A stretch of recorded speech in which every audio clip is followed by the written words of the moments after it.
Okay, good morning from Las Vegas, Backgammon fans.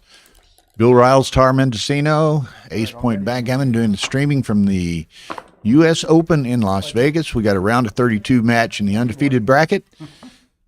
Great pairing. Neil Cazares from the U.S., Ari Nogueira from Brazil. Neil's been in the Giants backgammon forever. He's in the Backgammon Hall of Fame. Ari's a very accomplished, very well-traveled Brazilian player. Plays in Monte Carlo quite often.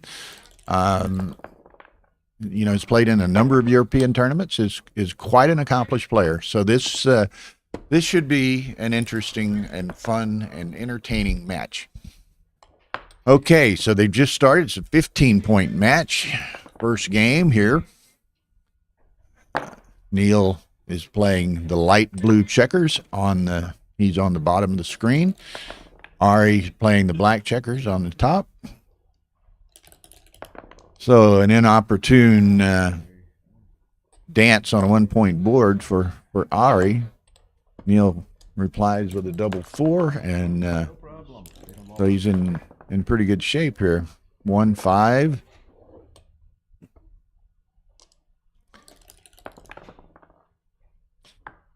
One 6. He's just choreography here, making a nice board now. Ari rolls an ace 6 to jump it. So if Neil can not roll a 5, Ari will. Whoa! But he gets the 6-4. It's never the direct shot. It's always the indirect trailer that gets you, it seems. Double 3s. He's going to make the 5. And then find the 4th one and bring it down, I guess. Okay. 5-3. So Neil gets to come in, and he can give up his mid and make the 5 prime. Probably, I suspect, I'm looking for him to hit on the 3 and keep the midpoint, but we'll see what Neil thinks about this. He's a much more accomplished player than am I, so he's considering making the bar point.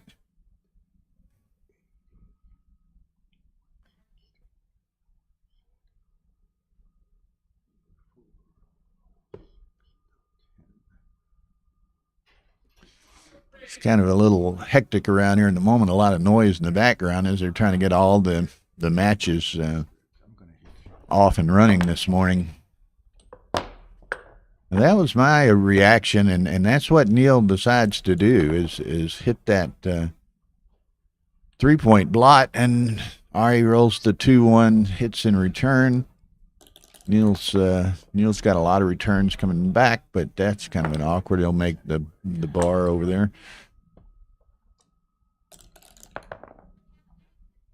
Must be playing a giant. Good luck, man. On our stream 2, which is on the youtube.com/AP live, it's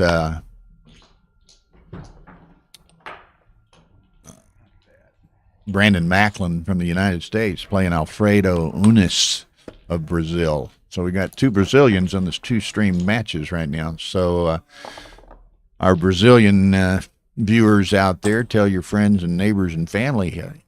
Brazilians on both streams, so you'll have a chance to see your countrymen in action here. 3-1 by Neil. Makes the 8. I'm sorry, the 8, the mid. Now, what's Ari do with the 6-4? He's probably going to come down and then come to the 9. Neil can hit him, but Neil has to give up his anchor to do so, and there it is, 4-1. So he is able to safety the hitting checker. But a lot of returns. But, Ari danced with a double 6 early and a 6-5 now. So he's really helping Neil out here. Okay, he's going to roll on. Didn't think he quite had it, the double yet. Ari only has 1 checker back. It's in the air, but otherwise a good structure. So he's still got quite a bit of play in this game.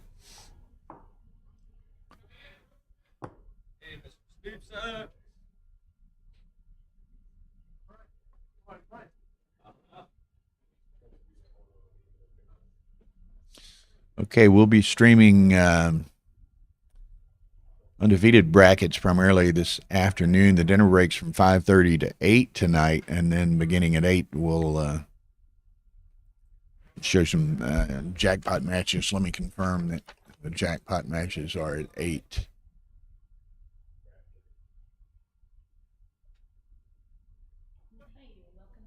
Yeah, the round of 8 of the jackpot matches start after the conclusion of the dinner break. Dinner break's 5:30 to 8.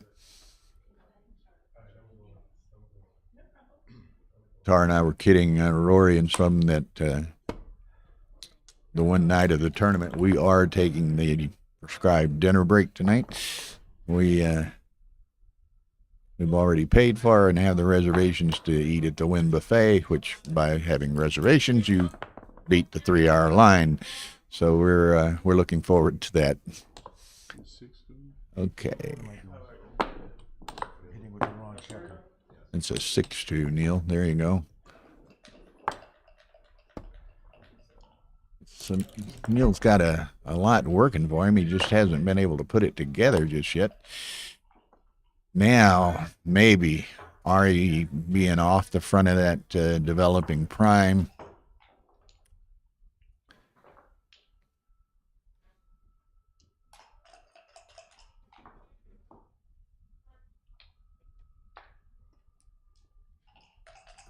I'm sorry. Okay, Neil decides he does have the cube.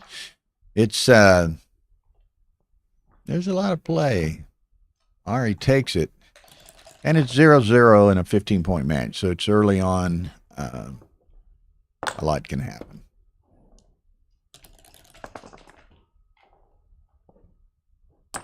Okay, pick. There it is. Just first roll, he gets that shot, gets out, gets missed, and cube is looking better in his hands.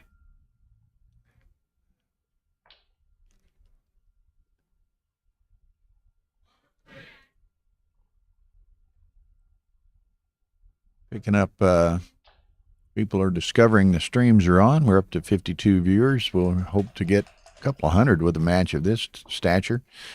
And be sure and hit that like button. As Mark Olson loves to say for his Galaxy channel, smash that like button. So only got 5, so let's everybody watching ought to be hitting it. That has certain perks related to that on the YouTube channel. The more likes you get, the more kind of status you have on YouTube. So help out Galaxy's YouTube channel in that regard. We certainly appreciate their cooperation and association in allowing these matches to be streamed on their channel with their tens of thousands of subscribers. So anyway, Ari 6-3, so he has to play with the 2 blots, but Neil accommodates him in missing them. So let's see what Neil does now. If Ari can get this rear checker moved on around, he is getting into a position where perhaps he could consider a recube at some point. I would suspect that Neil needs to button up in the back there.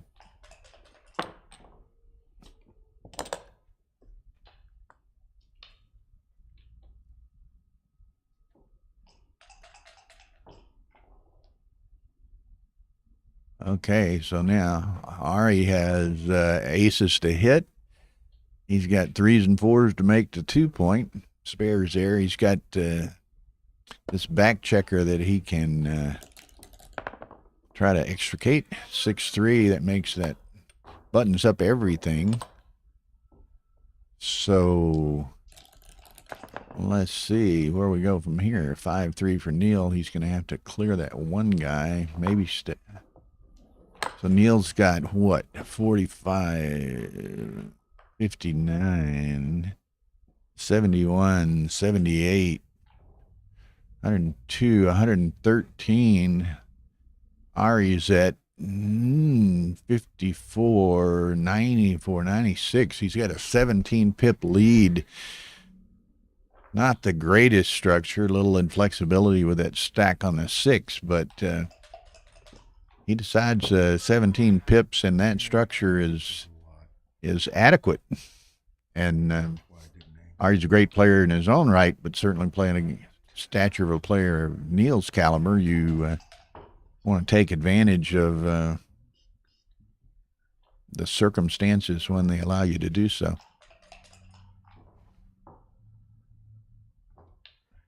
Hi, Victor Kako from New Jersey, and Dimitri has kicked it off with a little donation again this morning. So where's Jonah and Ian and the others to match him up here? Okay, this is Neil lets it go. You know, it was interesting in Neil's match yesterday with the other Brazilian, Alfredo Unas. Neil got off to a big start and, in fact, led 11-4 at one point before losing. But, like, the first 3 games of the match, Alfredo doubled Neil. Probably good doubles, but comparatively early. And Neil turned them both around and got to send 4 cubes back to Alfredo. And here, Ari returns the favor to Neil's direction today by being able to send a 4 cube back at Neil after taking I wouldn't say an early cube, a mid-game cube, and turns it around and claims 2 points. So 2-0 Ari, game 2.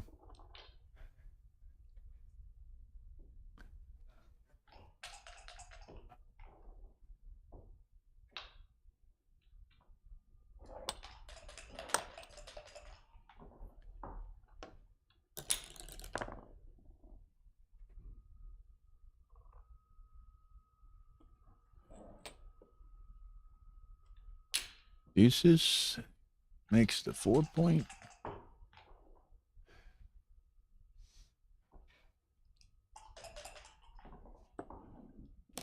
And the 11 point.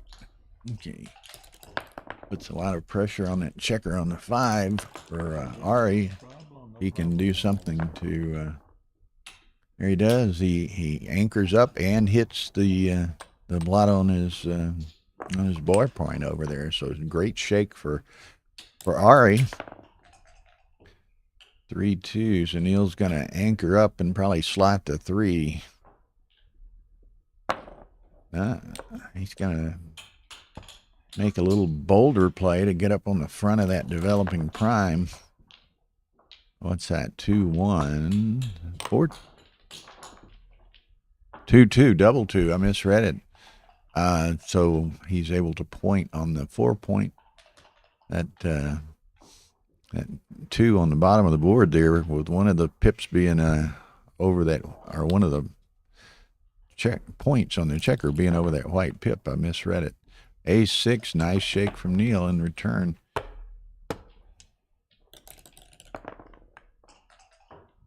Another ace-6. So they're trading minor jokers here. What is that? A 4-3. Yet another. Just 7s are wild here. They're growing on trees. Deuces. Now he can hit that. Probably go to the. Wasn't that 5? Oh, he only moved 1 back.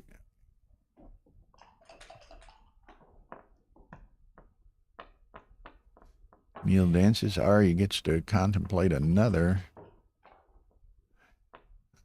I'd be a little bit surprised with the 4 back if he were to send it at this point. He is able to make the 5 prime. Now, does he get really wild? And now, okay, I was going to say if he breaks the anchor, it would really surprise me. But Neil continues to dance. Now, Ari, he's got 11 in the zone of 5 prime. He's got 4 back. So Neil's got one in the air. Ari sends it. So it's kind of an interesting situation. Neil snaps it up, and let's play some backgammon. 3-1. So puts the second one in the air. Neil's a dancing maniac here. 3-2. That'll make the 3-point. 3-2 for Neil.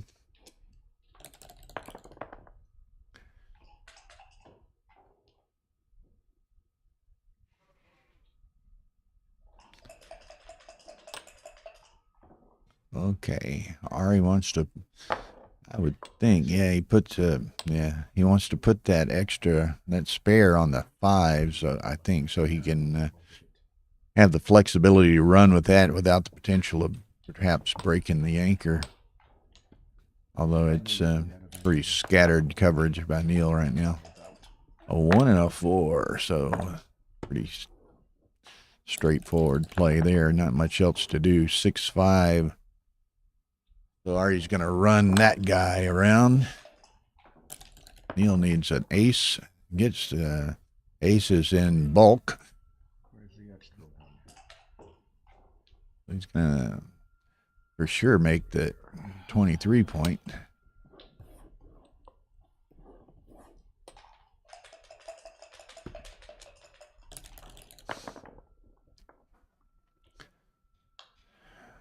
Three one for Ari. Safeties that up. Well, or does he do that? I don't know. I'm of the school. I think I would take it to the 20 and then play whatever that is, 11-10 in the back. But no, Ari doesn't. 6-5. This is pretty interesting. Neil could run and cover that point and take his chances with one guy back, and that's exactly what he chooses to do. 4-2, so Ari, he set it up to do this, and so he's going to do it. 2-6, whatever. Ray Fogerlin roll from Neil Kazaros. 2-6 from the bar to hit and escape. So now Neil may soon have that opportunity to let Ari chew on a 4 cube here. Neil contemplating it. Ari doesn't have a whole lot of timing before he's going to have to give up probably the forward anchor. Neil's got some work to do to bring his around with kind of a gapish distribution, but Ari doesn't have much time. So Neil's going to play on this roll. That's kind of an awkward 4-3. Where does he go with that? Maybe to the 3-point and leave the 112 away.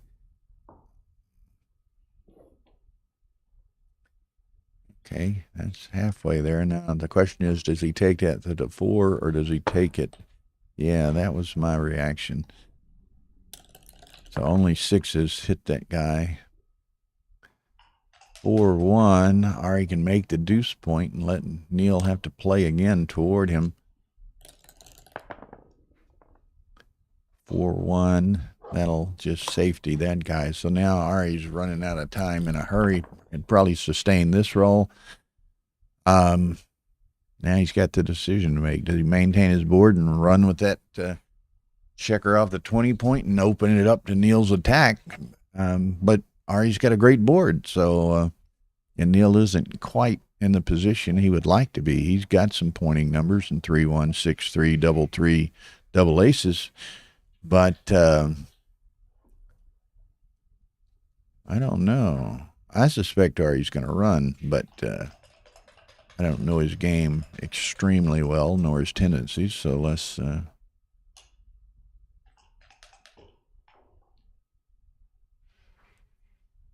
he's evaluating his options. Okay. Well, Valbert Melo is willing to put money on Ari there. So y'all, anybody that's interested, take him up on it. Nice small wager, friendly bet. But we got a Brazilian supporter out there. 5-4. So he's contemplating breaking the back anchor and then playing inside.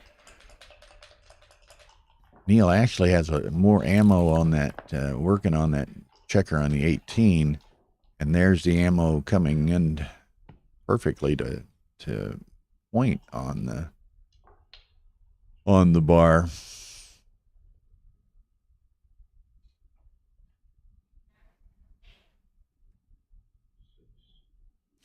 It's interesting how it works out, and you can second guess yourself forever. I mean, had Ari run with the 4-5 from the front anchor, then he doesn't get hit at all.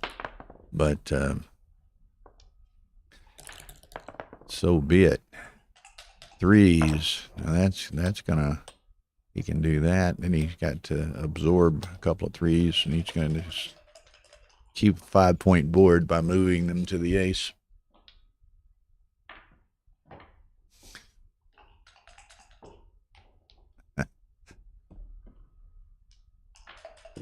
Okay. Neil's got a pretty high pip count lead. Gets to ship this recube back. What do we got? 756, 1672, 96, 107 for Neil. 107. We've got, what's that? 35 over there, 105, 127, 127 to 107, so a 20 pip lead. I got to think this is a drop.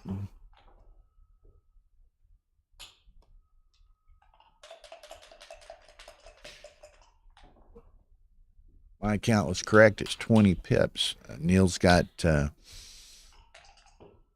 plenty of builders to work with, perhaps point on that 3-point, and then, then gammons are in play with a 4 cube. So I think Ari needs to exercise some discipline and let this one go.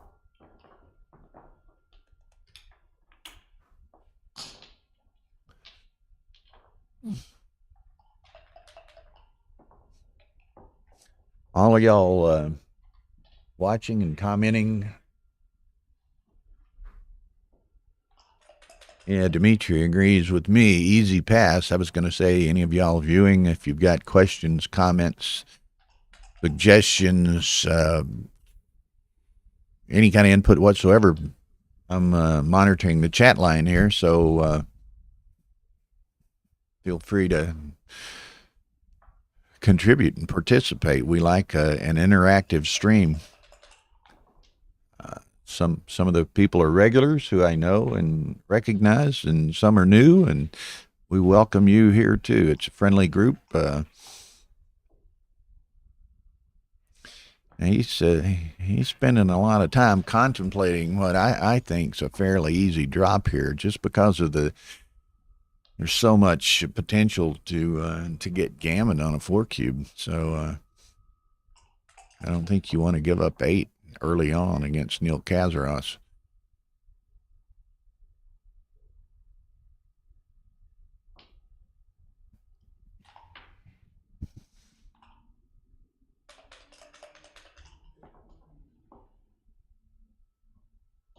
Ari seems as though he's trying to talk himself into taking this, but knows better, and he passes. So I think a wise decision, and we're at 2-2 to 15, a 13-point match now.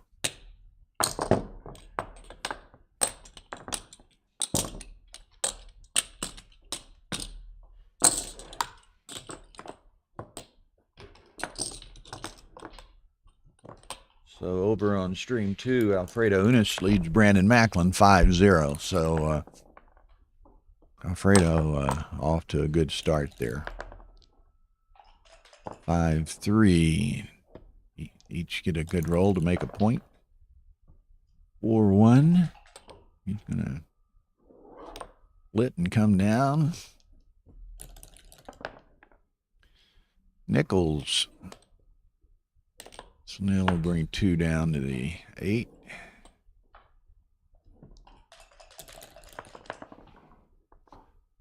Five, 4. No, 4, 3. I'm sorry. So where's the 3? He could come up to the 20. He could bring 1 down to the 10. He could stack on a 6, but that's really ugly. So what's his choice here? I think I would go to the 20, but again, Ari is probably more experienced and better than I am, so we'll see. He decides that is his course of action.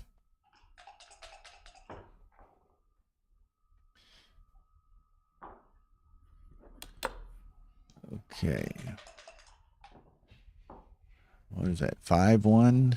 So again, does he step up to the 18? Does he take one of his builders to the 3? I don't think he stacks to the 8. I mean, then you got a real heavy 8 with a stripped mid. So it's probably a choice between 18 and 3. 18, I would think, is where he's going, and that is where he goes. 2-1. Gonna hit. Now, do you make the bar? You make the 5. 5's probably good. 2-6 from the bar. Neil's working Ray over here today. 4s. That's a point. And then he's going to come down to the 9.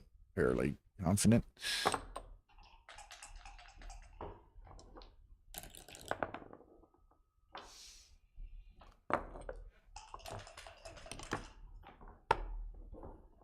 Dimitri thought the ugly play was right. Was that yet another to the 8 on that roll, Dimitri? So here we go. 5-4. Got a little hitting exchange going here.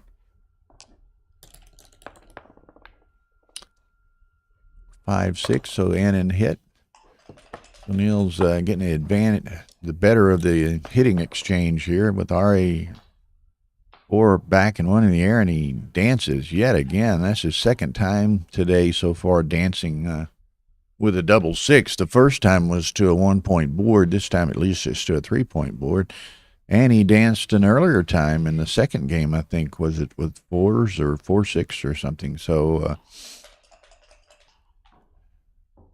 Ari's kind of hearing the music and doing a little samba or something.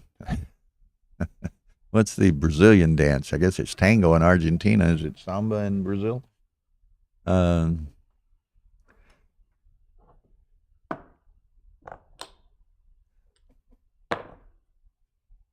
Tara's laughing at my color commentary here.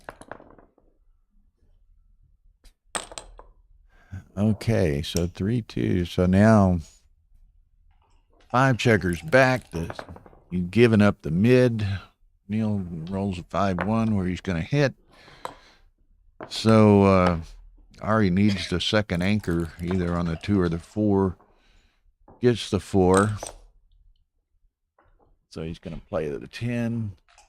So now this is developing. This is going to be a long game, I suspect. 6s. It just accelerated somewhat. Neil will come to the 8. I suspect.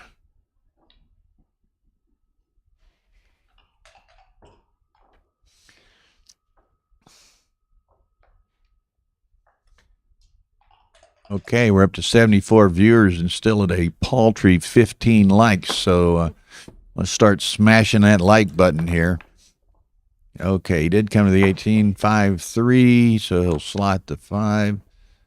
So got 4-5 game is not the greatest in the world. It's still a little tough to bear into, but he's got those 2 spares on the 5, which is going to give him plenty of, timing running those things. So let's see what Neil can do bearing in. Yeah, he could go to the 9 with both of them. He could go to the 11 and put a spare on the 8. I kind of like taking 2 to the 9. Ari doesn't have a lot of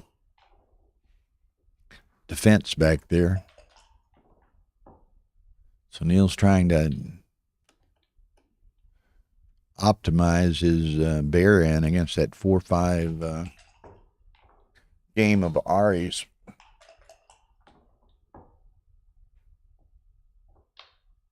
The baffle box, Eric, is an option here. Is it preference or option, Ty? You know. Anyway, I think Neil wanted to play with the baffle box. Ari, I don't think Ari had any objection whatsoever, so they're playing with the baffle box, but it's not mandatory. Okay, so Neil just leaves the 2 on the 13 out there, figuring it's going to be easier to clear from there than some kind of spotty distribution of all of them in his outfield. So let's see. Ari rolls a 6-1. Now he could, step out with a 6 and puts a little bit more pressure on Neil's desires to clear that midpoint safely. But he does, he's got 2 points, so it's a little bit of risk of not coming in. But I think this is the best play. Now Neil, contemplating, he's got a big racing lead and potential to pick up the checker on the 11. So I suspect Ari's going to take this one, though. This doesn't have the... there's probably not a lot of gammon potential, and it's not like taking a 4 cube with gammon potential, which is what he was faced with in the last game. So, again, we're getting... this is only the 3rd game, and they've been some interesting strategic games so far.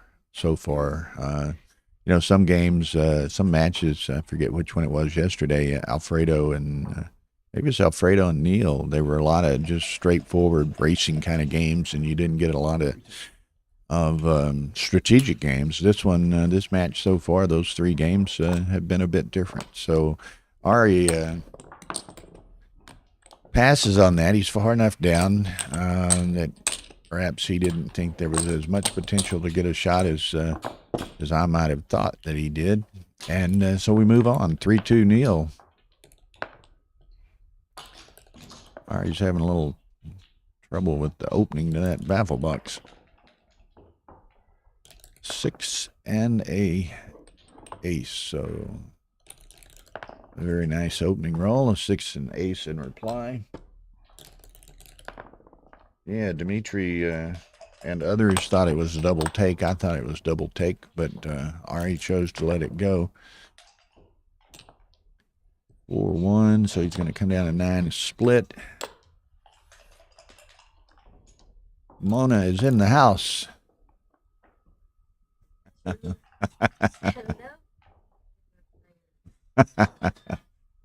Okay, so what do we got? 5-2. He's going to...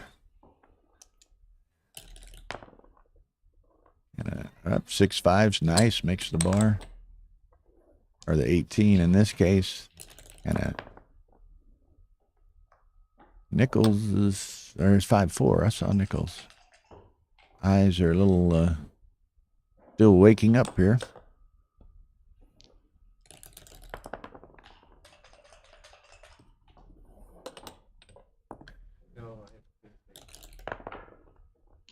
Okay, aces come in. Just go ahead and make the... He could split them, but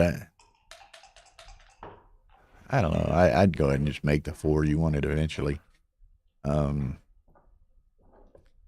he's gonna try to split them and seize a forward anchor, perhaps when he has the opportunity. 6-5. 2-4. Now he can make the 4, but Neil's got in effect, 4 checkers bearing on that 4 point.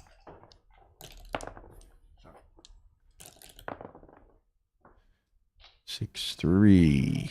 Now, this is interesting. He can make the 2 point. He can run around to the 9, leaving 1 checker back on the 18. So, let's see how he decides to play this. He could play 2 off the 9 and just have still yet play with a single blot, but he's going to play with the single blot on the 9. 4-3. Ari makes the anchor. 4 to play. He's going to probably play 6-2.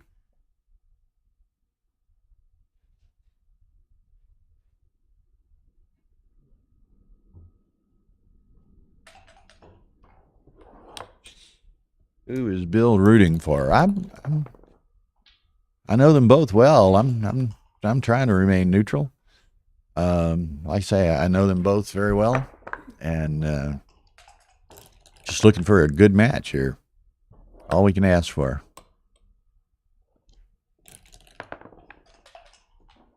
Okay, 3-1. So Neil gets the 5 point. 6-4. Make the deuce, but now Ari's totally stripped. Neil is approaching a stripped position. So let's see who blinks first here.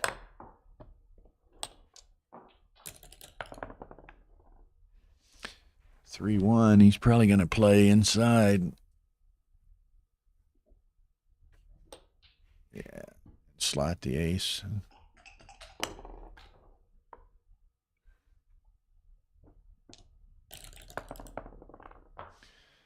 5-2, so Neil can do that. Now they're both pretty much stripped. 6-5. He can take 2 out. Both he'll have 2 indirect. He'll have 2 indirect shots.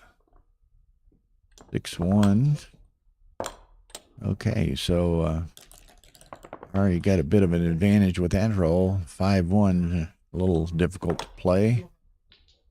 Okay, he would have liked to have moved one of those around, but he has to safety them, on the 15. Okay, so now he wants to run one of these back guys all around. He gets another 5-1. Those are tough to handle. I thought the first one was a little awkward. This one is even worse.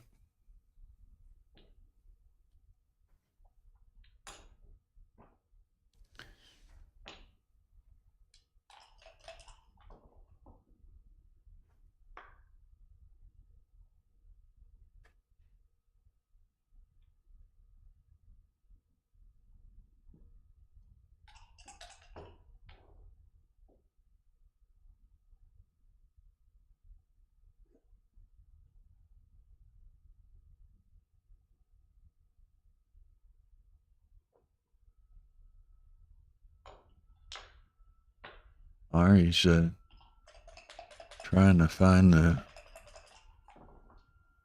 least worst option here.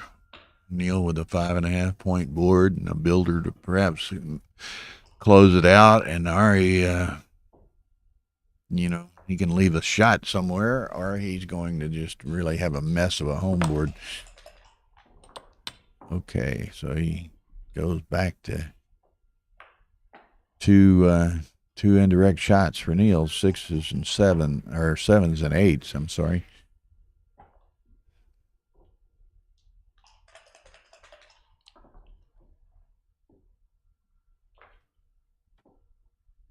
Now Neil's trying to decide what he does, right? He's got 7s and 8s to hit. He's got a pretty decent racing lead.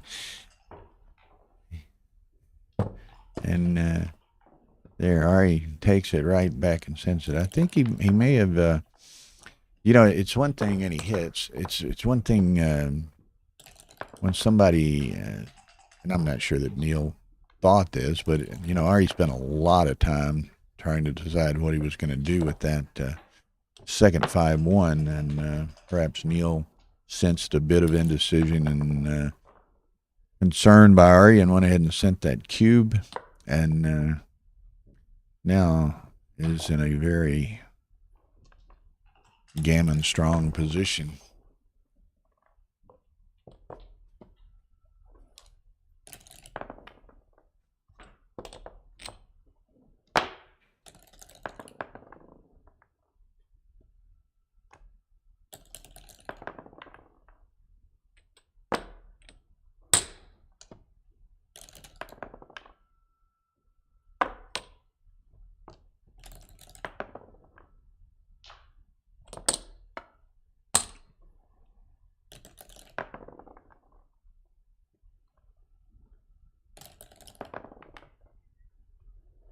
Four, so that's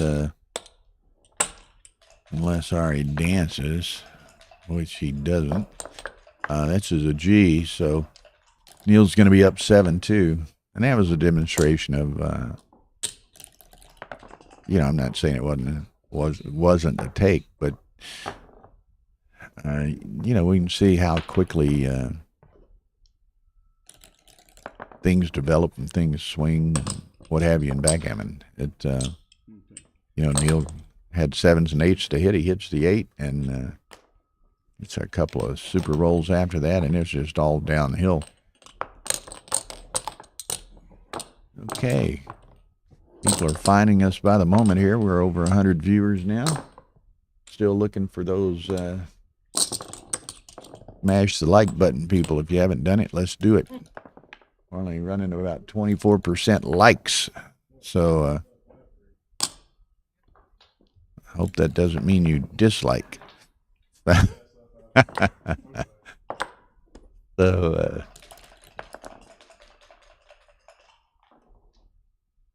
oh man, it continues to go downhill in the other match. Alfredo Unis is up 9-0 on Brandon Macklin. So Brandon's going to have to mount a comeback here. Here, Neil gets a nice double 4. So this is kind of an even game. I think he's going to, let's run with this.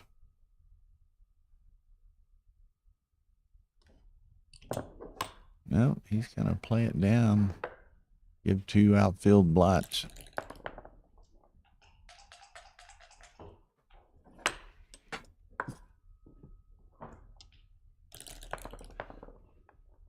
One 6 from the bar.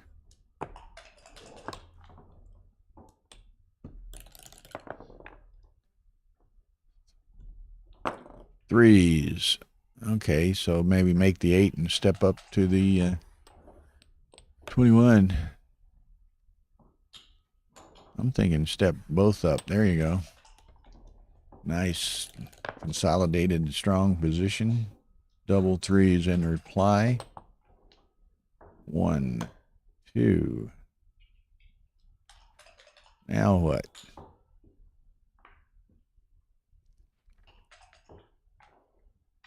Don't want to necessarily clear that midpoint. Gives Neil just too much freedom playing from those checkers from the mid. Of course, his other options are fairly ugly too. He could got the mega stack on the 7.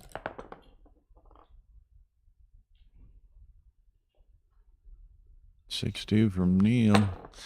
He can stick that guy out there, which, if Ari wants to hit it, he has to give up the mid to do so, and it gives him, by bringing that other checker into the outfield, it gives Neil's a bit more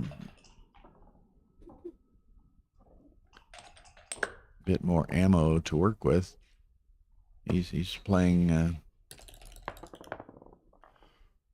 another dance.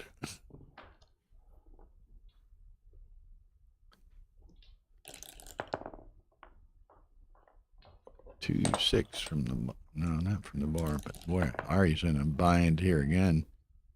1, he can hit the 3, but he chooses not to. He would have been playing with a lot of blocks to hit it, but had he hit it and got hit by return, he'd have a chance to anchor anyway. I think Neil's contemplating trying to seize upon this advantage and keep the momentum of the match going in his favor. Decides to roll and take that to the 8, probably.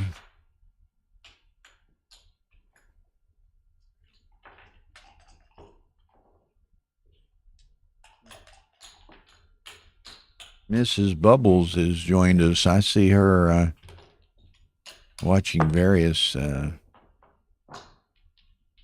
streamed matches all the time, so we welcome you here. She's in Switzerland, and as she says, a exciting backgammon day. You've got all the individual championship play at the World Backgammon Federation tournament in Venice, which I saw Jorgen Granstedt won the undefeated bracket. He'll await an opponent from the fighters bracket, so there's a lot going on in Venice. I guess they're probably done for the day.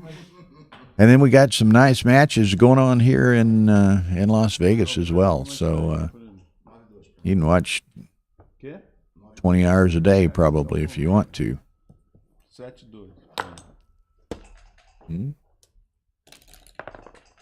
Yeah, and then of course in 2 weeks you've got the cherry blossom in the States and UBC contender and Istavder in Istanbul. So another really busy week 2 weeks from now. They're expecting something like 700 people in Istanbul. So, and Tara and I are looking forward to, we're attending that. 5-1. So now Neil's got another strong gammonist position. Is it too good? I don't personally think so. I think he just sends it here and gives Ari another difficult decision. Ari got burned on the last one. Perhaps he's a little more conscious of those gammons at this moment.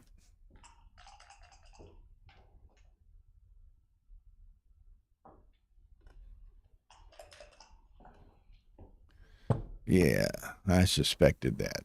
So that's this is a tough take for Ari.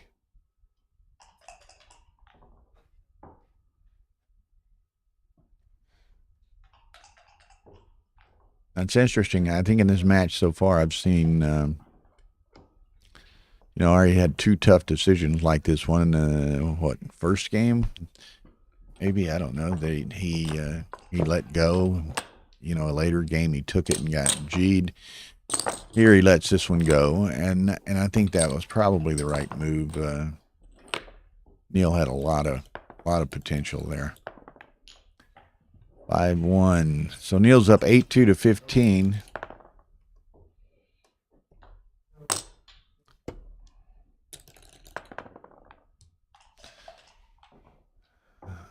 Okay, double 4. So he can make the 5-point, or he can make the 2 and the 4. He chooses the 5. 6-5. Neil's managed to extricate both bag checkers with 6-5s. He's not done anything else to date, but nothing wrong with getting both your checkers out of the opponent's home board safely.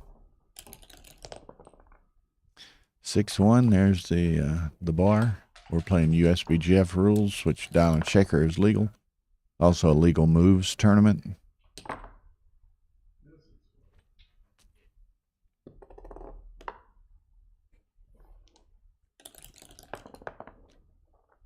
Yeah. The cube is centered. They didn't turn it away from the 2, but the cube is centered.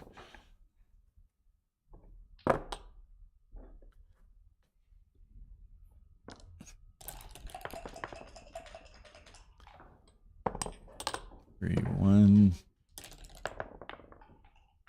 6-5. Sorry, he manages to escape. He's got a bit of a racing advantage in this game.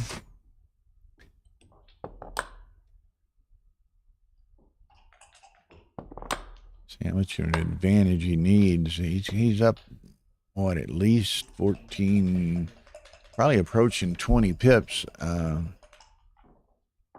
So he's going to try to capitalize on that right here.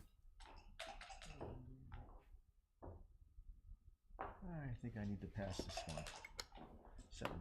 7-3. Neil lets that one go. Hopefully, all right, 5 minutes. The proper action. Okay, they're going to step away for a second.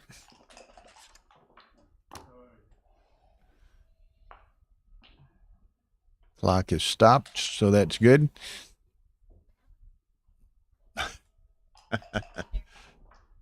So,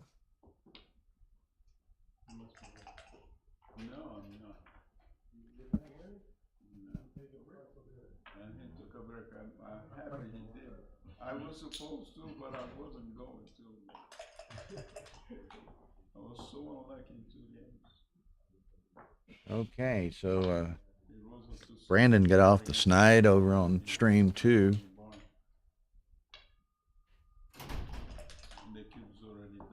Looks like he's about to maybe cash in on another couple of points. So, see what he rolls here. 6-2, yeah. So it's going to. Alfredo had raced out to a 9-0 lead, and Brandon's going to get it back to 9-4. So at least he stopped the bleeding and starting to make some progress.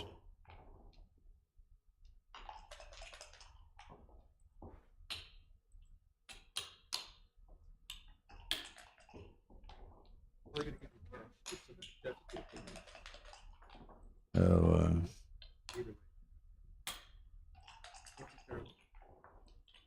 it's interesting, and I see a bit of debate going on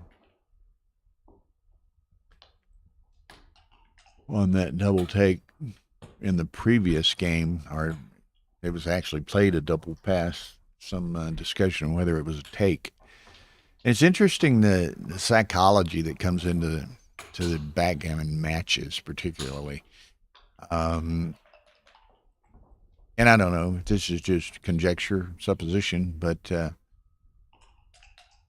Ari had gotten burned on a take game or two before, and this one, maybe it was a take, maybe it wasn't, but maybe that's burn from that previous one was still in his mind, and he let that one go. I'm not sure. I mean, you never know what thought processes people go through, but and every player, particularly good players, I mean, they try to seize the advantages. Now here's the card. Just put up the open division undefeated bracket. You see, they ended up with 33 winners from the rebuy round going in. So there was one anti-buy, which Sam Ahmed and Paul Mangione were the lucky two guys who got the anti-buy. And all the rest of them are proceeding here. We had some good matches. I mean, the two were streaming, plus you had, where were there? Stacy Turner and Patrick Gibson.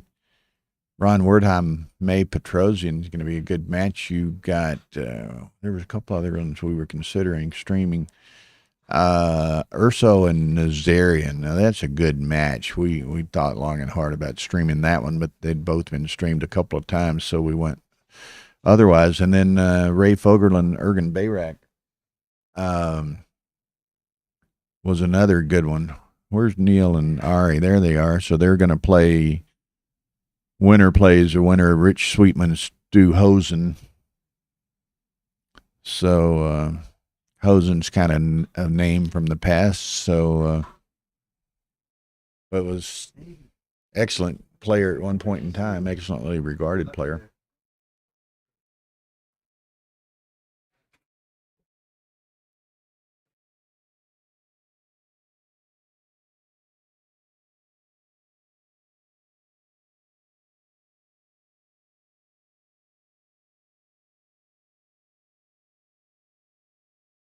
Okay, so guys are going back into the room, so it was a quick break. And, thank Tara for putting the bracket up there quickly so that we could review that during this short break. So, as I said, in the winner's bracket, the winner of this match will play the winner of Rich Sweetman and Stu Hosen. So, doesn't get any easier.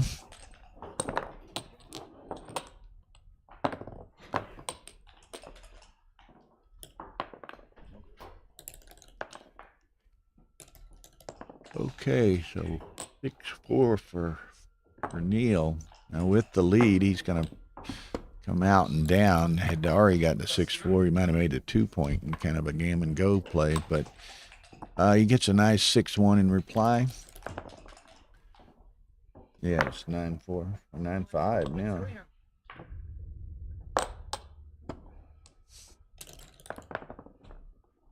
Okay. What do we got? 5-3. Ari's going to step up, try to get out or make a forward anchor. Neil's going to make his 21 point. Ari'd like to do something similar. Now he has the opportunity to make the anchor or to make the 5. I'm going for the 5, and he chooses to make the anchor. 5 maybe not quite as important with Neil having stepped up as far as he did, but still yet 5's always a valuable point.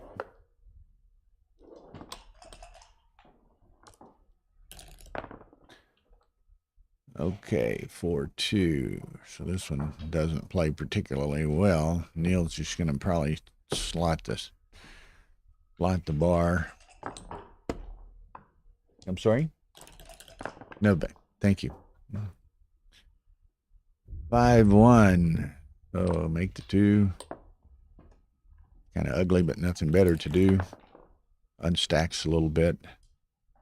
Okay, 3-2. Speaking of, awkward rolls, there was one. Nothing really to do with that.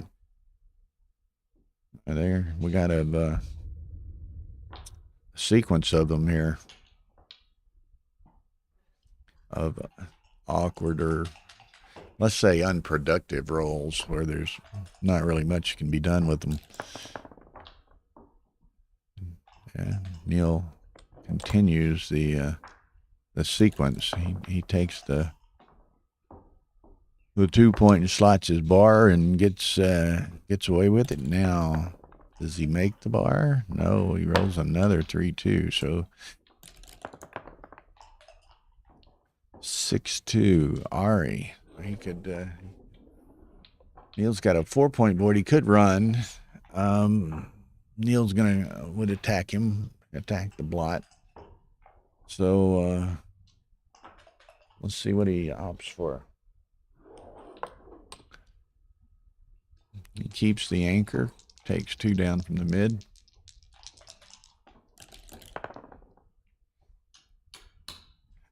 Eight, 3. So that makes it a little bit more difficult for Neil to contemplate running, perhaps. So I don't know. What's he going to do? 13-5, maybe? Nope, he's going to run. Or contemplating running. Ari has only a 3-point board, and 2 of those are the ace deuce. So it's a lot of space in the middle of his home board.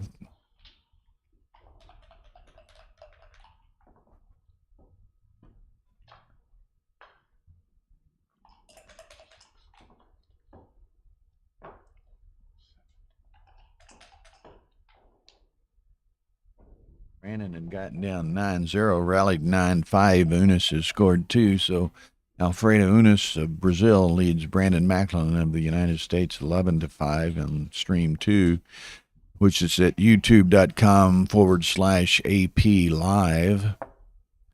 Now, Neil, not certain what he wants to do with that 5-3. There again, the third option is to play 2 off the 8-point, which he's going to at least contemplate and look at, and that's what he decides to do. 5-1 for Ari. 2 to the 6. 2-1 is the ace. 6-5. Now that's rather unfortunate. He could just kill 2 checkers to the ace. Can't really run with a 6-5. I don't think here. Neil's board's just too good, so he plays 2 off the 8, which is probably better, and allows him to at least slot to 3 and do something constructive. Neil rolls 4-5, takes them both out. 6-1. So again, not much.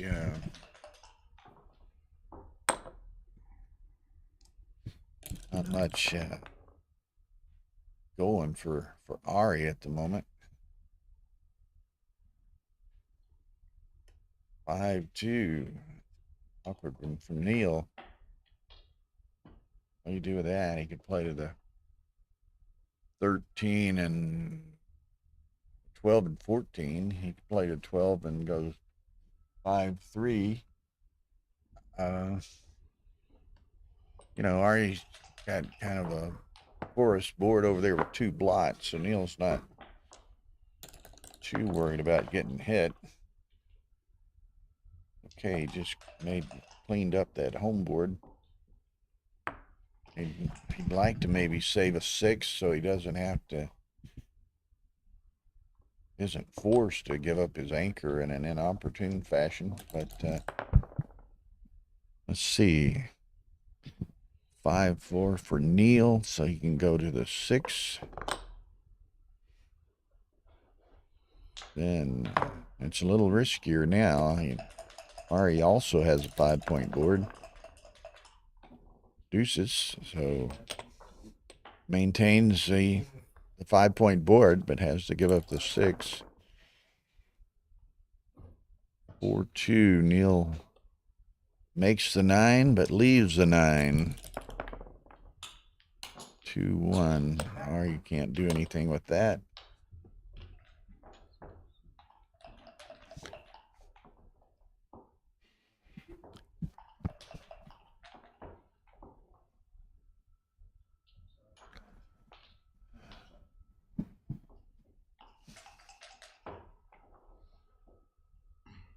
He doesn't know he wants to leave that blot on his home side. That it does save a 4, which maybe keeps him. Well, he played that. Now Neil's spinning it his direction. What do we got here? 3, 45, 63, 75, 76 for Neil, and 18, 19, 24, 30, 72. So very, very close count, but Ari lets it go. He was in a position. Neil had a slight lead, and the opportunity to safety that checker. So 9-3. It's interesting. That one was another one of those debatable take passes. Maybe Dimitri and Craig and a couple of them can comment on that one as well.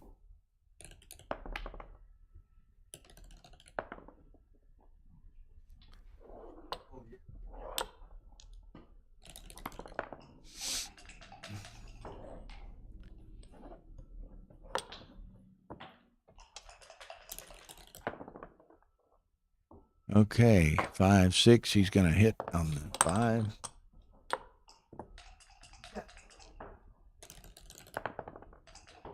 Neil holds 2-1. He's going to slide on that.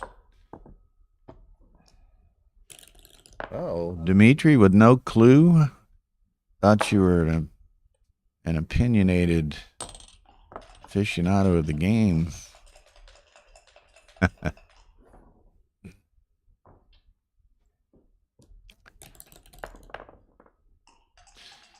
Deuces yet again. So Neil make the 5-point and pick up one along the way. 3-1 makes the 5.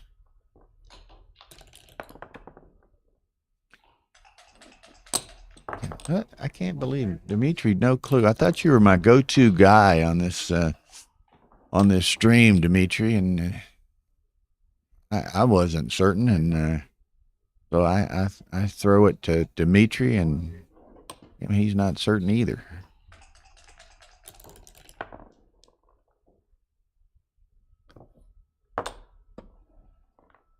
Okay, so Ari's going to have to get something happening here.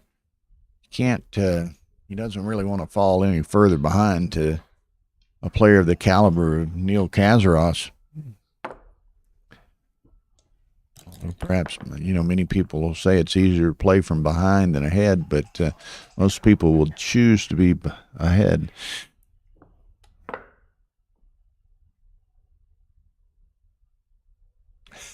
Okay, that's too much. 20. Yeah, that was 5 of them. Yeah, so let's play 4. Okay. Sorry. Not trying to shoot you. Wishful thinking. 6-3. I don't. Okay, so here we go. 3 behind a 5 prime.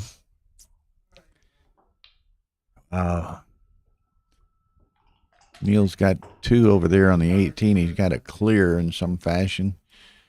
Ari's going to let this one go too. So,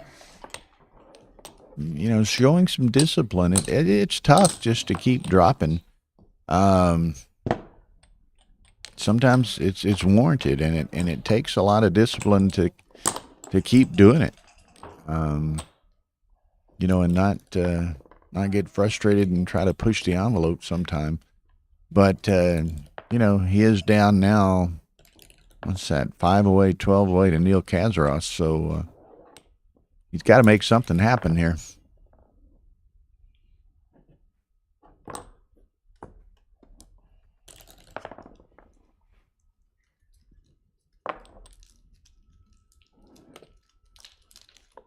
Okay, Brandon's fighting back over there. It's 11-6 on stream 2. 11-6, Alfredo Unis over Brandon Macklin.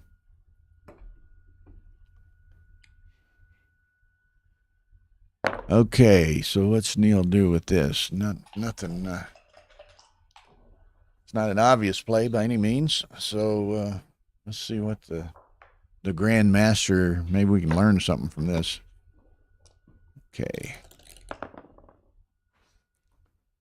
4-3, so he's going to make that and then probably hit on the 4.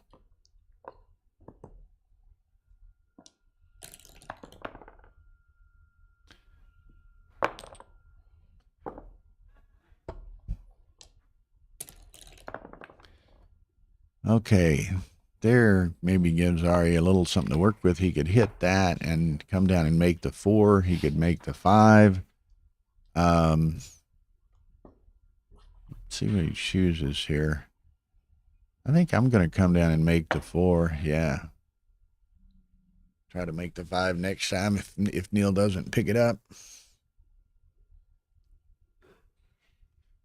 Oh, okay, let's think about it this way.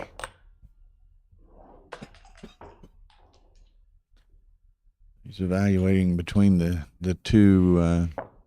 two basic options and decides to go back to his original thought. What's that? Deuces?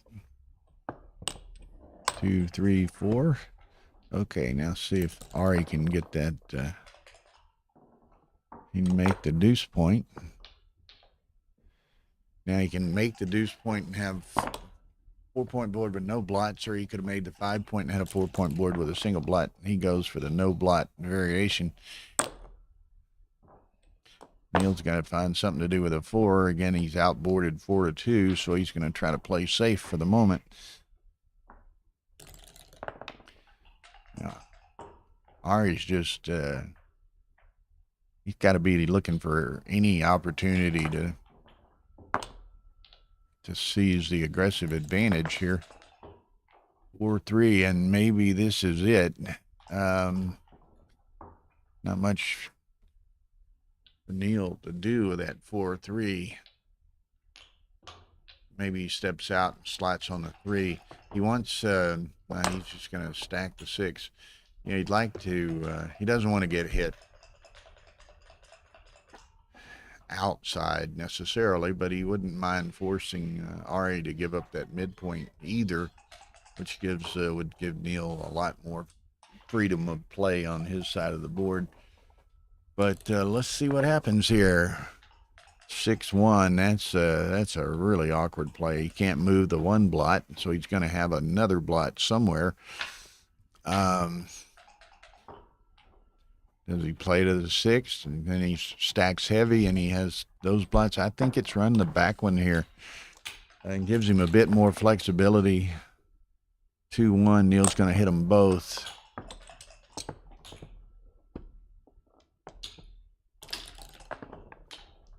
Two, 1 in reply. Okay, Neil's likely to make the 5 point. No, he doesn't, but he can make the 2 on top of him.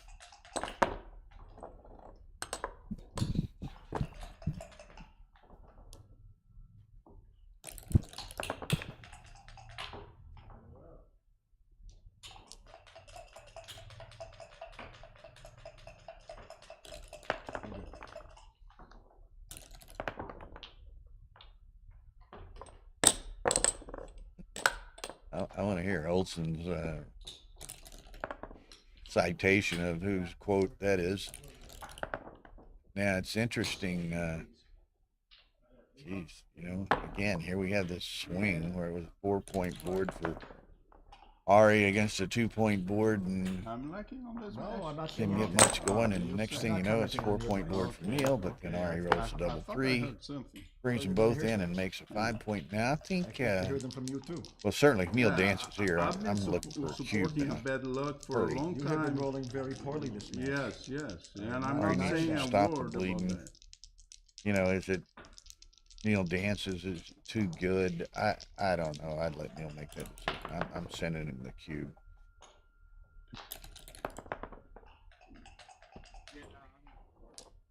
Ari decides it's too good. He's playing on.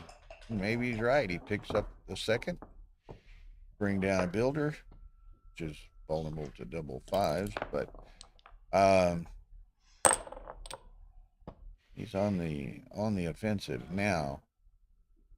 Had Neil danced, he certainly would have played on, but now he has to make a decision. With Neil having entered with 1, potentially with, you know, chance to make the anchor. So what's he do? 6-5. He's going to hit. He's going to bring that 1 around the corner up here, and hoping Neil can't, you know, doesn't roll a 5. And Neil's pretty good at rolling 5s, apparently. So Ari now he decides, well, I'm tired of this nonsense. Let's just cash this, stop the bleeding, and move on to the next game. That's crazy.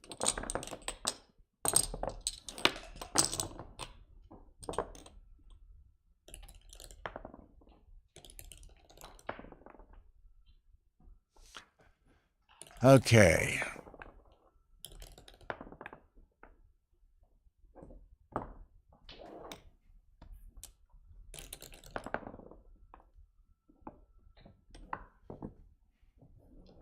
Okay, am I going to have to pull out my English lesson book here? Who and whom? Who is the subjective, or would be a subject? Whom is objective? I think Dimitri was right originally. Okay.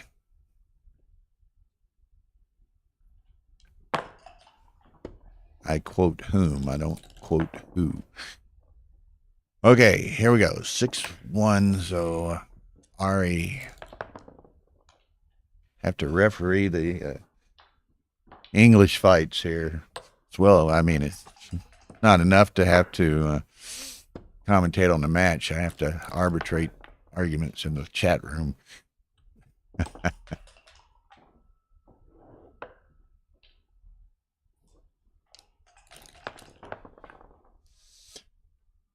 Okay.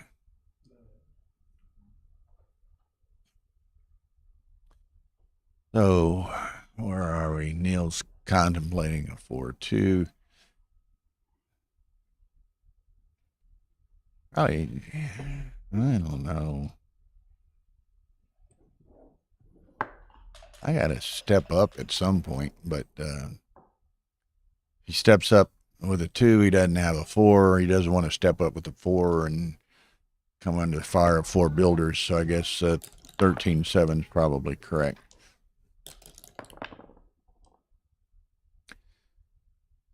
4-3, just, yeah. Hates to go as deep as the 3, but hates to leave 2 builders or 2 block. So he's going to go ahead and go to the 3. Double 3s. So now what? Neil's probably going to give up the mid.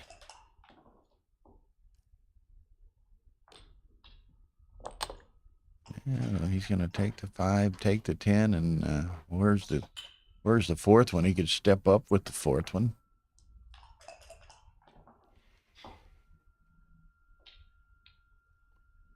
Got to step up at some point to try to get that checker out of there.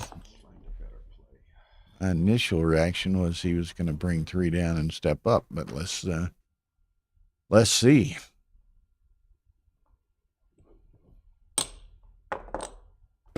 Oh, that's a good one. I didn't even notice that one. So the step up, make the 4s a good play, make the 5s a good play in return.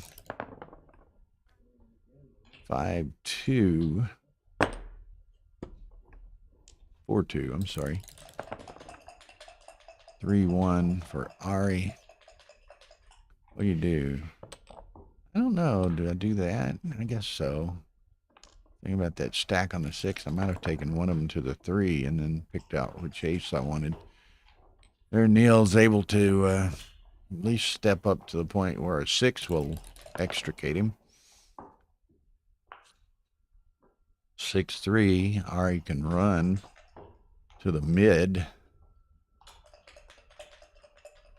Probably some merit in that.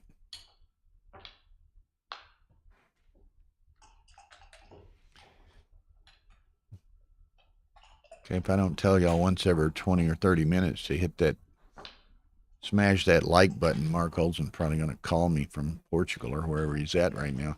So, 100 plus viewers, smash that like button. Okay, so Ari's still pondering this 6-3. I might be wrong, but I'm running. What are his options? Geez. You play 2 down, gives Neil a lot of freedom of play from the mid. He's going to hit. Okay, which 6 would you like? Well, that's 3 blots. I'd have played it the other way and played with a single blot. But a dance now. Grab that cube and throw it at Neil and let him make a decision.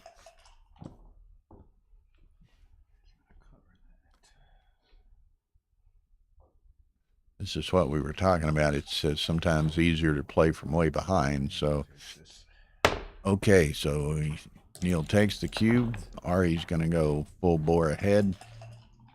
He can make that deuce point, safety this blot over here. And hopes Neil's dances, and Neil continues to accommodate him. Double 4s, not exactly what he had in mind. Oh, it does go all the way to the ace, makes the ace. 3-2, he needs a 2 or 6 aces. Ugh. 1, 2, 3, 4. He still needs a deuce or a 6 on this side and hopes Neil dances. There's 2s and 6s. Neil, 3 and 1. Oh, wow. 3, go ahead. Maybe, I started to say slot it. Neil's got a blot in his home board. Still looking for that 2 and a 6. There's a 2. 2, 3. Okay, decides not to give Neil a block to shoot at. Fives. 6-2. Okay. Dancing. So that assertive little play, a double of Ari's, which was perfectly justified at score. It's like it's going to perhaps pay off with 4 points here. Stranger things happen in backgammon, but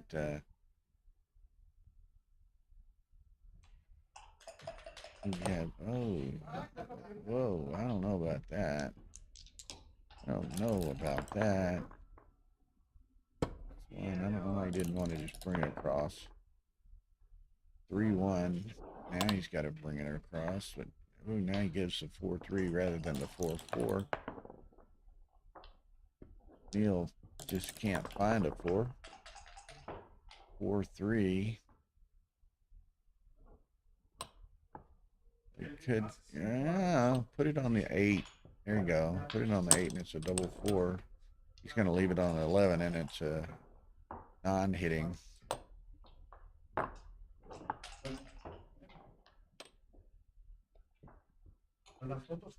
don't know. I would have played it the other way, but 5-3. Okay. Ari, 4-2. That's safeties. That works out fine. So 5-6. Gets a roll or two to get by here. He's playing for the G, so he doesn't clear the 6. He could have cleared the 6, but he wants the G.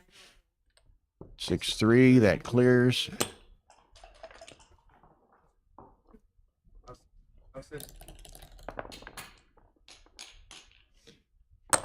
Six one. So now Neil exercises going to show us all how to try to save a G. Take crossovers. If you're looking for efficiency in getting your checkers in your home board.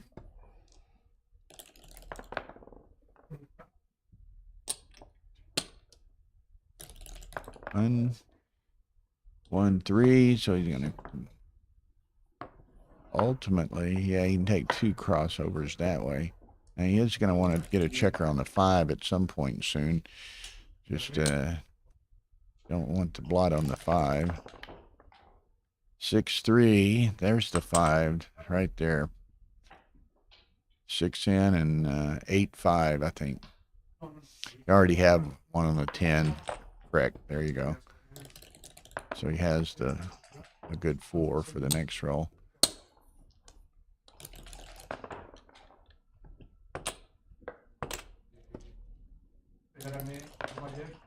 Okay, so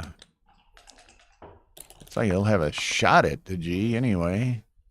There's Neil, 6-2. He's off, so 3s are better. Oh, 4-5. He doesn't get it. So Okay, 2 for you. 10-6.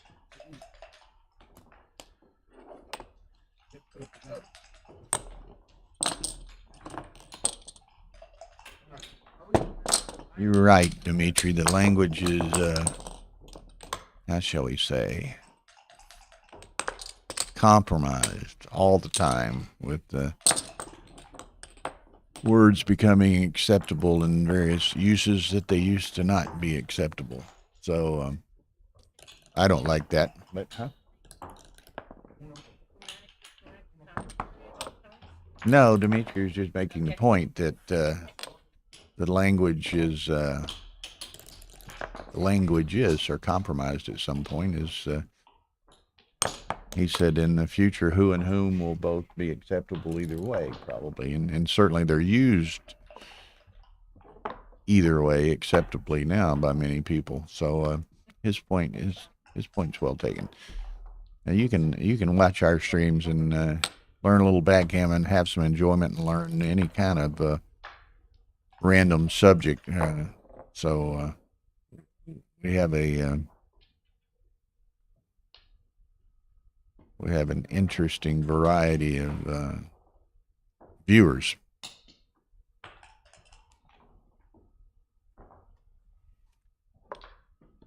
Okay, so from 10-3 to 10-6, so Ari is kind of stopped the bleeding and making progress here. Oh, look at this. Eunice was way up, and now Brandon is up 2-away, 4-away. So what a rally. Eunice was up 9-0. Now trails 13-11. So one is on fire. Tara says Brandon is on fire. So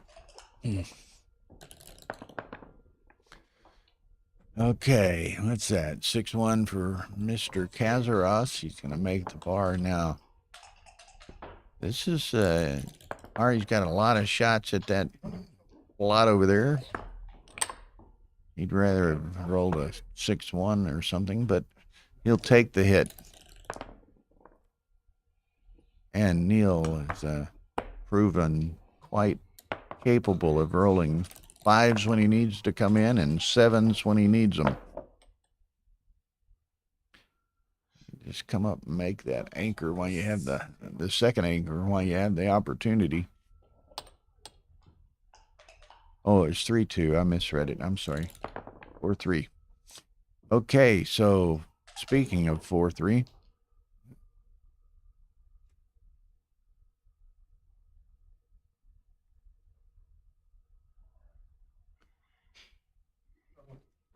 Ooh.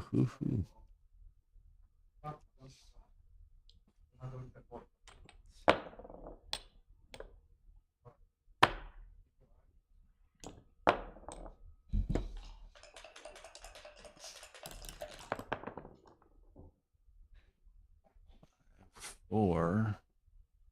What do we do with this? Come down to the 8.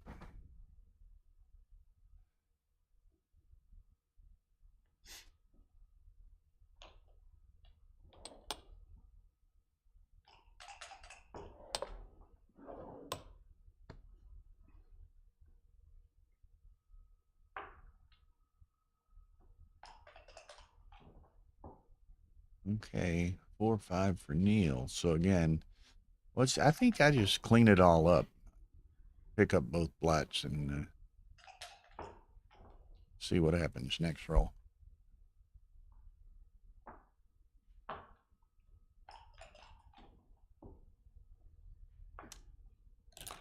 Oh, he was contemplating a cube. I'm sorry, I'd glanced away and didn't realize it was a 1, and the 4th 5. Doesn't want to bury a checker, so leaves a couple of indirects. And Ari is thankful to have the 4-5 game.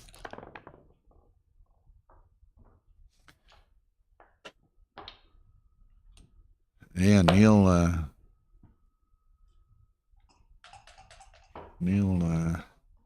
he liked the ace, but he didn't have a 4, so now he's playing the other 4 or another 4. Now he's got to find an ace.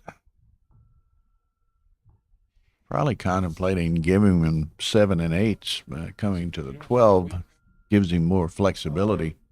I'll find out.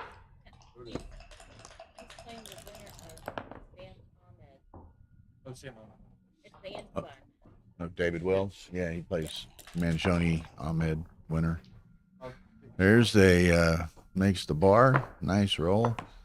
Could also, I mean, that leaves him totally stripped, though. He could play the 2 off the, but I think that's right. What's that? 4-1. Okay, so this is very similar to a position or 2 we had earlier in the match. Now Neil's going to play that, so now it's what, 8s and 9s. Wrong 8.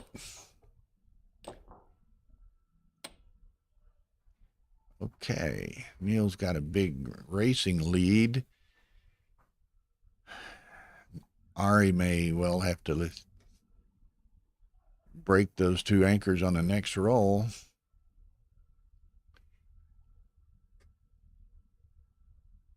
There's some really ugly rolls in the cup, double 4s, a couple of things like that. So, well, what does Neil want to cash here? He's got a big lead.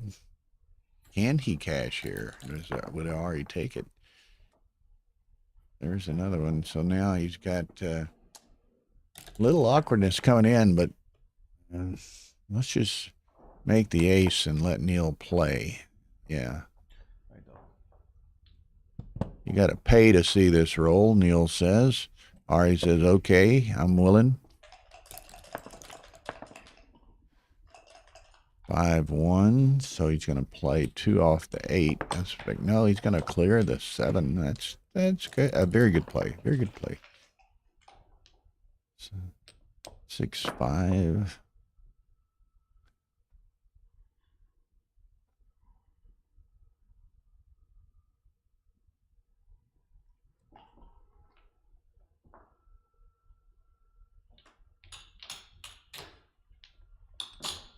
Okay. Ari leads with both of them. Takes away probably the gammon potential if Neil were to roll a, 3-1, double 1, double 3, something like that.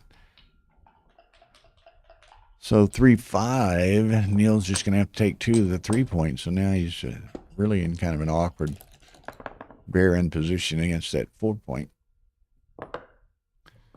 And Ari has a 5.5 point board. So let's see what happens. 6s. Good and bad. Gets one off. Gets one. Ari has 1 chance here. 1 chance. Sorry. Not concentrating. And that's not, 1 chance is not a cinch either because he misses it. So now just, you make the 5 point and then, save the double aces, double deuces. Neil doesn't roll it, so Neil's going to pick up 2 here.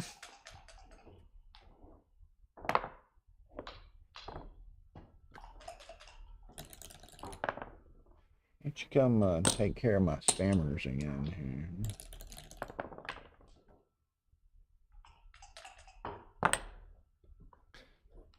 My trusty Screaming Whiz Tara sitting here. I'm going to put her to work, try to get rid of the spammers for us.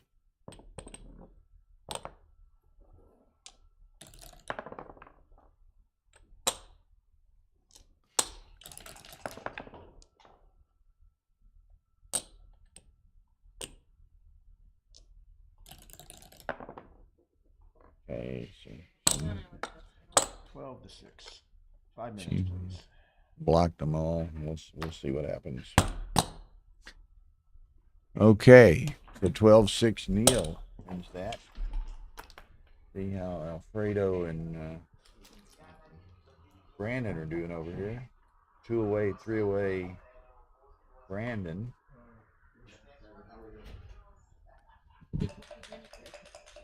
No, I don't guess. Okay, Ari and Neil are coming up for air again.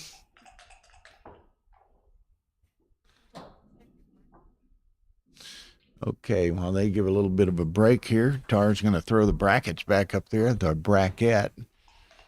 So it'll be interesting. We saw earlier what the winner of this match plays Rich Wheatman, Stu Hosen winner. Finished in seeing who the winner of the Brandon Alfredo Unis match plays. See what we got. Here we go. Where are they? Brandon and Alfredo, the winner,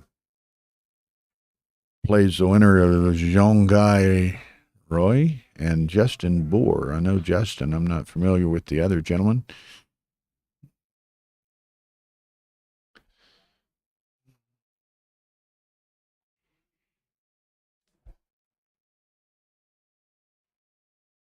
Ooh.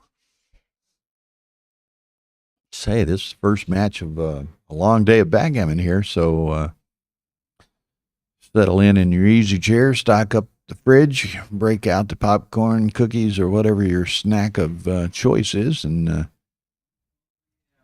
let's watch a lot of backgammon, a lot of good backgammon today.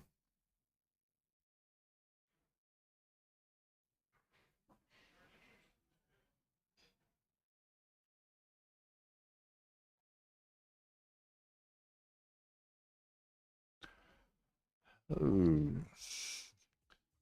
Well, we got a little bit of a break here. Let's see. Let's see how how they're doing over at the Masters. The Masters is going. It's a busy sports day. Well, it's kind of fallen off a little bit. I think Sung Jae M was at -5 yesterday. Now the leaders, including him, are all at -3.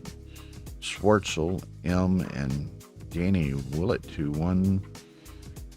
What do you win? The Masters or the Open a few years ago in a real dark horse type upset?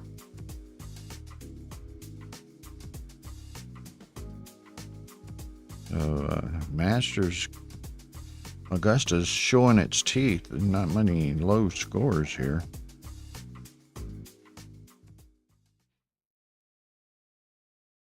Looking at a +4 cut, which is pretty high for professional golf. Tiger Woods is 4 up today after 6 holes, so he's at +3. So he's starting to flirt with the cut line. Okay, someone corrected me. Willett won the U.S. Masters. I knew he won a major 3 or 4 years ago, but so it was the Masters. So maybe it's he's playing very well there today and yesterday. So perhaps it's a course that well suits his eye and game. See how Alfredo and Brandon are doing here. 13-12 Brandon. And he's in a pretty good position in this game. Alfredo's got 6 checkers back. So,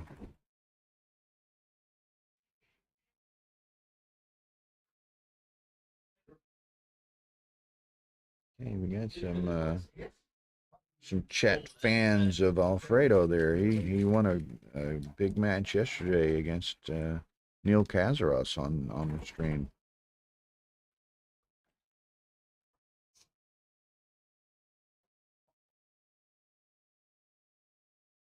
Okay, they went back in the room, so Tara should be switching the stream back on. There it comes. Okay, here we are. The gladiators are back in the arena.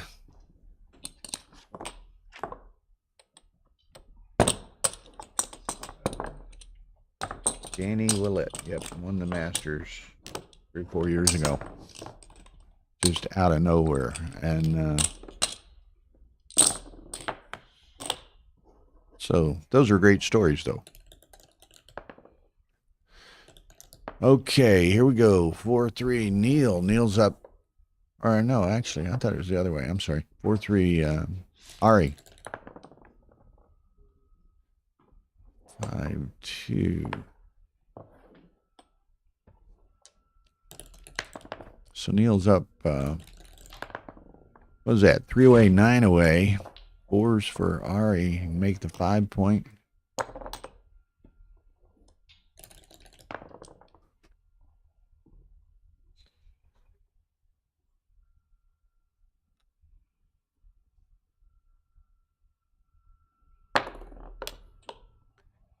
Two. Now, what does Neil want to do with the ace?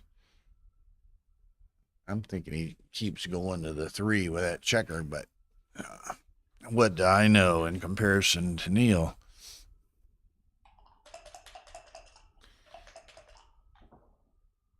He could make the 2. That kind of kills that spare on the 8 a little bit as far as some of its building potential. There, Ari sends the cube. I think maybe he's gotten tired of trailing big here, and so he sends the early cube and rolls a nice roll after Neil snaps it up.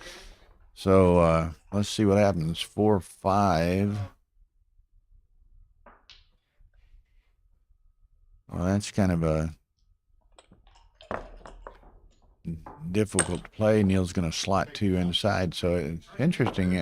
Ari sent that sent an early cube, a very early cube in my opinion, but he's trailing, 12-6. And he rolls double threes, 4-2. He's in pretty good shape right now. Ace 3, Neil can make the 5-point, but 6-3, perfect, man. Double 3, 4-2, and 6-3 after the early double. So, man, did that work out for him?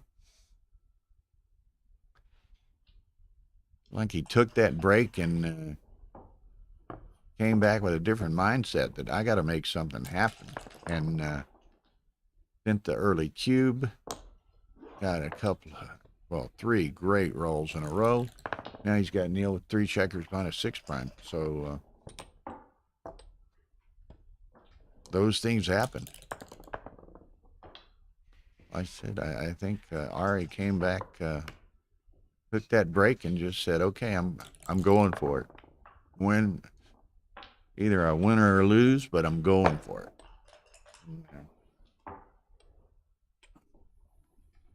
Here we go. Neil's just trying to salvage. How you doing? Good. I'm out of everything.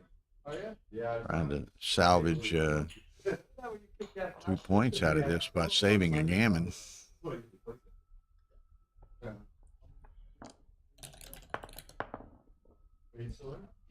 5-2.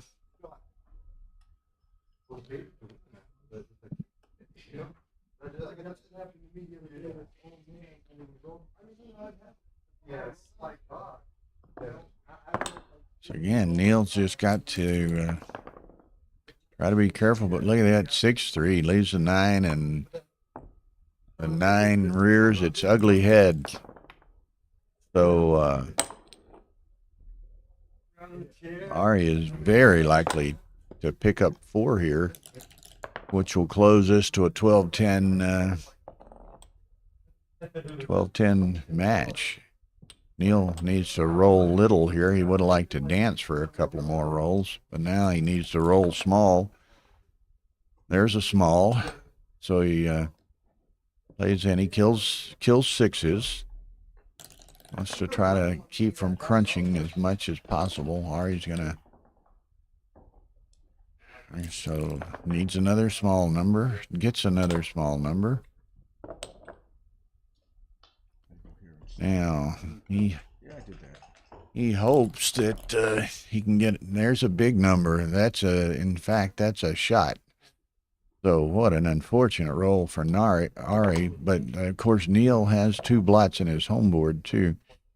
But if he rolls a 5, he hits and maybe covers. Doesn't do that. So now he's going to maybe shift to the ace. Keep a 5-point board. Ari dodged a first bullet there. Manages to escape. Neil really needs a 5 to keep from crunching. Doesn't find it.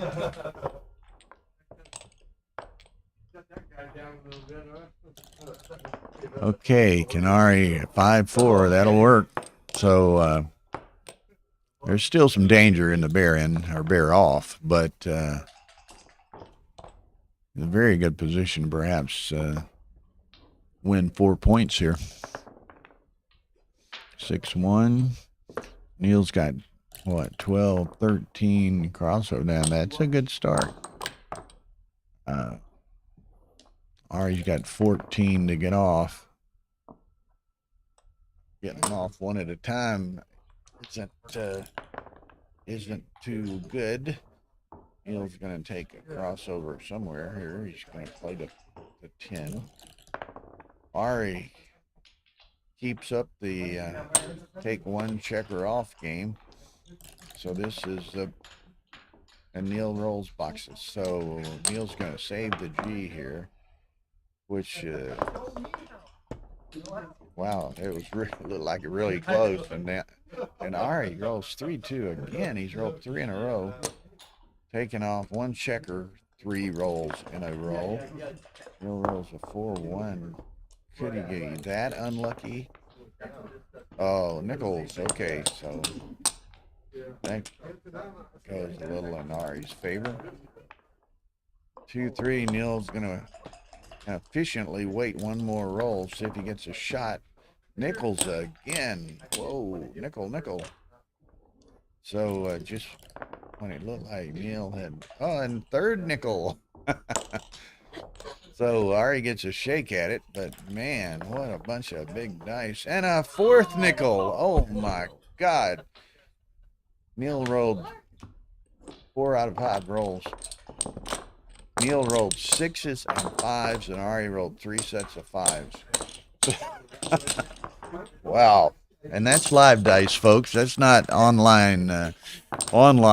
That was the live variety. And whoa, they didn't change the score, Tara, 12-10. Yeah.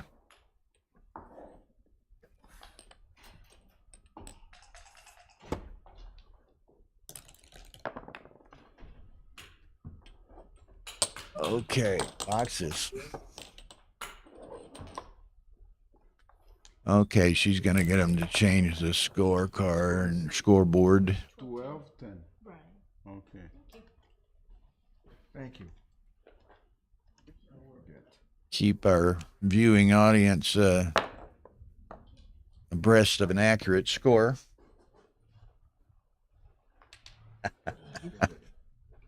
That was kind of everyone's sentiments, Dimitri.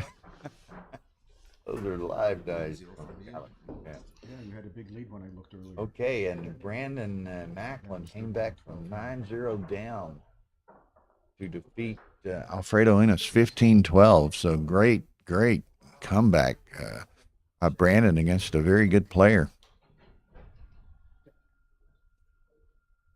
Y'all know, spot him as many next time, man. He's sitting right around here. There he is. Oh, okay. So,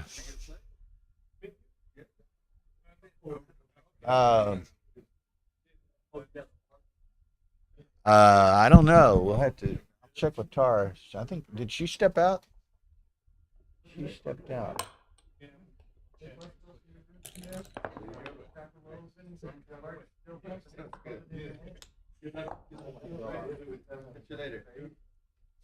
Oh, that's right. You were waiting on the other Ahmed Mangoni. Okay, I was when he asked who's David Wells. Never mind. Okay. So here we go. This is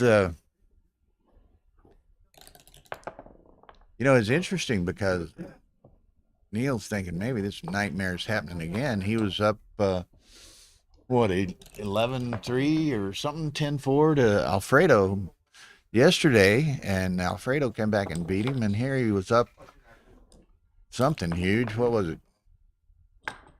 12-3, 10-3, something to Ari, and Ari's putting on a rally clinic here. So Neil's probably thinking, what is it with these Brazilian guys, Alfredo's standing behind me here watching the screen, watching his countrymen.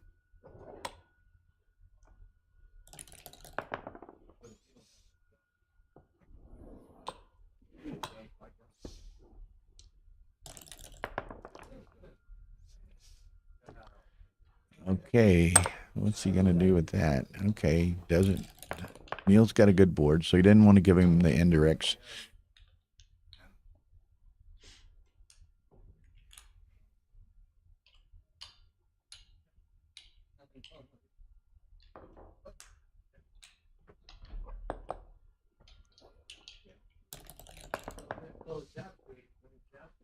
Okay, 5-1. Just got to burn it to the ace. Nothing else to do. Okay, can Neil? Yeah, he rolls small and sustains a roll at midpoint, which keep some pressure on Ari. 6-1, man. He's 5-1 and 6-1. He's having some struggles. 4, so Neil's got to go with that. Okay, so Ari, no 6-4, he says. How about a 6-3? Okay.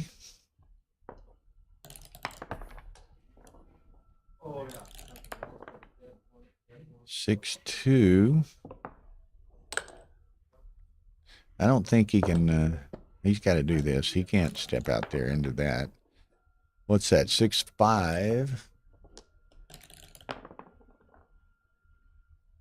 4-2. So Neil's going to make the break, which risk an occasional G out of a situation like this. 5-2. 5 goes there. Correct. Thank you. 6-4 or 5-4-2? 6-4. Okay, 6-3. So Neil's gonna have no chance really of a G now. So he's got to wait and see if he gets the shot, and he gets the shot. 6-4. If he dances, then he doesn't get it. Yeah. So needs a 3 in the worst way. 3 it is, but look at this. Well, he can absorb. Well, he has to break the 6, but the dice gods give and the dice gods take us away. Now, can no 6 for Ari. So now Neil contemplates doing the math here. He certainly has that. I don't. Wow. I don't think he can send this because Ari's going to take it, throw it right back at him. It's the redouble for the match. Yeah, I don't think he could. He couldn't do that because Ari was going to snatch that and send it back at him. Do we get a 6? We don't get a 6 now. Neil gets the temptation again, but it's I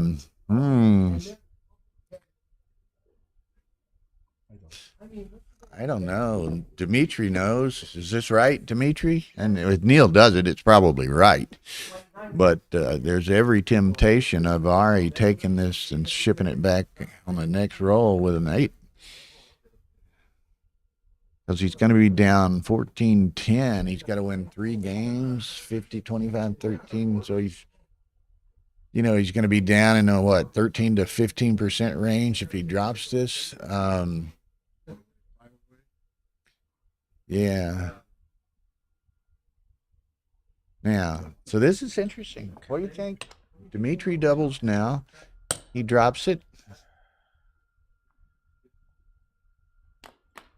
It's a tempting take, but yeah, Ian's right. Welcome in, Ian. I guess you've been working, but you have joined the party. Eric Peterson, our man. So Neil dodged a bullet there.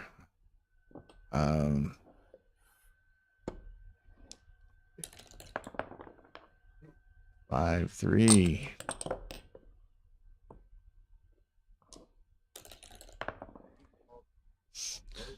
Here's this killer ducky coming from chess touch move. It's so weird to see them fiddle with the checkers so much, and that's true. There's a lot of people who I say a lot of people. There are a number of people who say that who'd like to see touch move in backgammon, and I'm perhaps one of them. But that's never going to happen. There's too big a lobby against that, including Patrick Gibson behind me there.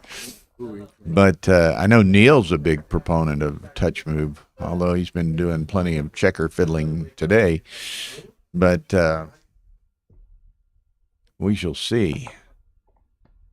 Ari, after Neil rolled the double ace and has a good structure going, he's going to try to go for it right here and put Ari out of his misery. Ace 6, that's a nice shake.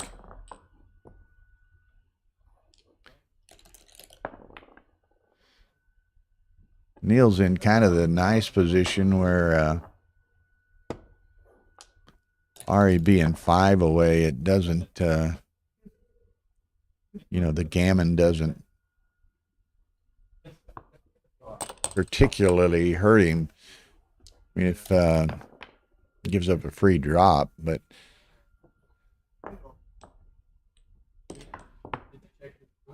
okay. There's the 5. So Ari needs to anchor here. Doesn't get the anchor. Doesn't get anything. I was thinking he came in with 6. This is getting tenuous for Ari. 3-1. Does he step up? He does. What's that? Deuce 3. So he's going to hit with the 5. Ari needs to hit. Needs to anchor. There's the hit. And the 13-11 is the only 2.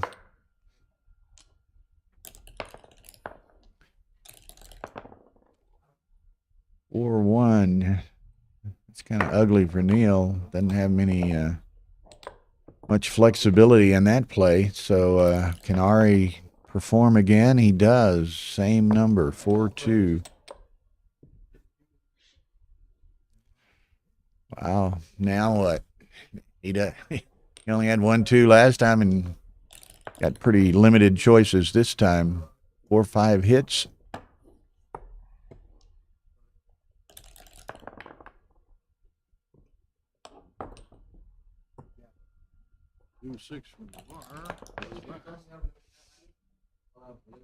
Kind of an interesting discussion. Who's the most emotional backgammon player? Somebody said maybe Ray, and that was probably true a number of years ago. I'm not sure it's totally true today. I'll have to do some thinking as to who might be the most emotional. Might be the most what? Emotional. We had our characters in the day. Ray went through his period. Steve can be known. One of our most volatile and emotional players maybe let it catch up with himself, and he's currently serving a life sentence. But You didn't see the emotions except in his body language. oh no, I saw the physical. Oh, that's right. You were there. I saw the physical. They were abusing your staff. Abusing our staff. Even I saw some physical throwing cups and this, that, and the other. So he had his volatile side. He who shall not be named. He who shall not be named had his volatile side, and maybe that came to haunt I him. wish I didn't see it myself, sir. That's it. But that's all I've got. He comes in with 6-4. Okay. Too many choices. Uh-oh. Yeah. Ray's getting tired of these deuces.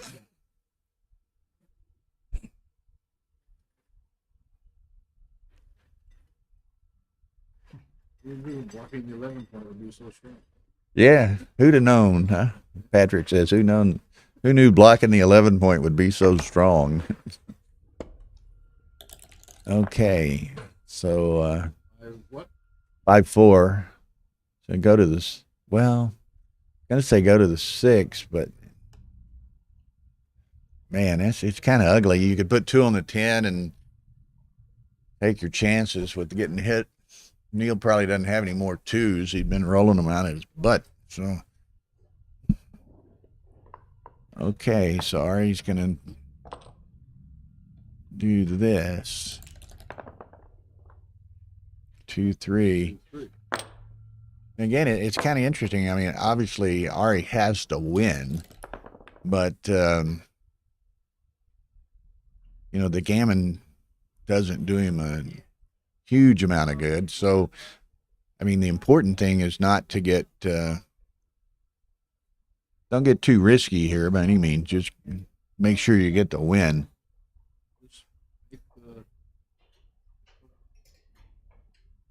Duel.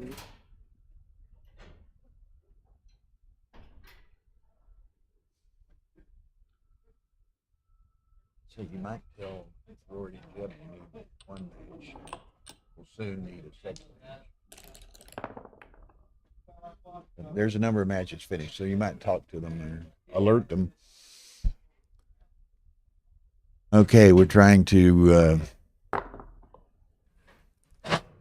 stay proactive here with the directorial staff and find our next matches. Alfredo and Brandon have opened up stream 2, and stream 1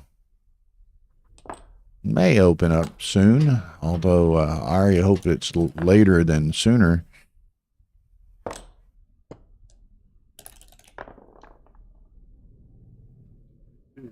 $42.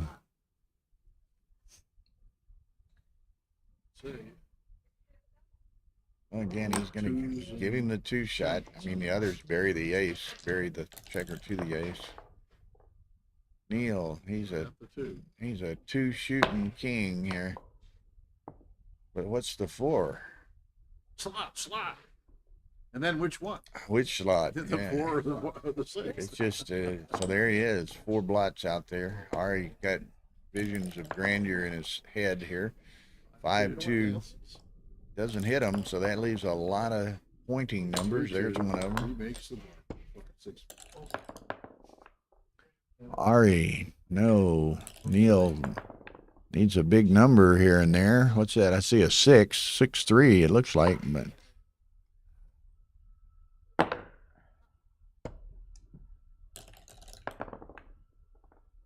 Okay, there's the 4. And Neil's going to go after that little baby if he can, a 4 or a 6. 6 the hard way. There's a 4, another 4 ace. Okay.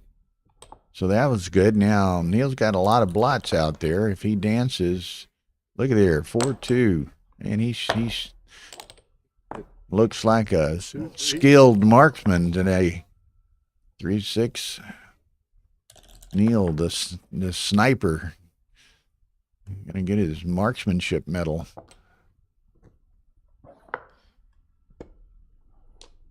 Okay, Ari begging for another 4. There it is.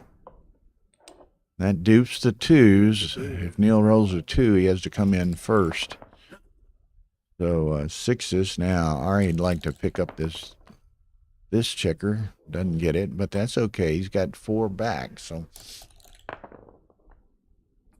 I have 3 again. Yeah, he'll take the gammon, but the gammon's not real huge here in the grand scheme of things.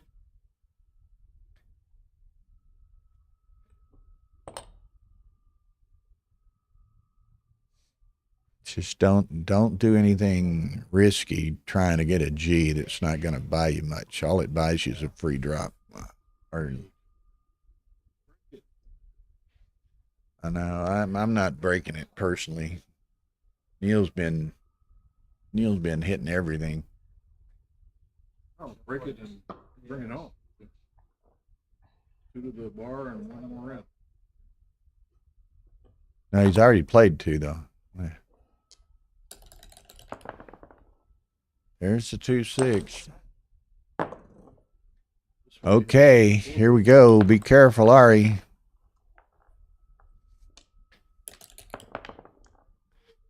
That'll work.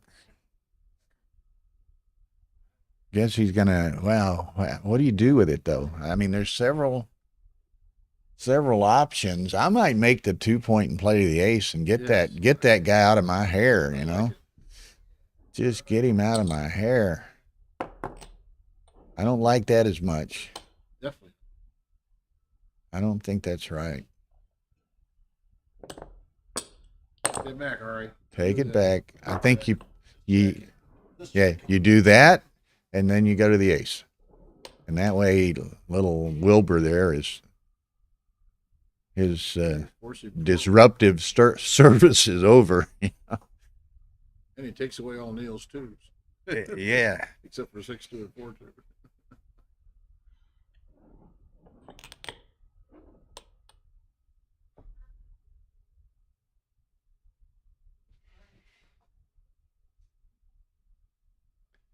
This has been a pretty Okay. long match.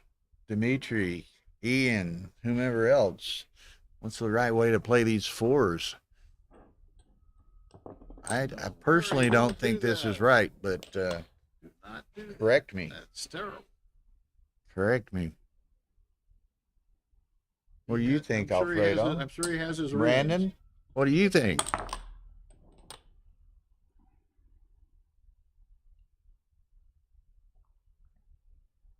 I'm shifting. You just got to knock him off at this point. Huh? Yeah. I'm with you. That's what I think. That guy's just causing you so many headaches. This with Alpha in this area and coming up on stream 2. Okay. And this will be Rafael and the winner of Red Fogel and Ted Chi. Huh? Oh, okay. Who's the first? Okay, going to stream 2, starting very soon, is and I'm glad to see Ari made our consensus play here. But very soon is Al Hodis and Dana Nazarian on stream 2, and the stream 1, when this is over, will be what, Ted Chi? No, either Ted Chi or Ray Fogelin versus Rafael. Okay, either Ted Chi or Ray Fogelin, who are playing now, against Rafael Lopez de Lara from Mexico. And Ray leads 14-11. Ray leads post Crawford over Chi 14-11. So it could be Ray and Rafael Lopez de Lara, which will be a good match. They know each other well. Have played a lot over a number of years, particularly here. It is Ray? Yep. Okay, so it'll be Ray and Rafael. Okay, so looks like they're going to have to wait a few more minutes, though, because in all likelihood, Ari's going to win a point here, and we're going to go to post Crawford 4-way.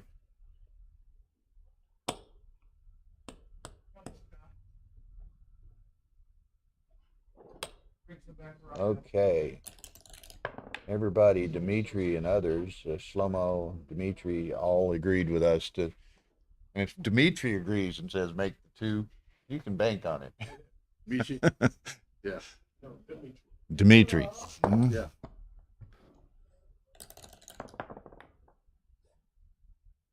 Close one, Ish.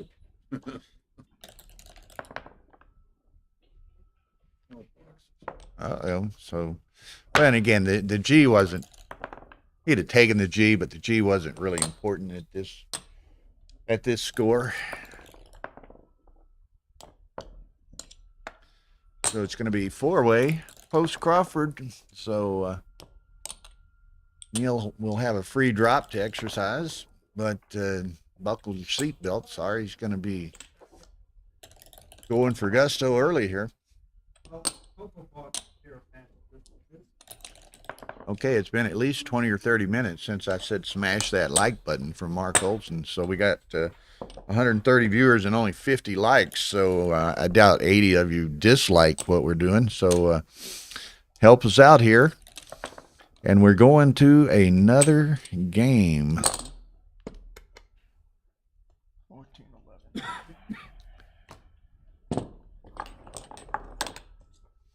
Okay. The cube is back in action.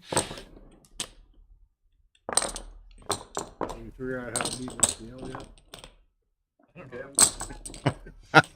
This tournament, anyway. Yeah, y'all are. 14-11, or did they change the score? No, They changed it. 14. Oh, yeah. Post one. So y'all are be playing on this stream, right? So y'all, All right. when this match is over.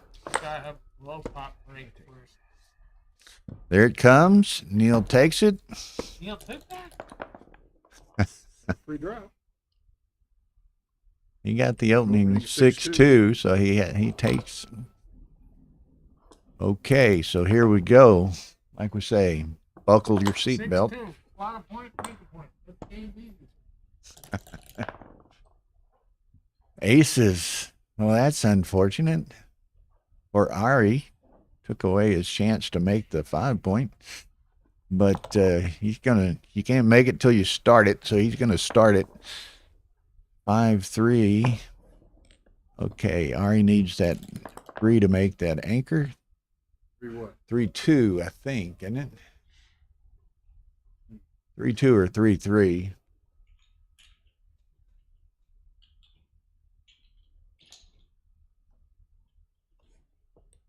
Come to quit rolling the dice over in that corner. So what he chose not to make the anchor. So Neil rolls the 3-1. Has to eschew the 5 point. Might be risky to make the 5 point. Probably a wise move to eschew the 5 point, huh? But well, let me think about it anyway.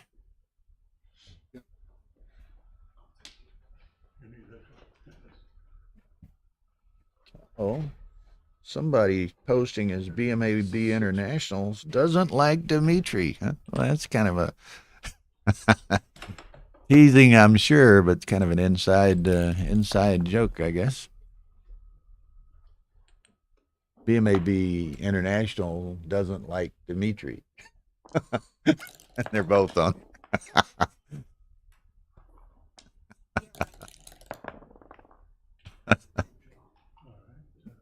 Okay, so here we go. Does yeah.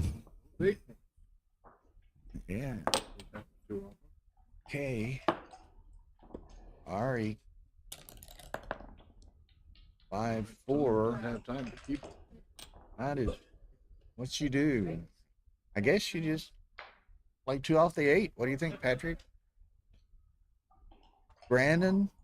Alfredo?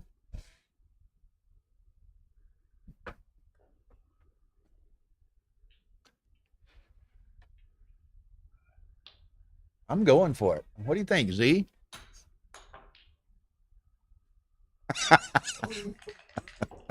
5-4 black, and he's 4 away. Two cube in play. Post Crawford. Oh, I don't know. I want the G. I'm greedy. We noticed. 3-1. Okay. So roll a 4-1 and prove me wrong. 6-1. That's ugly.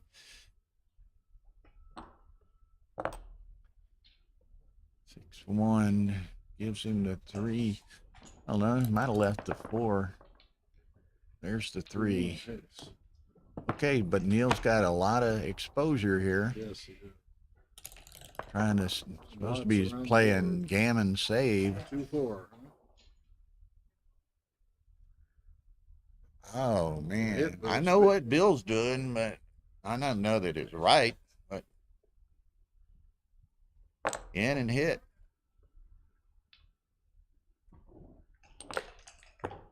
All or nothing right now. Neil's got 4 blots. 1 in the air and 3 blots, so 4 blots in effect. 3 or 2. Either. Dealer's choice. Hit twice. Just hit and button up. Okay. So Neil's going for the gusto. Dance. 3-1. Only 1 ace. There it is.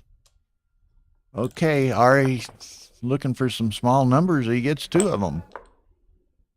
Okay, now he needs to pair them up soon. 5-1. Neil's taking 2 to the mid.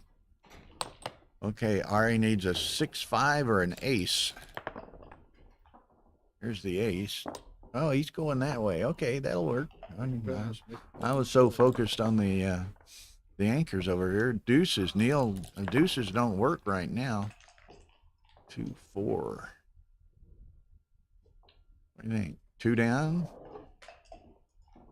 What was it? 4-2. 4-2.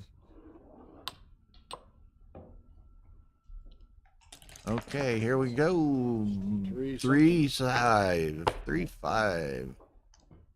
Okay. Ari still got some chances. 2-3, so that hits. It's back. Stay. This Good is dog. Good dog. 3-2.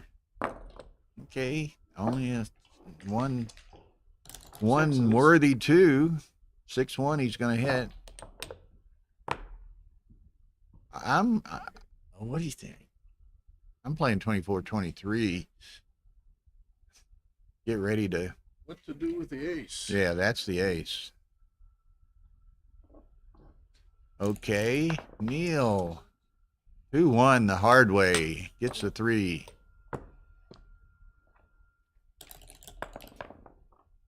Ari. Uh-oh.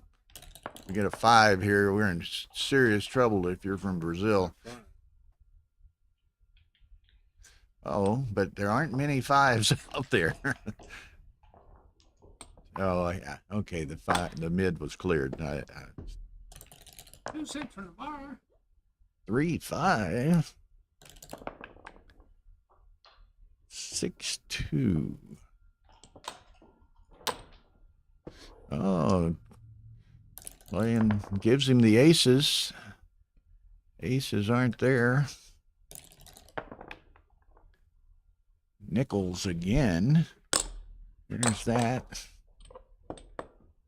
Neil's been rolling the same double in large quantities in various games. He rolled double 2s a bunch in one game, double 4s a bunch in one, or double 6s a bunch in one game, and here double 5s a bunch. Okay. 6-3.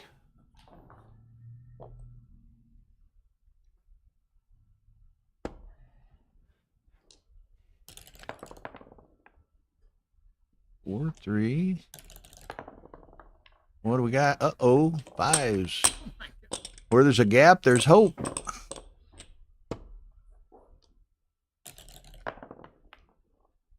Two, 1. So Ari's ready for a shot. Finally got in. Whoa, 4, 5. Look at here. Does Neil have a market on all the 5s? No. Clutch. Now, Ari just got to start spreading them out. He got 7 checkers to contain Neil's 1. So let's see what happens. Neil's got the potential of leaving another blot. Need to cover that outfield. I don't know. It's my 3. That's my 3, and then maybe going to the 11 or something. Just go, yeah. I don't know why you guys wanted that 3. 6-4. Okay, so 6s, 1s, and 2s. Exactly. There it is. Okay, and let's split those guys. Right, yeah, you definitely have points. 1, so Ray. 6-4, that works. Now Neil's in trouble of perhaps leaving another shot here. A 3. Okay. 6-5. Bring that sucker on out to the 12. Okay, Neil likes that. He just doesn't want to roll a 4 right now. Okay, to the 11 and to the, well, that's okay. Yeah. Deuces. So that was a good number. That seriously reduced Neil's potential getting gammon numbers. Yeah.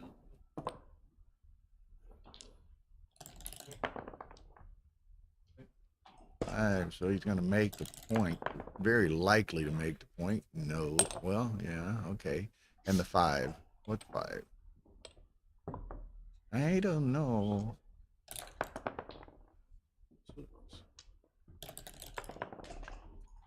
Harry might be able to trap a checker if he plays it. Yeah. Hey, this is an exciting game, exciting match here.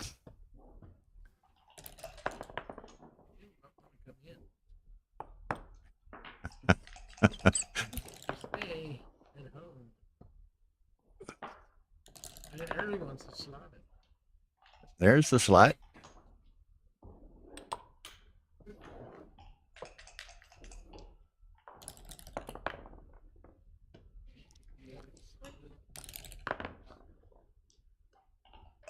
Six, four.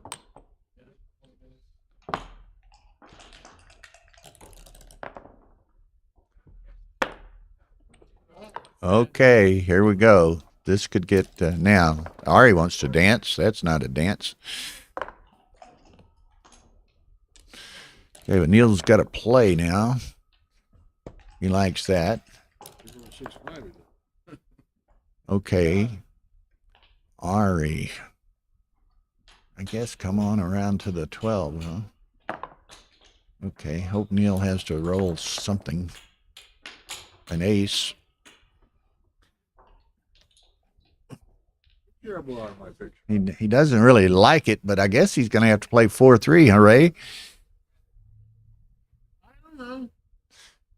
Well, if you don't know, who does? You're always opinionated. He means They have different weights. Yeah, Ray ought to come sit up here and Substandard. he slotted it, see? Can't say 4-3 when the guy goes. so what do you do? Yeah, Ari's going to go for it here. He needs a G for the match. Okay, that way he can leave it safely. Oh, Two little numbers to buy him one more roll. Ooh, he's going. Oh, okay. So, in all likelihood, we're going to a final game here. Although if Ari rolls like that, and Neil messes around here, I wouldn't want to be in front of that door if this goes south. Oh, look at this number. 6 checkers off in the first 2 shapes. Okay, there's a 6. So the explosion is deferred. 8 checkers. Okay, here we go.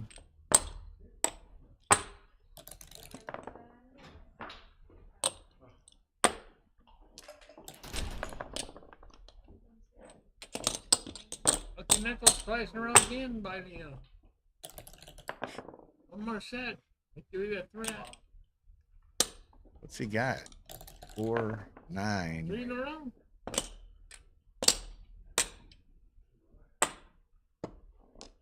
Okay. Uh-oh. Uh-oh. Leakage has been The reported. door is open. Oh my God. That wouldn't happen, would What it? did he get with his ace? Oh. too close up there. All right, I'll get up here. Okay, Ray's going to sit down and talk us through this last game. Which, well, Neil has a free drop, but it's likely going to be the last game. Hey, Neil's the all-time number 2 on the ABT list. Oh yeah, who's number 1? I can't remember, but It's by a fraction of a point, isn't it? no, because I cashed in the last one. But Oh. so I'm up 3 points or something. 3 points. So who do you think I'm falling for? Okay, there it is. Neil gets to take it again. He got the 6-3. opening He roll. got the opening roll. All right. Okay, so this is it, folks. Buckle up. Last game. Buckle your seatbelt. All right. Here's David Wells. He can tell us when we're wrong about something. It's always good to have a quality control officer. It's the right play when I can. Hello from Bavaria, Germany. Daniel, welcome. You've missed a hell of a match. You get to see the last game, though. Did Neil have a big lead? And Yeah, 10-4. oh, he lost to Alfredo yesterday. Alfredo. That's who Ari played doubles with. Yeah, these Brazilian guys are wearing Neil out here. But then it happens both ways. Alfredo got up on Brandon 9-0 a while ago and lost. So Alfredo got to taste the Oh, he did. other side of the biscuit. There. Well, he Here we he go. gave me a lesson I'll never forget. He's over here I was enjoying it, too. I was up 2 to Right behind nothing, you. and then I never scored another point. That was not very good. Okay. This is Oh, is Eric exciting. could have both Lot 5 of- points here. lot of potential here. Oh no, not both 5 points. He's going to take the 3-point right here. All right.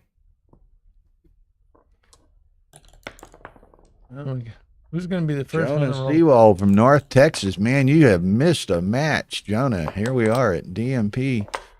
How come Jonah's in Texas is not here? He says he can't go to all of them. He heard David Wells was coming, I guess. And Stacy Turner. Stacy Turner joined. Everybody looking in here. We got Dennis and Patrick They're and waiting for their opponents. are they all waiting on these? I'm waiting for the table. Ray and I got Nick. Rafael are waiting for the table. So Ray and Rafael are starting here after this, and who do we have? Dana and somebody on the extreme too. Who was it? Al Hodis and Dana have started on stream 2. And like you said, there were a lot of numbers. This is a pretty good number for Neil. God, Ian's saying Hits and makes 2 interboard points. Before that, he was stuck in the race a little bit. Ian says he wants some David Wells commentary sometime this weekend. You know, we'll have to get him up here. Okay. Is Ian writing checks for that? All right. Airy didn't fan. That's a good move. I hadn't even paid it. They both got plenty of time. I hadn't even looked at the clock in forever, and it's been a long match, but they played fairly quickly, so no time considerations really at all.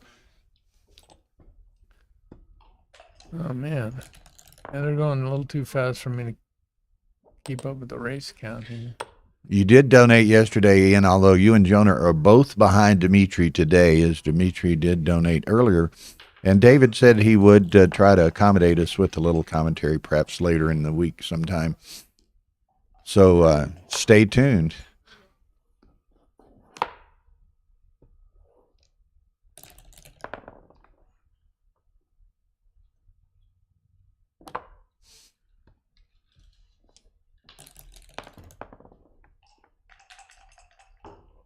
Yeah, it is. This It's is close. Hear any commentary here? well, we're playing enjoying fast. the game, and they're playing fast. Check that out. We paid high dollars for these seats. They're playing like there is time considerations. So should he save a 6 or bring it in? Okay. David Wells said bring it in. I trust him. Right. Okay. 32, 3-2. Neil's prime holds up. Let's see how Aries does. 65 good. out with both of them. Both of them. And he's got the 2 blots there. So he can't really. 9 and 10 hit 9, but he's got Aries 2 blots in his home board. Aries- You can see I already kind of leaned back and why did I leave those 2 blots? It's not out of the question. You give him 25% disaster shots, but what's the race? He went down by 11, so he's down 9 there. 10, 11, 12, 13, 9, 8, or 10, I guess. It's 10 pips, I think. Yeah. So he's only going to be down 1 after this if he hits 20.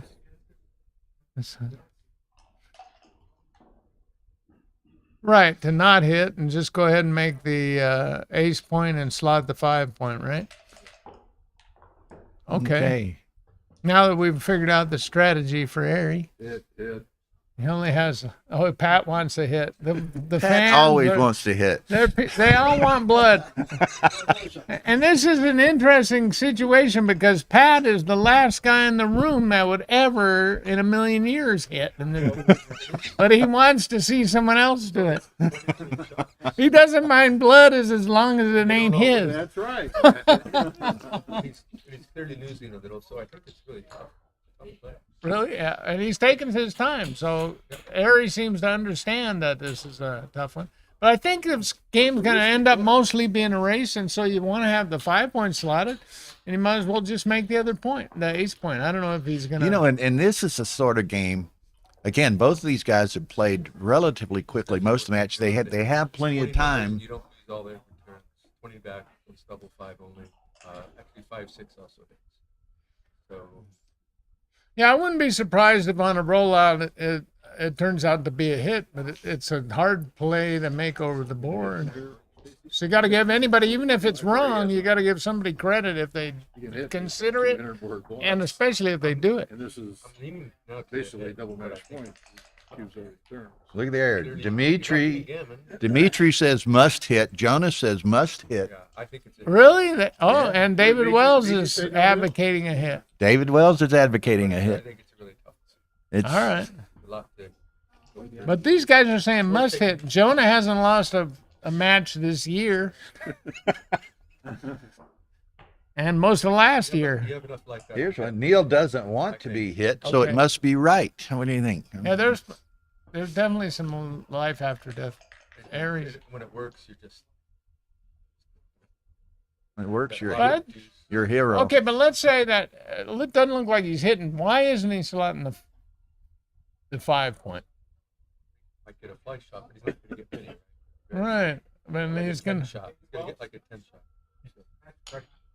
Okay. So You would hit without 2 blots. I think. Sure. Well, that's why he's not slotted. Well, after this play, if I counted right before, Aries going to be down 1 pip, and he can hold the anchor, and he could slot the other deals. But a lot of people are liking the hit. Of course, they're not. Not on roll. They're not sitting They're on. not sitting in the board with 2 blots in their inner board. We got a lot of brave guys out here. Most of them are in the consolation, by the way. No, I'm just kidding.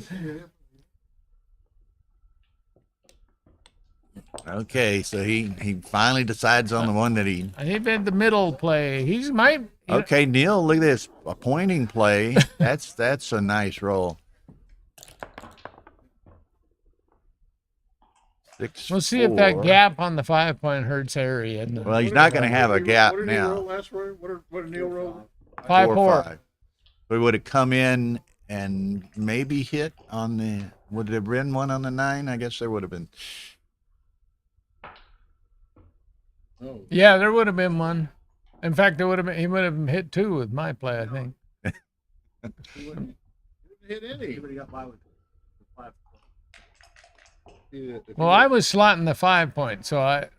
Well, that was Yeah. a non-hitting play though. So Oh, it was down okay. more. But he hit. He meant Okay, so he would have five in and forward out. play. Could've- Okay, ace That's five interesting. slotted so Ari, what do we do? very good. The deuce would have been open. Well, Neil rolled 5-4. Ari rolled 6-4, so it's dead even after the play. I still want him to slot the 5 point. I mean, this is going to end up being a race. I He's think not that's going to right. get any. I think this is right. And Okay. it's dead even count wise. Neil rolls a 4-2. He's holding on to the blocking So point. he's 6 up. 6-3. What was that? So now Ari's up 3 after, That's why after Neil this held play. that. That was a great play. Because Aries got to play a little careful. Couldn't just come out there. Uh-oh. That's not what Neil wanted. Anything with a 5 was not what he wanted. So Neil's up 5. 2-1. Ugh. Okay, this is a tough roll for Neil here. Neil's up 2, I think. He's got to have half a dozen shot levers here. There it is. Nope. Oh, no. He found it. Well, now Ari can run and be a lot. Oh, he's got to stay. Look at that. Stays. That's Man, Didn't main, have to break. that was a great number for Ari. there's the shot. This is it. Right here. This is it. Well, Brazilians never hit shots. Roll a 3. This could be the first time in the history No. of backgammon Oh my Brazilian God. guy What a hit the game. shot. What a game. I haven't seen Ari miss. He was in Monte Carlo. I think he cashed in 3 events. 4-2. In In and off, huh? He's worrying about double jeopardy, maybe. Look out. Uh-oh. This is how the Brazilians play. 6-2. Okay, this could get interesting. It's already Neil's interesting. got It's two, way more interesting than Neil wanted it to be. Trust whoa, me. whoa, You know, he whoa, wants whoa. to take 2 guys off. See, they do that in Brazil. Neil's got a void on the 5 and oh, that's the way to roll a 5 though. Neil if you're can gonna- play Take these. care of our gap, too. lucky Yeah, nickels. takes was care a of good- all the gaps. That ginned it. 3s. Wrong How set. did these guys get into the second round? Wrong set. Okay, so He didn't want Ari needs some big numbers in a hurry. It's like magnitude. They need 4s and 2s, or maybe in the reverse order. 2-1. Neil's waiting. All right. 3. Oh, that hurts. I don't know if that hurt. Yeah, he's got Did it? 9 now. Okay. He's odd. That's it. This hurts. Well done, Wow. Neil. What a match. Huh? Okay, I'll see you in there, Rafael. So hit was right. Hit was right. Was it? Yeah. By how much? It was quite the match. Well, you got it in percentages. All right, so Here you go. it would have worked out too.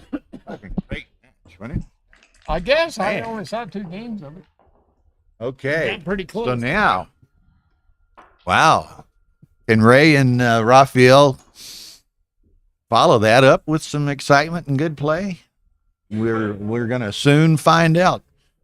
Ray Fogerland and Rafael Lopez de Lara. Great match, Neil. Boy, that was a battle, wasn't it? Making me struggle when I get a lead. Okay, now you were at the chair. Should he have hit with the 5-4? I would not have hit. Neil says he would not have hit. Okay, so that's because he was only 1 pip down after the roll. I thought he was 350. Okay, Ray counted 1, but whatever. It was Counted close. 97, 100. Okay, so wow, what a match! They're Good match, yeah. wearing you out I there. definitely would not have hit 1 pip down. Yeah, Hitting doesn't guarantee a win if I miss. true. And You won? yes, thank you. And Who I'm are your next matches? no, I do Stu not, but it's up Stu to- Hosen. Stu Hosen. Okay. Wow, that was a hell of a match. Yes, it was. That was a hell of a match, and it's one y'all played about Of course, he doesn't guarantee to lose if I hit him back, but still. 2 hours and 45 minutes.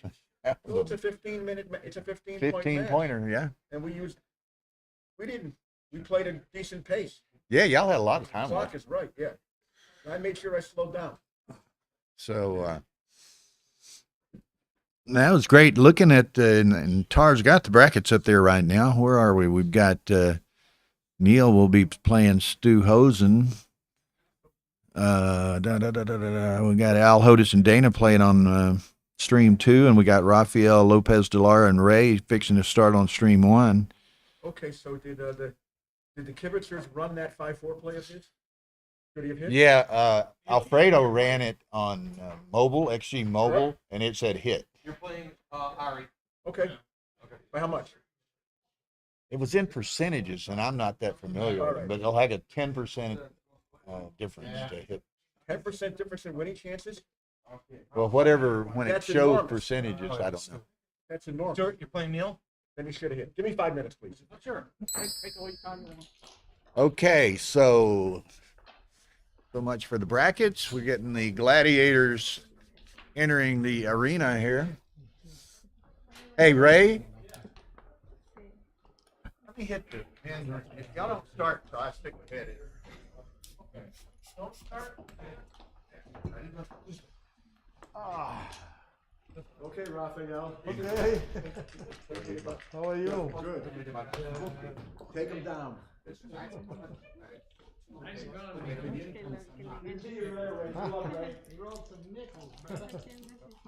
Yeah, I rolled too many nickels one game. Yeah.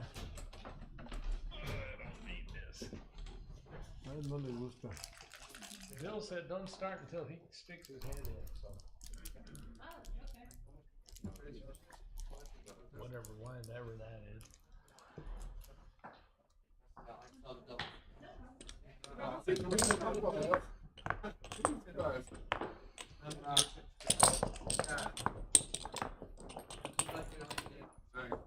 Is this the way we're supposed to go? Oh, okay.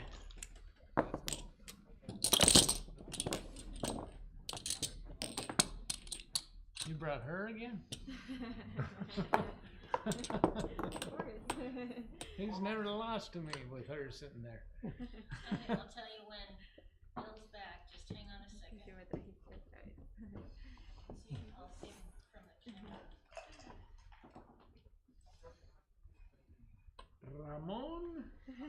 Rafael.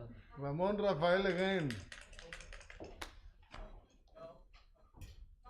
There he is. We're okay? Great, thank you so much. Okay. Okay, your trusty announcer is back. Ray and Rafael.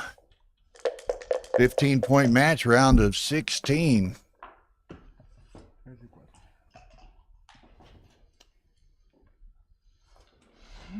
Okay, everybody's saying now it was a blunder not to hit on that 6-5, what was it?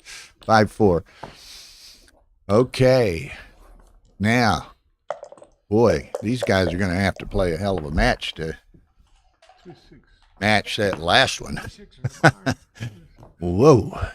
But anyway, it was funny. These guys, they were laughing earlier. Apparently, Ray and Rafael have played any number of times in Vegas over the years, maybe even in Monte Carlo. And Ray was just laughing that he just cannot beat Rafael. Yeah.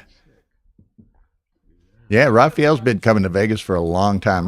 He's from Mexico City. And really nice guy.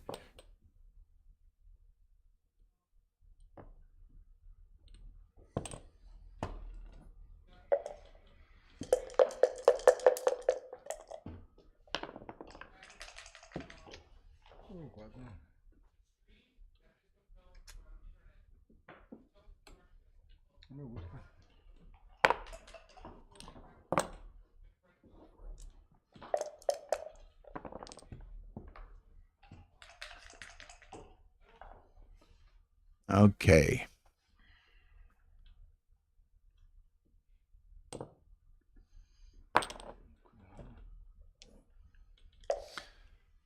Okay.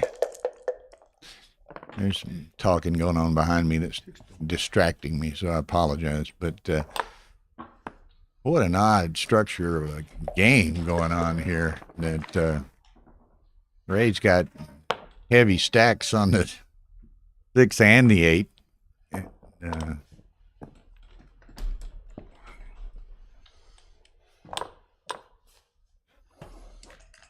Okay.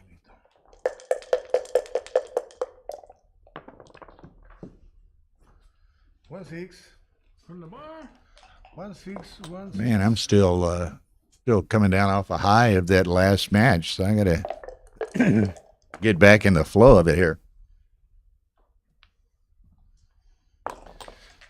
The baffle box is strictly optional, and it's not even a preferred option, I think. But most people, and sometimes you'll see a match where one person's rolling and one person's playing the baffle box, so you get a bit of that. But Okay. I think in the last match, Neil very much likes to play with a baffle box. I'm not sure about Ari, but Ari perhaps just accommodated Neil. And personally, I'm not a big baffle box fan. I don't particularly mind them. I don't like mixed delivery systems, meaning I don't like it where one person's rolling and one person's using a baffle box. It's a little difficult. It adds a little difficulty to Can you set me for 30 minutes? For one. Maybe. If not, I'll get Tara. You know how to do this too. I used to know how to do it. I don't know. Let me go in there and get her to do it. Thank you. What was I saying? Oh, if you on streams, baffle boxes complicate things a little bit because the viewers,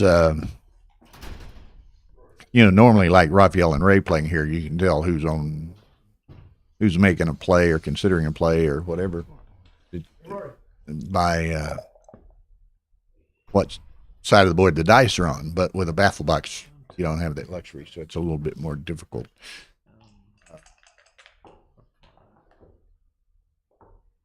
So anyway, okay. Like I said, gotta settle back down and calm back down after that incredible match between Ari Noguera and Neil Kazaros.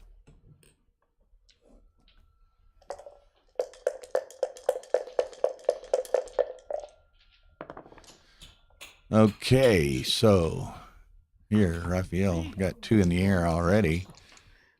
Does Ray think this is too good, or does Ray want to play on? No, it's not too good. Let's play. And Rafael says you're up 2-0. Con todo abierto ahí. 12.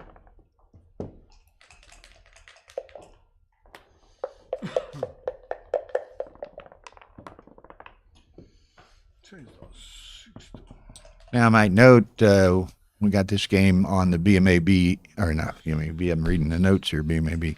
But this is on Backgammon Galaxy's YouTube channel, and we certainly appreciate the use of their channel and access to their tens of thousands of subscribers. So hopefully everyone's enjoying these matches, having a good number of viewers here, and all of you who join and view should certainly, as Mark always says, smash that like button. The number of likes and so forth, how should we say, impacts your status with YouTube and the kinds of services and whatever that you get. So the more likes, the better. So take advantage of that. And again, thanks to Mark and his team. And, in 2 weeks, the BMAB, I keep saying BMAB, the UBC Contender Tournament is in Istanbul, immediately preceding the Decisive tournament in Istanbul. Tara and I are attending that.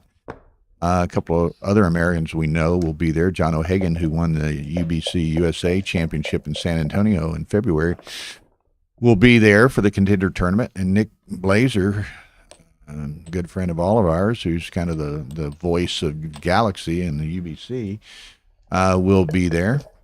So it should be a lot of fun. It's supposed to be something like 750 people at the Decisive tournament in Istanbul. So that'll be an interesting experience for us. Tara and I, we're not streaming. We're just planning on socializing, relaxing, playing. We'll probably take the good camera and do some interviews, some travelogue type stuff. But maybe.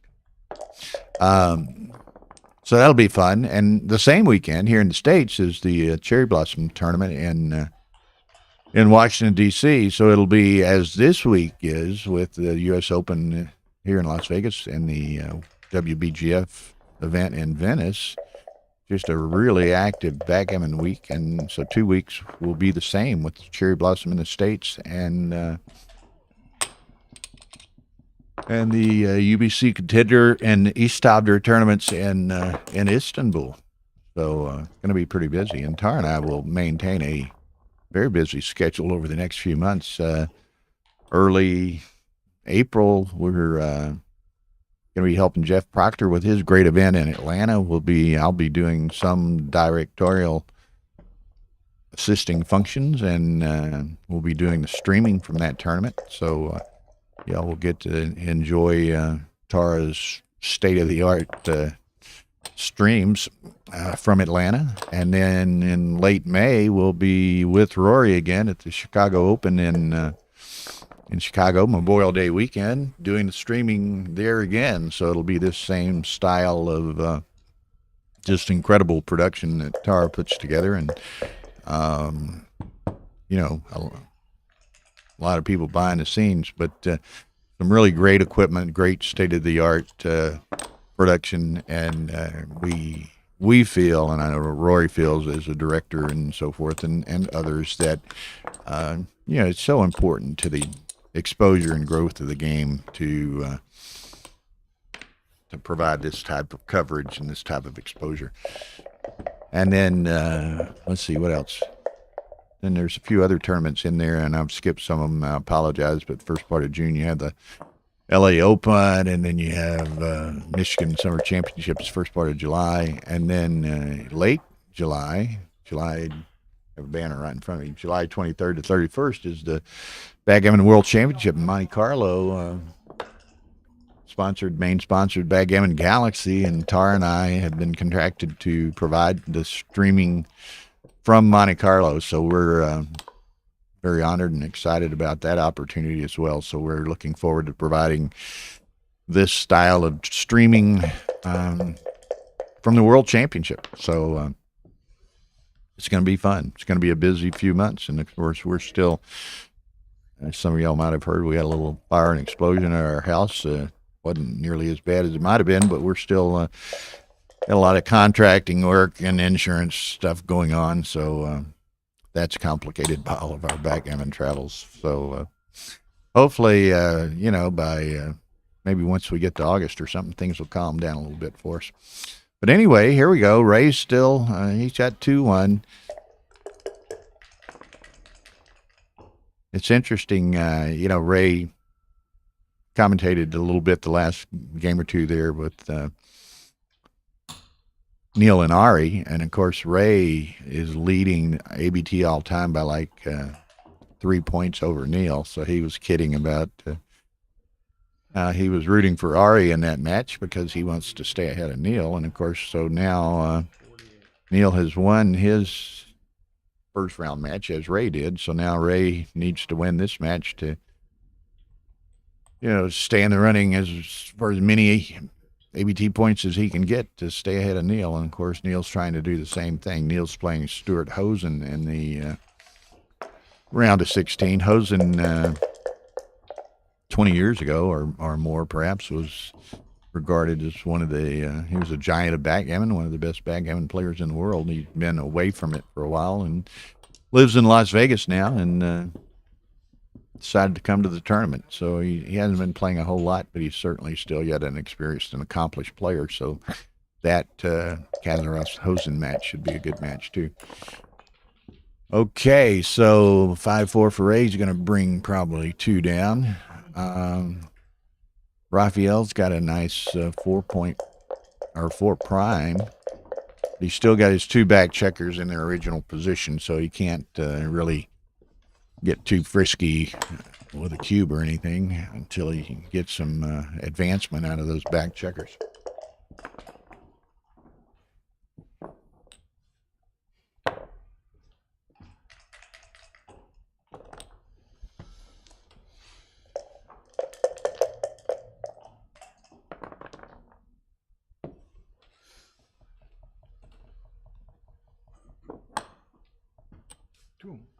Okay, where are we at? We lost a few viewers for a while, but it's picking back up. They're down the stretch of that exciting Kazaros-Nagara match. We got up to about 175 or something. So back up to about 115. So we hope to get a lot of viewers. Although it's now late in the evening in Europe, but it's Friday night, so they can be watching. Okay, so Ray doing a quick count. He's got 98 and 16's 114. 10, 62, 102, 5, 7. Rafael's like 7 up. Ray's got the great structural position, but he's, what I say, 7 down in the count. So not really yet in a position where he could send the cube to Rafael.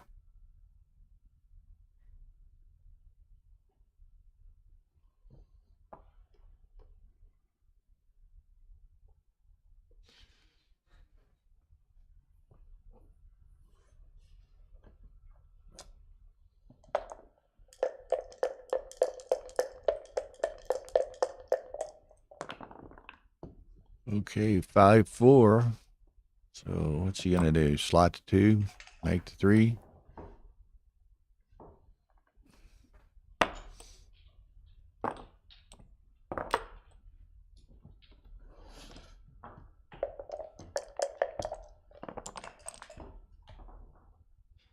Yes, Mrs. Bubbles still with us from Switzerland, and Daniel is in here from Germany. And yes, it's Friday, so it doesn't matter. You can sleep in tomorrow.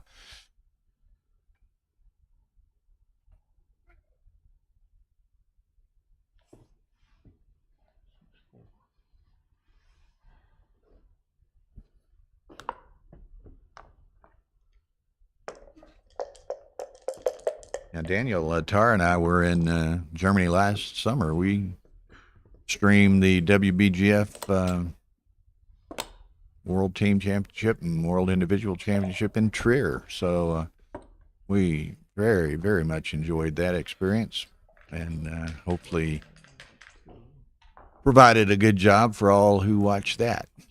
Okay, so it's still kind of a standoff here. Ray is trying to find that opportunity to send the cube, but the pip count is so close that it doesn't allow him to do so.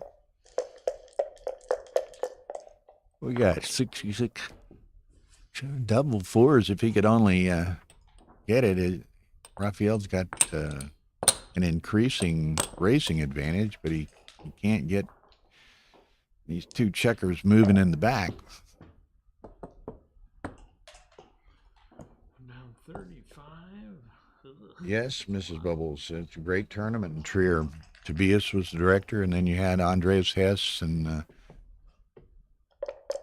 Klaus Tonkin, I forget his name, Simone Hogg, several others that were on the organizing committee. It was just an incredible tournament and experience in Trier.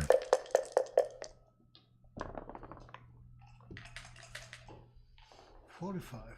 Okay, Rafael's got to run. So now Ray's got, he's still down in the race, but he's got a very threatening position here. So what's he got? He sends it. Rafael takes it. He again.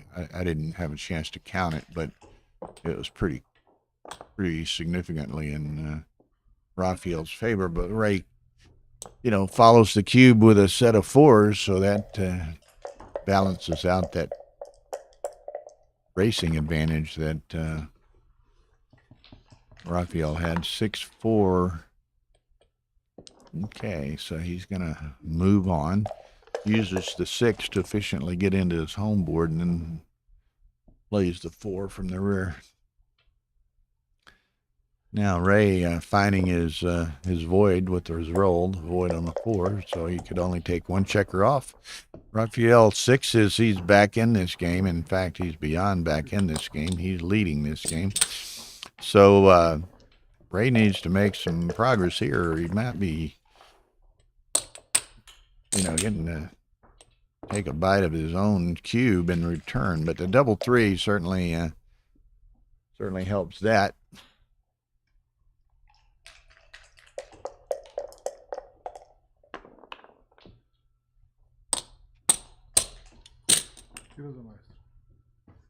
Yeah, Mrs. Bubbles, Michelle Lamotte is, in my estimation, perhaps the best commentator in the world of backgammon. Okay. Turned around. What's he got? 6-9 checkers on Rafael's side, 9 checkers on Ray's side. But Ray's got some gaps. Rafael's on shake. So ends up being a good take by Rafael. Ray had a great positional advantage, but he was behind in the race and, didn't get the roll to take advantage of the positional advantage. And Rafael wins the race.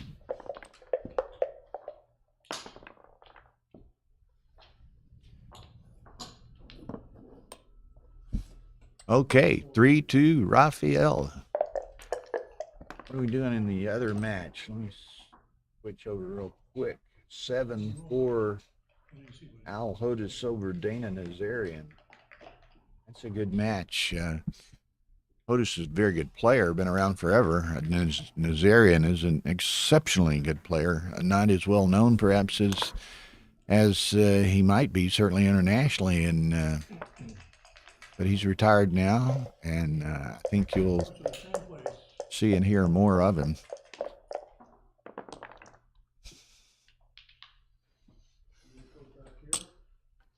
Okay, Rafael split the back and then gets the 6-5 to make the 18. Ray gets the 3-1. Now, does he could make the 5, but it's not as much urgency when the checkers are already out of there. So Ray may take the 21 anchor over there and then just slot on the 5.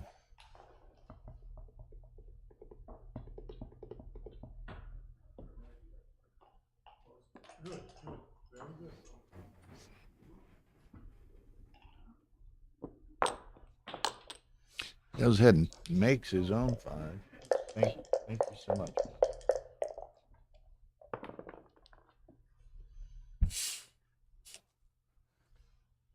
Yeah, I'm going to try to be a little bit more careful with this Coke than I was yesterday. I put the cap back on it partially yesterday and set it down, knocked it over, and the thing went off like a fire hose. But we'll try to avoid that.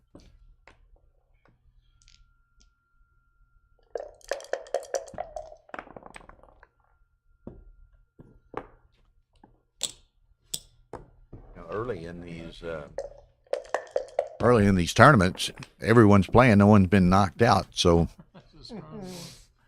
pretty much have to take care of all the commentary myself. As some of the people will get knocked out later on, I'll get some good commentary assistance here. Okay, Rafael 2 in the air, but Ray only has 9 in the zone and 2 points, so I suspect he's probably going to take this. But we had some great commentary yesterday. We had Matt Congar, John O'Pagan, Ray did some. I'm forgetting somebody. Ari Noguera actually contributed some on Alfredo's match with Neil. And so we're going to have some great commentary. David Wells told us a while ago he would sit down and offer his insights some. And so it's always nice to put faces with names sometimes and, kind of get to know some of these people a bit by their presence on the streams and, not only when they're being streamed, but when they're commentating on the stream. And you can get a bit of a feel for their personalities and their perspectives on the game and how to play certain positions and what have you. So it's a lot of fun. No play, no play. 2 and 2.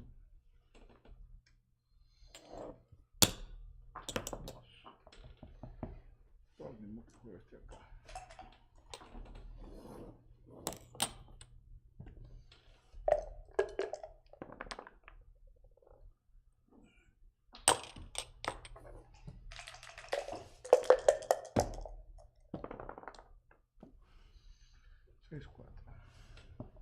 Pardon me. 6-4.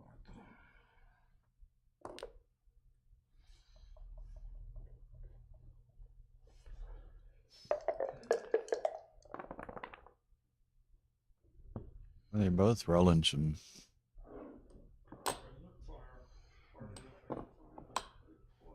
big numbers here. Ray and Rafael know each other well, so they're having fun with each other, cutting up a little bit as they play. Both very serious players and competitors, but good friends, and they have a lot of fun as well.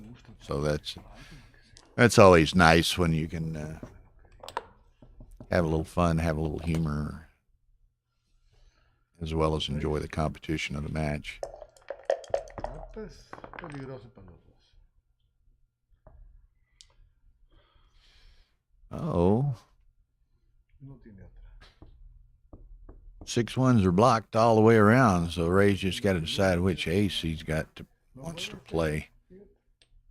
Ese 6 no juega ni el 1. Este 6 no juega ni el 1. And then Rafael gets his chance to roll into this kind of mirrored positions.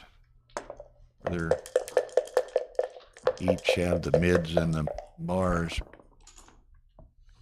Okay, Rafael can absorb that by playing off his 8, and then we sure enough have very similar. Well, he's gonna maybe make a break for it. He's got Ray has 2 blots in his home board, so Ray could hit with an ace or a 6, but you know, he might hit with one of those numbers and clean up these blots in his home board at the same time. So he's got to be careful with that. And of course, there's a 2 cube in play. So if we get too frisky here, somebody could get gammon for 4 and change the entire complexion of the match. Wow. Okay.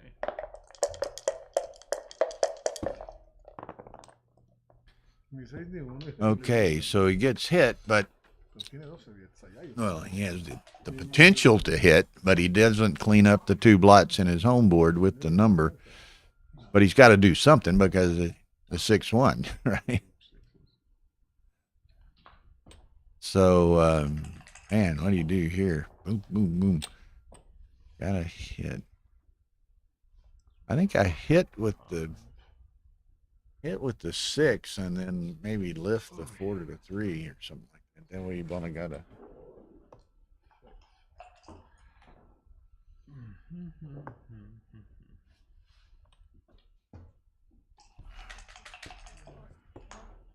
Oh, really? Norm can play a good game.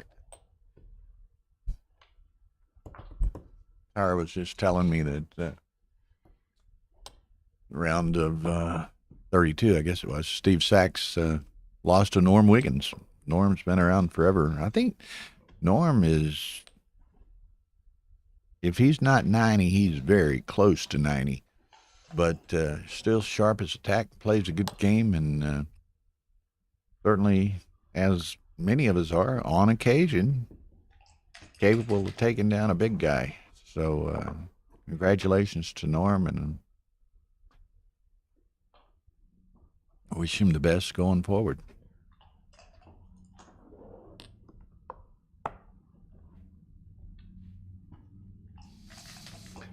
Okay, Ray's burning a lot thinking about this, but again, 2 cube, his own 2 cube over there on Rafael's side, so he's got to be careful how many blots he plays with and what he does, because he could get G'd here pretty easy. But it's one of those very volatile situations. By the same token, if Rafael were to dance, Rafael may get G'd. So here we go. Let's see what happens. A 1 or a 5.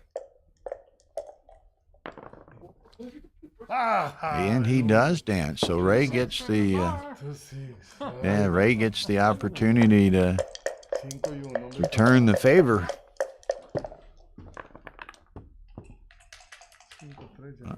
He's gonna make the. Well, it's interesting. He make the 5 point, but then he's playing with 4 blots.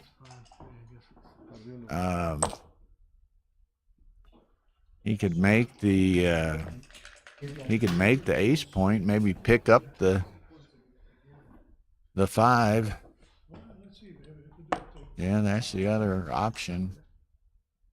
And he's not playing with a direct shot, and he's only playing with 2 blots. But wow, it's what separates the men from the boys here. I think you make the 5.2, but extremely volatile position. Por favor, Rafaelito. 1.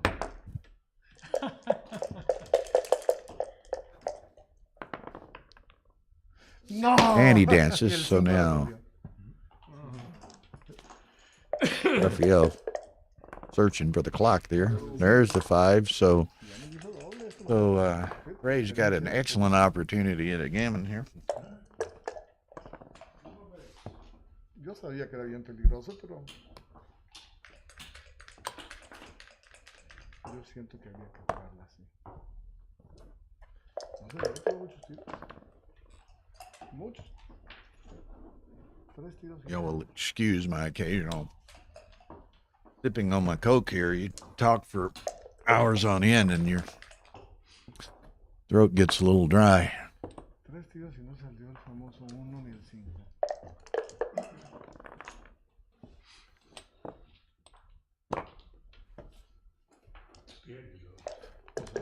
¿Salió tanto? ¿Qué más? ¿Salió tanto?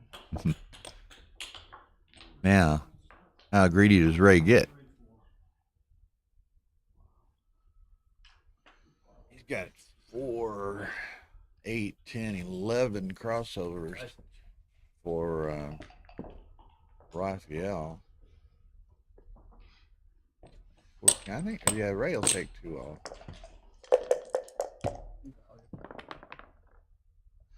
5, 6, so that paid off well. 6, 6, 5. Quítate el doble, Rafael. 5.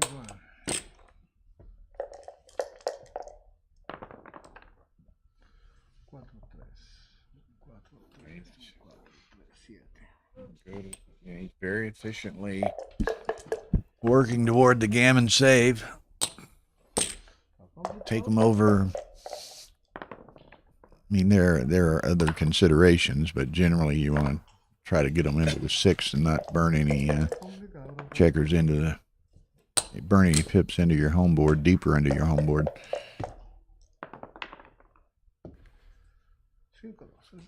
Okay, come out and then out and across. That's the 2. No. Take your hand off that. There you go. 5, 2. Okay. 6, 3. Okay. Now he's going to have to. Whoa. Come across. It's double 4s either. Yeah. Double 4s either way. That's cocked. Playing dial and checker legal, but if they're, supported by a sidewall or down in one of the crevices at an angle, then they're invalid. So Ray gets the G. En este momento y por un tiro, pero yo considero que jugué bien. There's the stream team commenting. That's hello stream team. That's the group that's doing the yeah. Yeah, that's the group that was doing the streaming from the WBGF event in Venice this week. And so we'd like to thank them for providing us all those opportunities to watch those matches as well. Hopefully they're enjoying our opportunity to present this.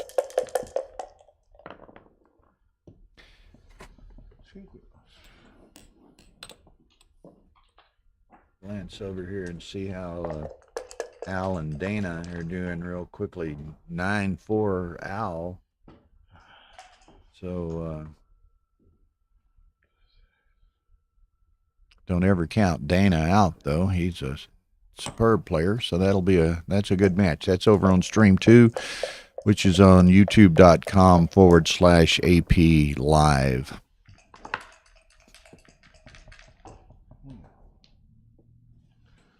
Y en 3 para allá.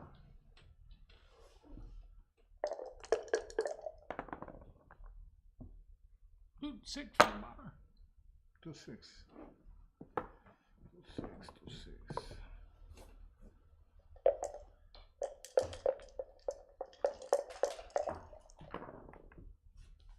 Eso no es malo. Okay, nice set of fours, which hits two, which two he wants. He could hit this one out here, or he could make the 2-point. He opts to make the 2-point, so he had all kinds of options. Probably good to go ahead and take the 3rd point. And now, does Rafael get a little frisky with the cube here? No, rolls on. 4-3. 1, 2, 3. 4. If you're going to get real frisky, just play 8-5. Have all the builders in play.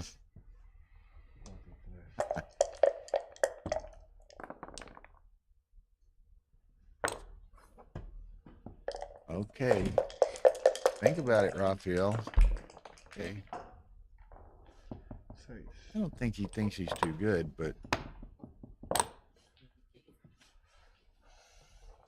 he's got some danger up here, but he could pick. Now he's probably too good, maybe. But he's got 5s to hit and 5 to cover, though. Make the 3-point and step up on the back, so you got 2 bearing on that checker on the 9.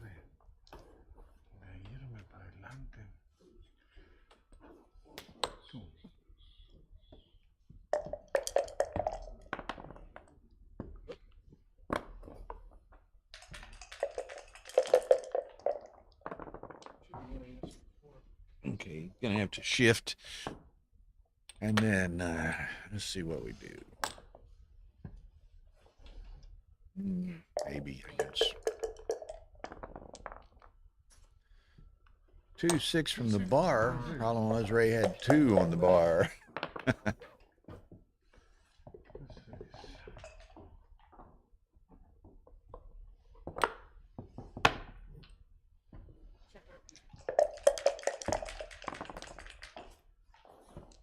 Okay, Rafael.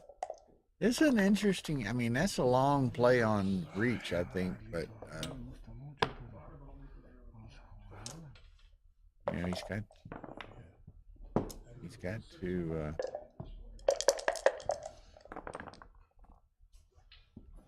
got to get over there and cover that deuce point. But 2-6, I think. 6. Step up, yeah.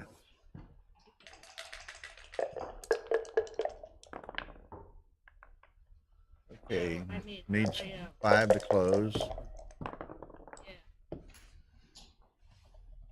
Okay, how about that?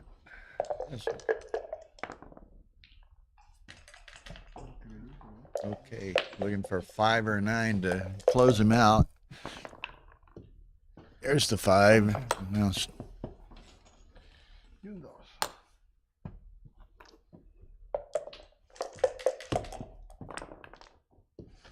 Oh my God. yeah. Somebody answered Hanu's question for him. ZMF2 clock. We use these for all our streaming. They the LED feature, gives us good visibility in all lighting situations. So we're and they're very sturdy, heavy clocks. So we much prefer using these ZMF clocks. Look at this, Ray, double 4s. Was that any good? So, and they're having a good time with it. Ray and Rafael, they're good friends.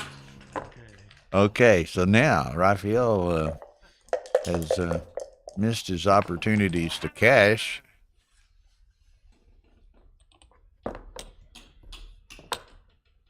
Otra vez.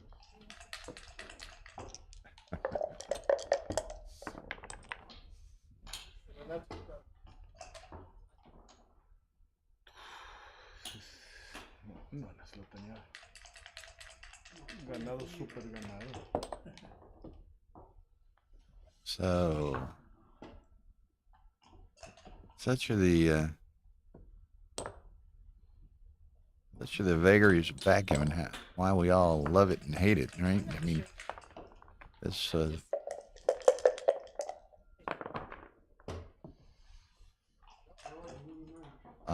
4. I mean, he has to. Three.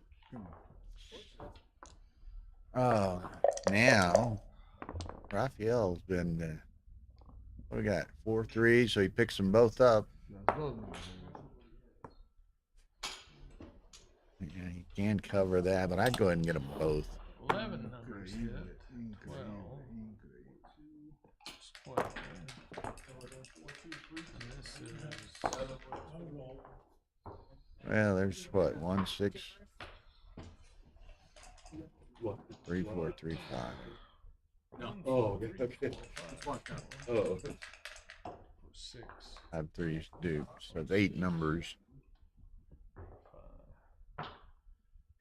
8 numbers and 3 blots. The other way is, yeah, it's 8 numbers. Is it? Okay. It's only if you put 2 up. There's only 11 twos, right? So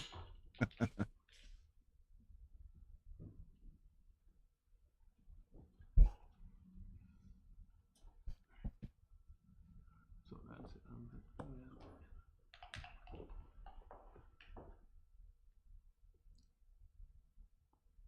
I'm going the other direction. So that's okay.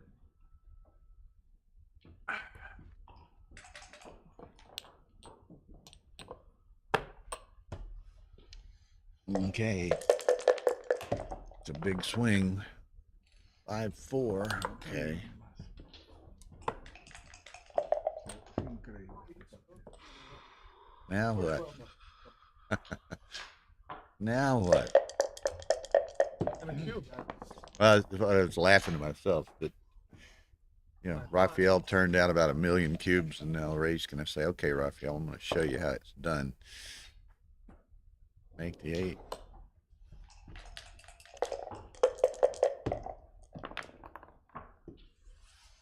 Okay.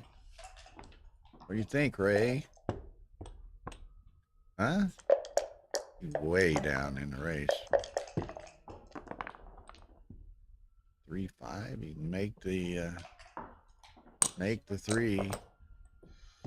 No, que acomodo otra vez. He's just waiting for it. Okay. Ve cómo se Here it goes. volvió este partido tan. ¿Cómo Got puede ser? double aces, double 4s, 3-1. You got several pick and passes. Are you thinking this is good? No, I don't think it's too good. So I think I'd double it, but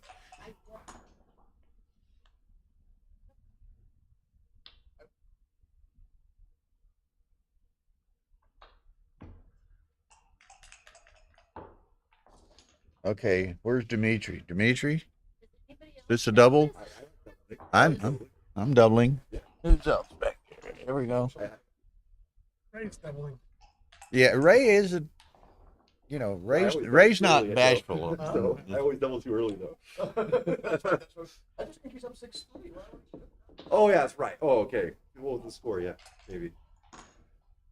Well, I mean, how does he play a 5-1 from the ball? Yeah, I mean he's. But, I mean, look, it feels totally stripped.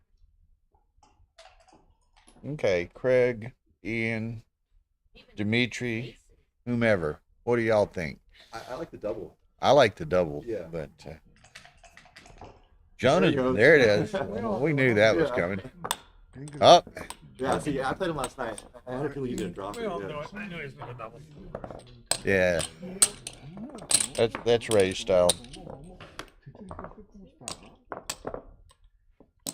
Todo para ganarle ese lo doble. Todo.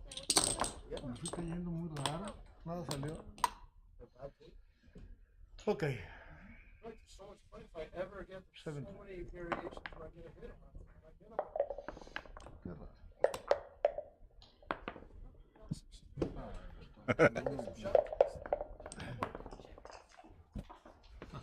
6-6. Okay. So Rafael needs to Todo nuevo, Rafael. make something happen here. It's a long match, and he's only down 7-3, but you don't want to fall much further behind to Ray.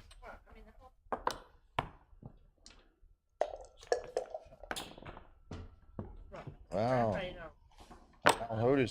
Al Hodis is having his way with Dana on the other stream. 11-4 Al.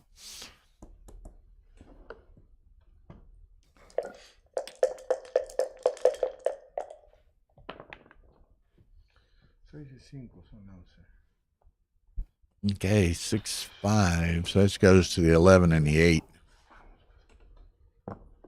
Oh, he's taking it all the way. That's a little too conservative, I think. But... Huh?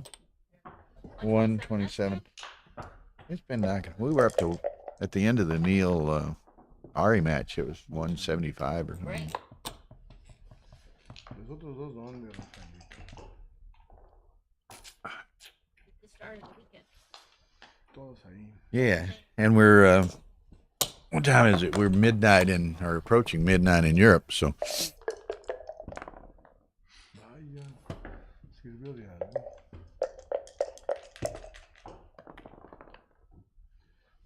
4-2. or the dinner break, maybe. I don't know.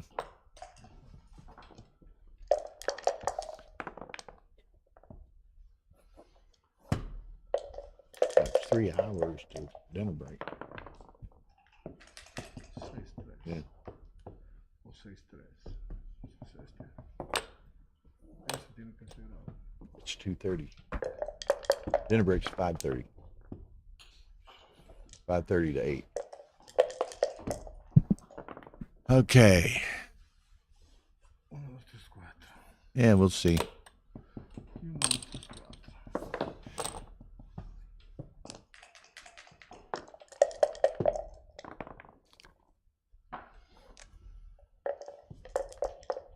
Okay. Again, I guess it's the same game as last game almost, although this one, Rafael's definitely too good, but he kind of got in this situation last time and ended up losing the game.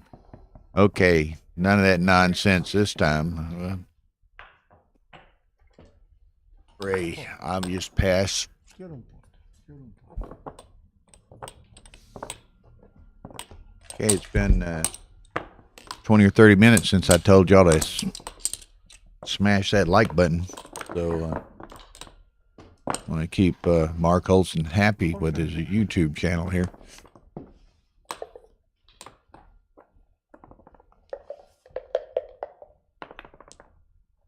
Eso, sí, señor. Okay, so 7-4 Ray. They both getting a nice opening roll, making the Rafael the 5-point, Ray the 4-point.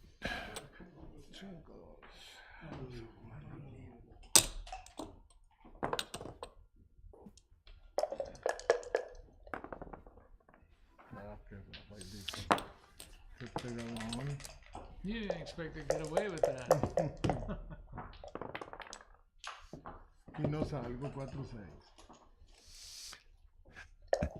Rafael dancing to the 2-point board. Not much Ray can do about that yet. Just play on. Frustrating as it might have been for Rafael. Now Ray's bringing home the troops, though. So don't dance this time, Rafael. 1 y 3.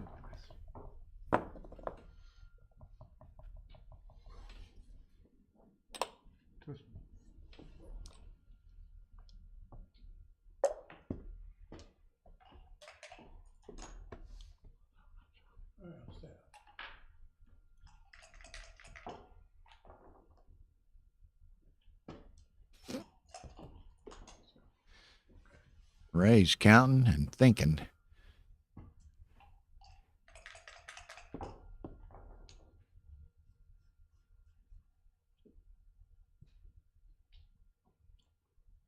Ray's one of these types too. Good player, but he's also,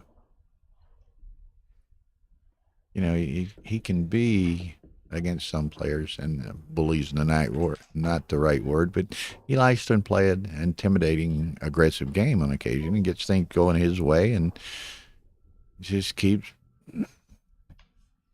you know, pushing the accelerator further down. So I wouldn't have been surprised had he doubled there, but he chooses to roll.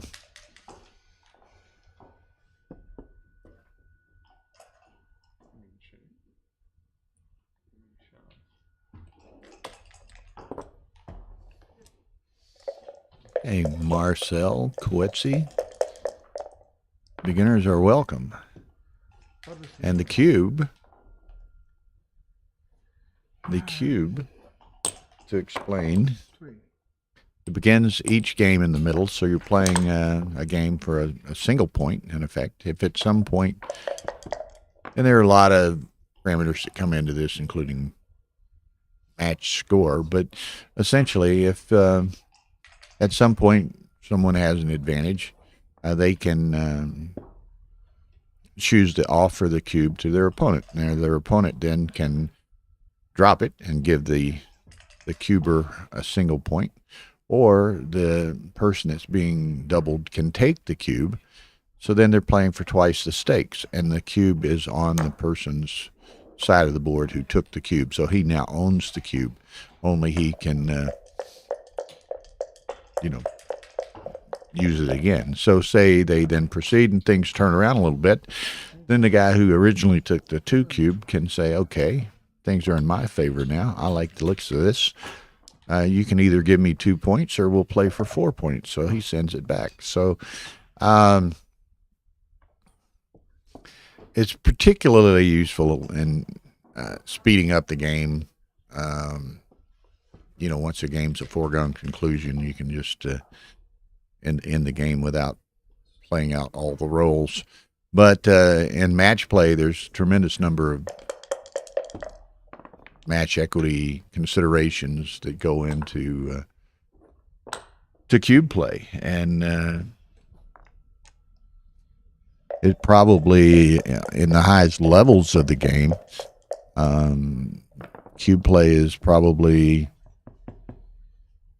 if not as important, certainly equally important as to checker play.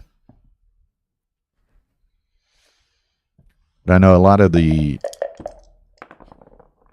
I don't know, Middle Eastern and Mediterranean basin countries who grew up playing tavla and other variations don't play with the cube. So, you know, a lot of those people originally from those countries maybe have grown up playing tavla and other sort of games, bish, whatever they call them. You know, are superb checker players, but they don't really have an appreciation for the cube. And in order to kind of enter the international game or the modern game arena, they have to learn the cube play as well.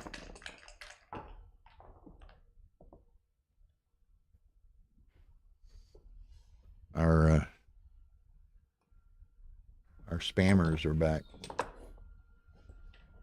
We keep trying to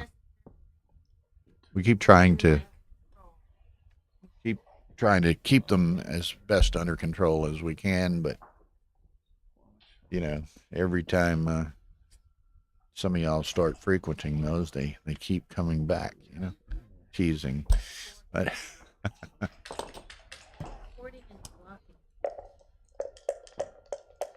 Tara reports them and blocks them as often as she can. But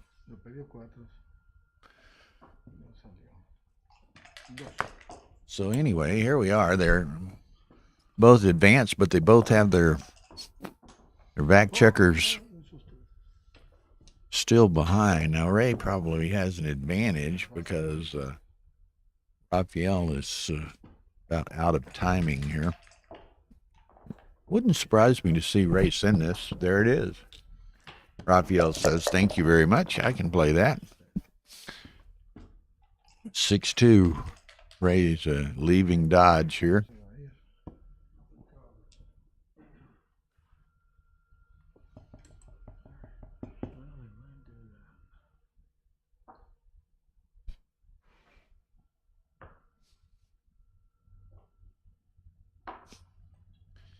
Yes, Ray's gone. So now Rafael needs to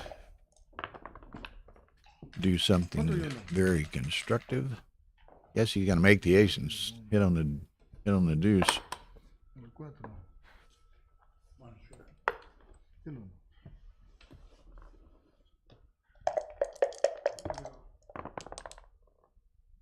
2-4 from the bar. That's unlike Ray.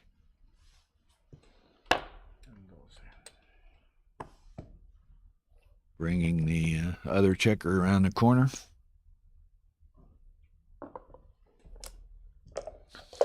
Fayez Saidi from Stockholm, Sweden. Hello, Fayez. Fayez, I hope I'm pronouncing your name correctly. Yeah, they announced just a couple of weeks ago new Swedish Open. I forget which, couple months down the road in Stockholm. Our good friend Jorgen Granstedt is organizing that. Arta Fendikoglu is directing that. So that'll be a grand event. I think it's in the first part of July, or maybe it's the first part of June. I don't remember.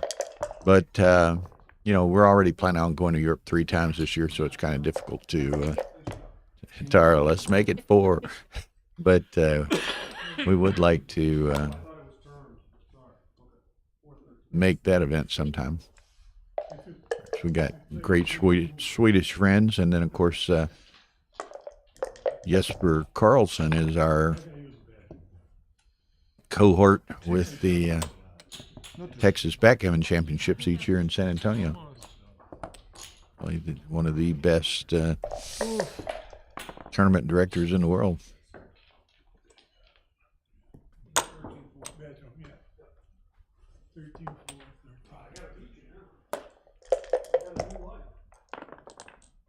Okay, so this this worked out in Ray's favor. So he's play the deuce there and on. Got a very good chance at a gammon here. Oh, Dana, they're taking a break, and it's 13-4 Al. So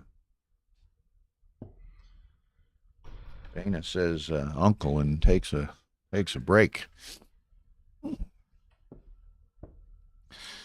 Okay, set of 4s. Ray's trying to figure out where do those go. Got to do that and then come to the 8. That's kind of a really awkward number, which is going to cut into Ray's gammon potentials considerably. 3-4. I probably like that. I mean, you got to give up the deuce to hit you.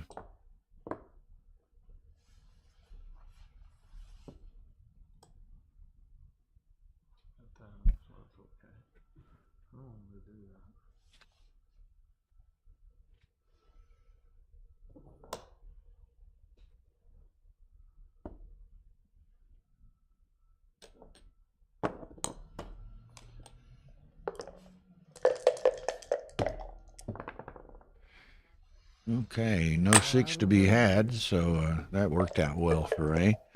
Now his gammons are maybe back in full mode. I don't know about that, Ray. Well, I guess I might have been really even greedier and hit on the 1 ace point there, but 2. you know, they hit on the ace point, and Rafael had another blot. In his home board, you might really go for the gusto of the gammon there. Yo soy especialista en los pares de 6. Solo el uno.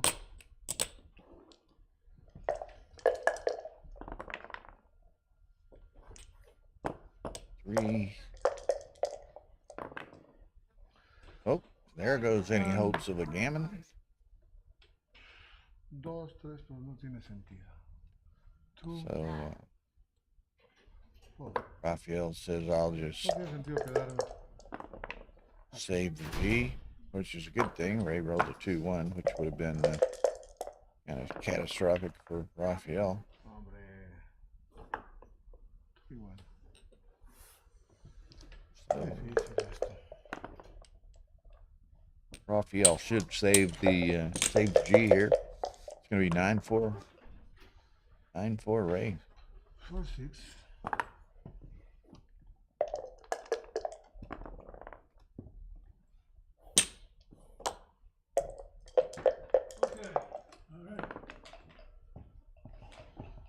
Dos y 6. Órale, Rafael. Órale, Rafaelito. Muy difícil. Sumamente difícil.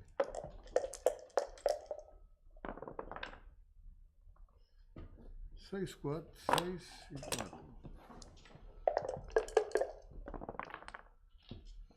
Me está ayudando tanto este muchacho.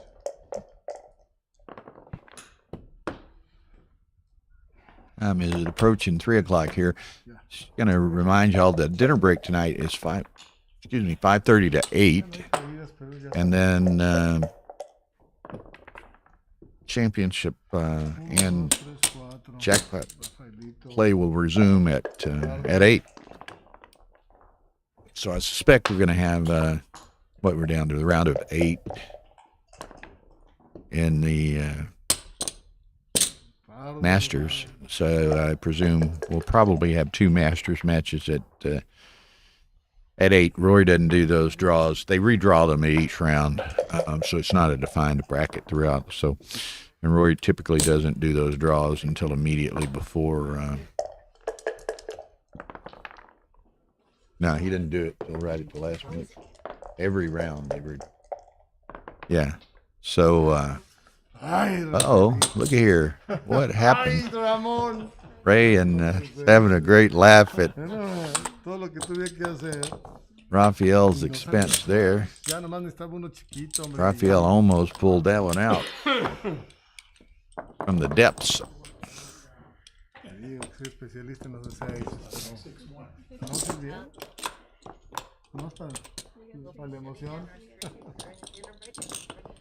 Yeah, the streams will be shut down during the dinner break, and then because we're going to dinner. This is our one night out. We told Rory we got nice reservations, and we've already paid for it. So we're not we're taking not taking no for an answer. So anyway, once we do shut these down, then we'll be back on it at 8 o'clock local for some more matches this evening.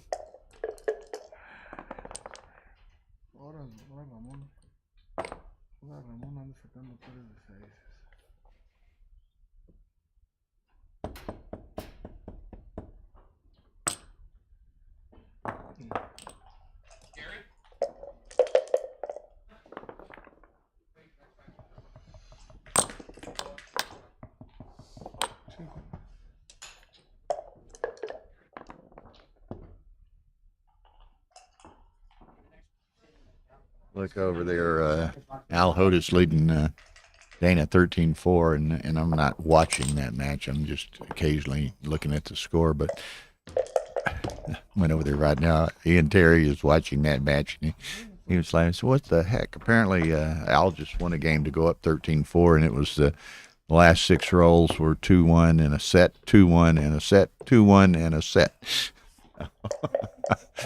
So... And that's, what was it, Neil and Ari, not the last game, one of the later games in that match. I think in the last 6 rolls, there were 4 sets of 5s and a set of 6s. So, we can all amaze ourselves with the rolls we see on the online servers sometimes, but these are live matches today, and we've seen some really odd sequences. It happens.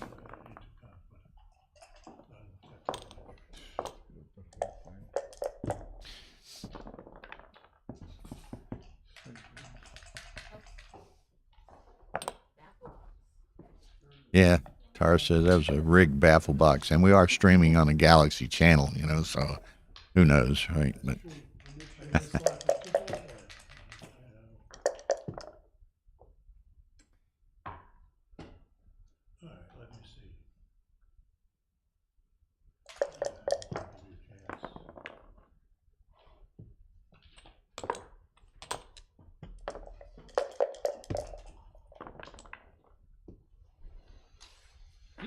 Híjole. Yeah, Ay, Rafaelito.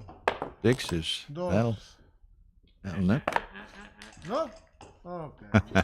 Good. Excuse me, Good but- try. Got to be faster, Rafael. Maybe he won't notice. Uh-oh. That's forced anyway. Forced. Horse. Forced to do the right thing. Oh, and a 4. Here we go. Now, what 2 would you like to? Guess it's 13-11. ¿Cuál dos quiero? Venga, todo. ¿Cuántos dos? Pues fueron.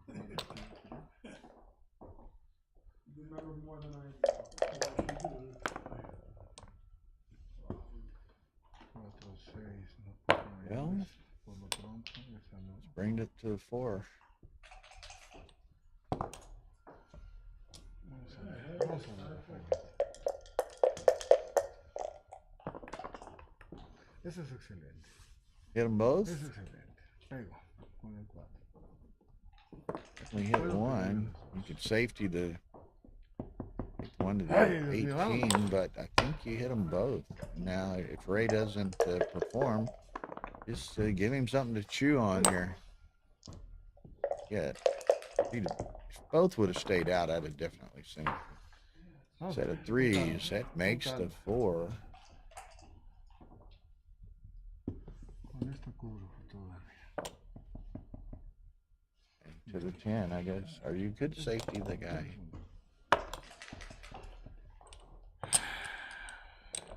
One, two. You need to play 3.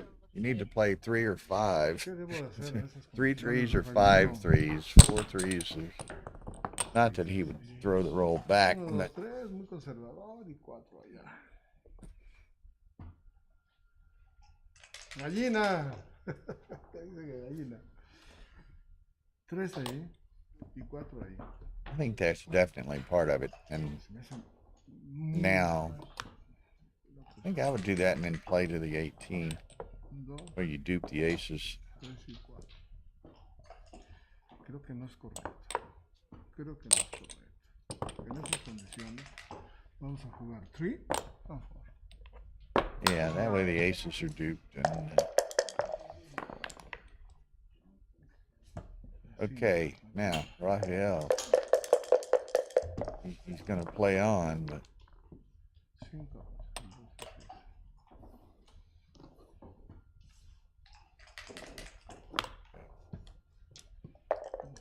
now 2-6 from the bar. Rafael's played Ray enough that he knows not to leave him the 2-6 from the bar. Yeah, you just got to play on again. Rafael, ¿qué es esto?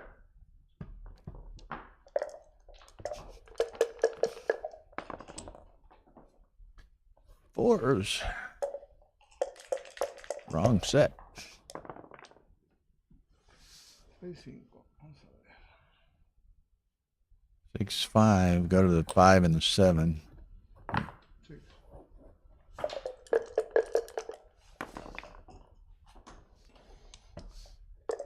Okay. 3, 2. 3, 2. Well, Ray's just gonna spectate the rest of this game. Uh-oh, barely can absorb that. Doesn't need another one.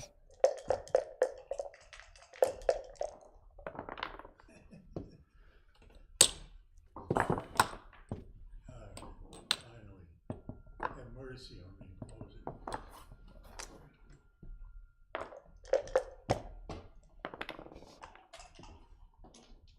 Ajá, adiós.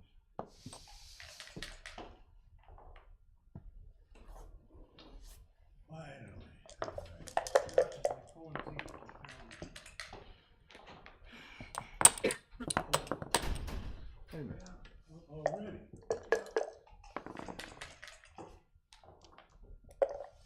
14-4 Al, but Dana's going to win this. Dana's going to win the Crawford game, it appears.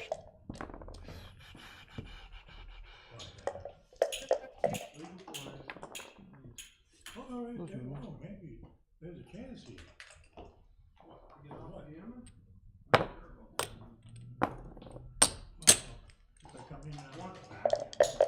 May as well take 2 off. Not going to make any difference here in all likelihood. It's going to get the G. There's the rare, seldom seen BG bird floating around here.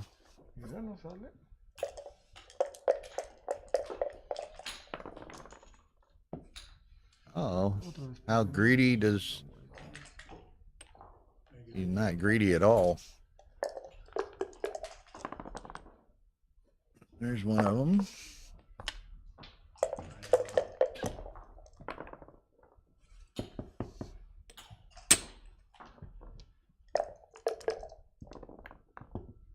Ooh.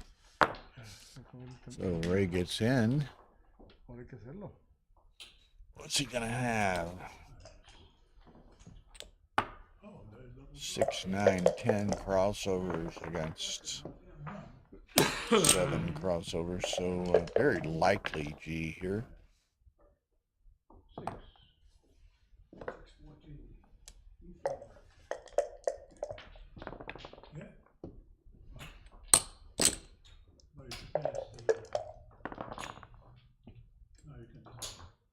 Yes, indeed.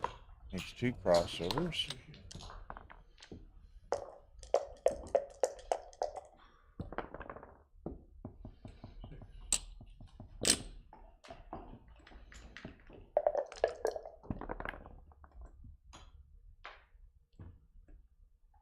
No worky.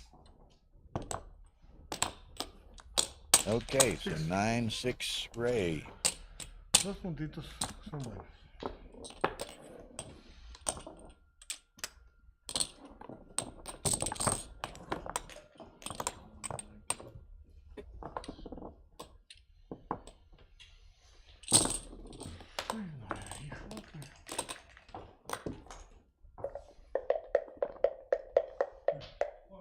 Your famous 4-5. Some good advice from Craig there. Craig is an excellent player himself. So take note.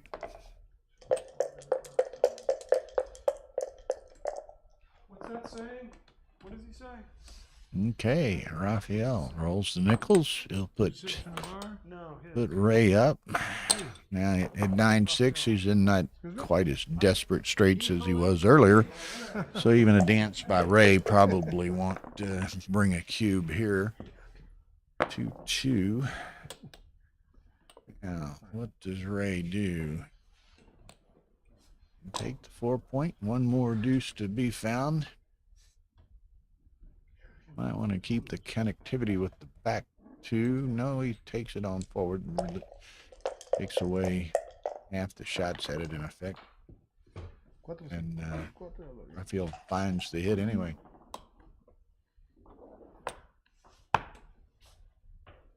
Now he's up to 10 in the zone. If Ray dances here, he might get frisky. Well, that would have been a dance, but one of them was in the gutter.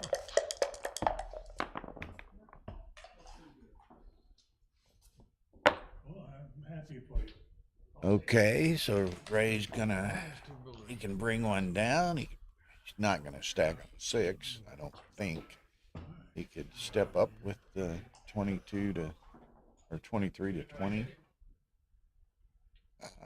He's adding another blot to the mix, but I wouldn't be surprised if he doesn't bring one down. Nope, he stacks. Well, that's kind of a little bit of a surprise to me. Rafael's got 10 in the zone and shooting heavy.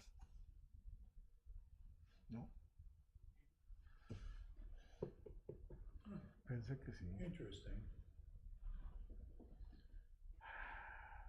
Now, what does he want? He's toying with making 5. Of course, that gives that checkers exposed to direct 4 and direct 6. Brings that down, then it's what's a 3. He'd like to split the back, but that's not available, so he goes 6-3. 4s, so that's the 5 point.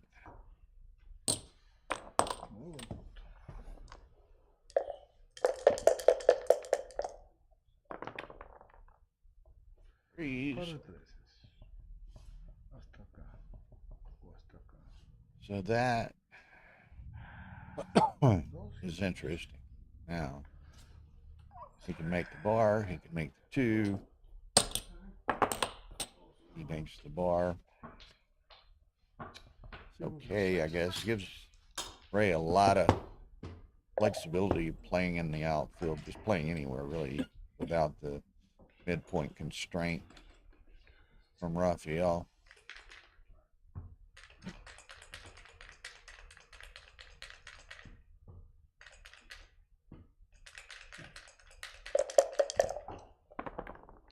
I kind of tend to agree with Craig there. That might have made the deuce, not giving up the midpoint. Just giving up the midpoint just gave Ray too much flexibility there.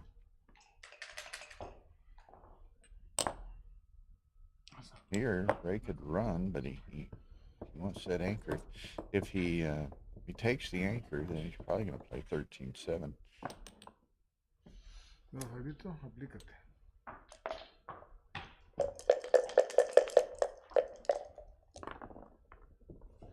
Aplícate, Rafael. Aplícate porque la cosa está que arde.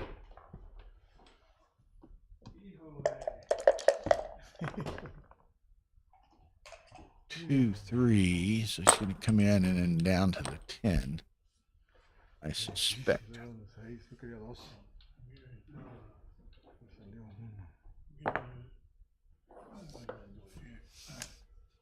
Aplícate, Rafael. Ya sabes qué necesitas. El 1 ya está. This just comes to the 9.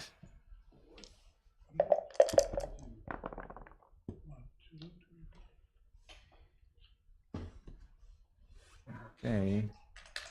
Está difícil. Para los dos. Dana, Para los dos. 14-6. Post Crawford 2 cube in play, so he's trying to rally from a big hole.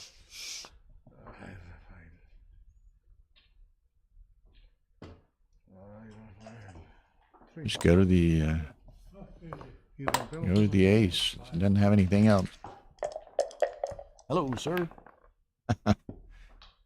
Okay. 5-1, he can do that now. Rafael needs a 6. That's not it. He can do that and play the ace to the deuce. That way he can maintain this 4 prime up there. But Ray's going to be attacking here.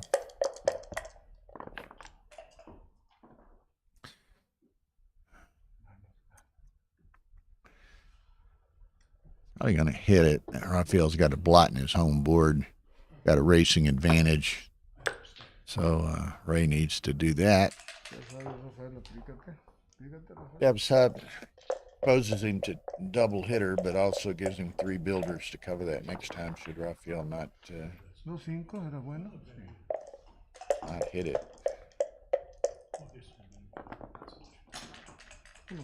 A6 has got to come out. Don't want to give up any of those points up there. No pegó, era el 3-6.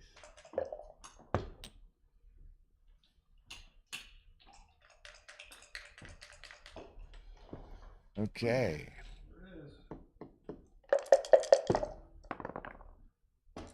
4-3. Salvados por lo pronto. Guess you come to the 5 and make the 3. Pero estoy en peligro, vámonos. Okay. Rafael. Twos. That hits. But Pues no tengo otra. he's got a blot in his home board. No tengo alternativa. There's a number of returns against the 10. There's both. Could get 2 hit. 2, 5 in the bar. Ray was looking for his classic 2-6. Tanto esfuerzo. 2 up. Hmm? El 1. Oh, yeah? 2 of them? You got them both? Defendiéndome como gato boca arriba, dicen. Y seguimos igual, otra vez él está acá y con el 2-6. Seguimos muy parecido, no ha modificado mucho la posición. No ha modificado mucho la posición, vamos a ver. Rafaelito, ya sabes lo que tienes que hacer. Un par de 6 es facilísimo. Ah.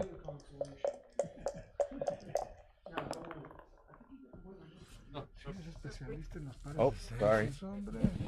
Looking at Car's got brackets.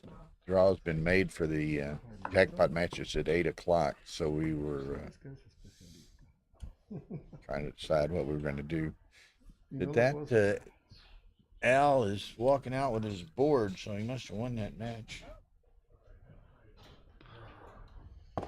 Yeah, they're both walking out with their boards. Well, one.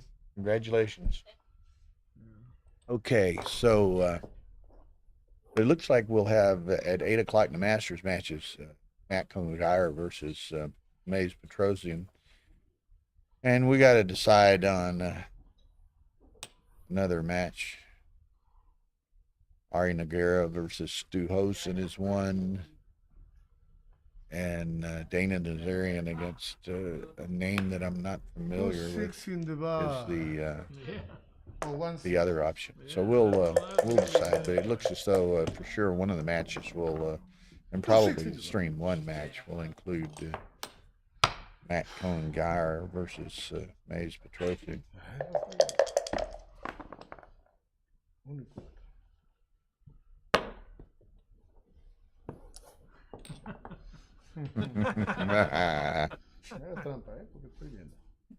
They're having fun. They're good friends.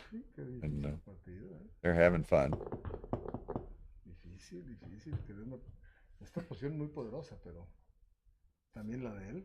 Bueno, ay, ahí le gustó. Yo voy a doblar. Okay. Rafael says, let's try to get further, closer into this match. Ray's got 2 blots he's shooting at. This is very possibly a take, though. Rafael's going to be somewhat stripped, kind of in the bearing in against that 4-point game. So I wouldn't be surprised to see Ray take this. Craig agrees it's a take. You think it's an easy take? Yeah. Tomó mi Ramón. Right.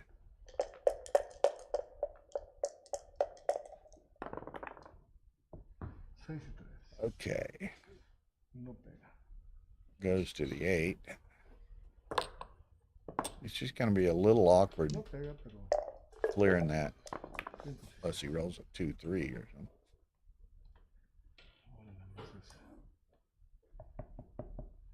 Ooh. Ooh, the 8 and the 4. Bueno, es lo bonito del jueguito. Yeah. A little surprised Ray ran with that one, but that's okay. It's still the awkwardness of that 4-2. This is. position. Ese es el bueno. Should I smile and put on my glasses and everything? Candace is take a picture. Commentary area here. Ay, Rafaelito, cuídate, cuídate porque este muchacho. She's just spying for layouts for her own tournament in June, and 35, pues, no. good tournament that it is. Ya me caí. Ya me caí tan pronto. Already. 1, 2, 3, 4, 5. Si juego el 3, el 5 lo dejo. 1, 2, 3. Y se deja. 1, 2, 3, 5. Nada más. Me caí con el 5. Bueno, entonces aquí hay que jugar con la calma que esto requiere. Yeah, that was almost to be anticipated with that distribution. And Ray is a direct miss. Qué bonito, la emoción. Y ahora hay que cubrirla.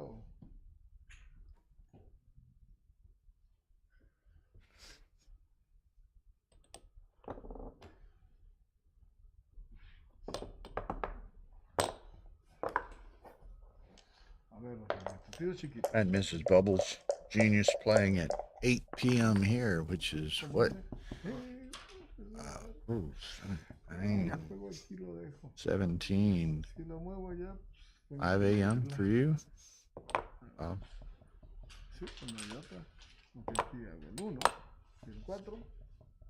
No, don't have a 4 to go with that. But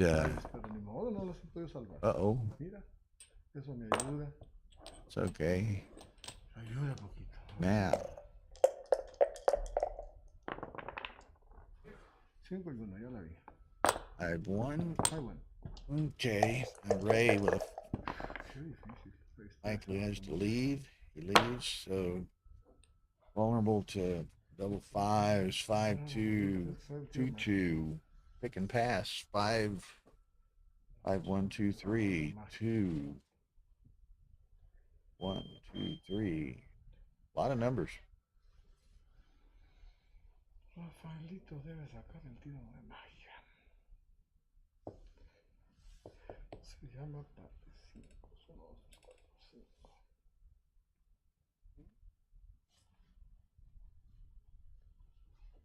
5.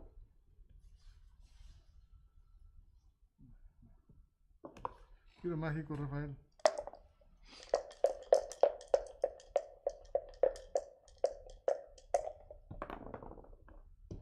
Tres, 2. 3-2. That's a pick and pass. 2 and 3. Vámonos. Vamos a ver si pica en paz. A ver si sirve de algo. Ray tries the rail. 4-1. 4-1. That's nice. 4-5 to hit. Not a, Sirvió.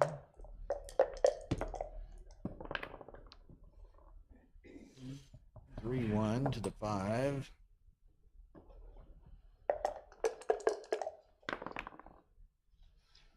3-2. Dancing still. Vámonos, Rafael. Vamos a hacer meter 2. 2-3. Clears the spare off the 5.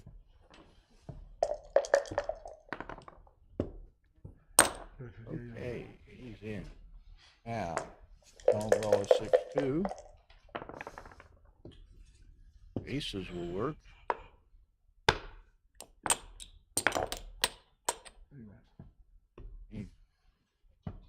Back into the freak gammon territory. Occasional freak gammon, but that's not it because Ray enters on this immediately on the 6th.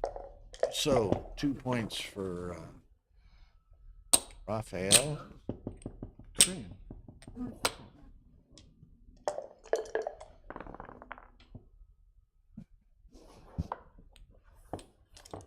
Need to go in there and fire these guys up. It's been kind of a pedestrian match after watching Neil and Ari in the prior match.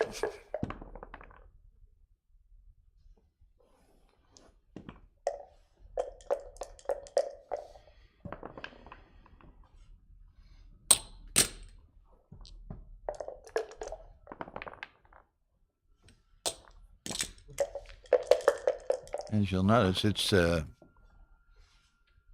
Ray can play fairly deliberately at times, and you'll notice they both started with 30 minutes, but it's going to be 9-8, and Rafael has 20 minutes and 34 seconds left, and Ray's going to down around 8.5. What happened?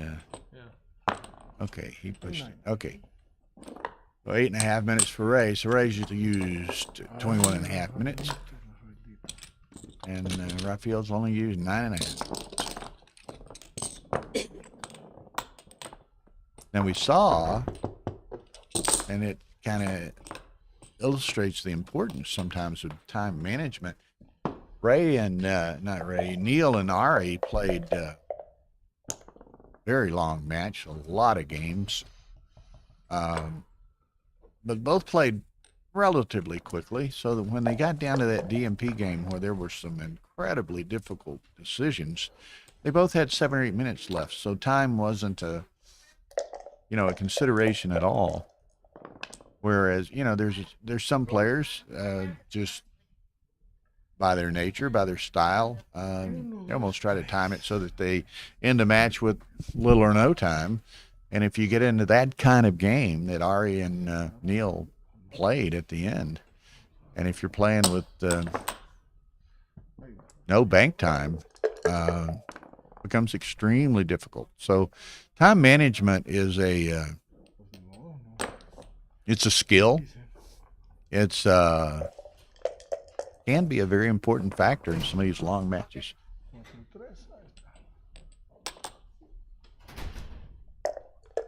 Yeah, Gary, something, I wasn't sure what it was. Gary Olson said they played on for a while on Ray's clock. I noticed something was odd. I didn't notice what it was because I saw one time where I thought Rafael had reached for the clock, which would have reset the delay, but then Ray's clock was running down, and so I didn't know what happened exactly, but I knew something was a little odd. It didn't make a significant amount of difference in the time.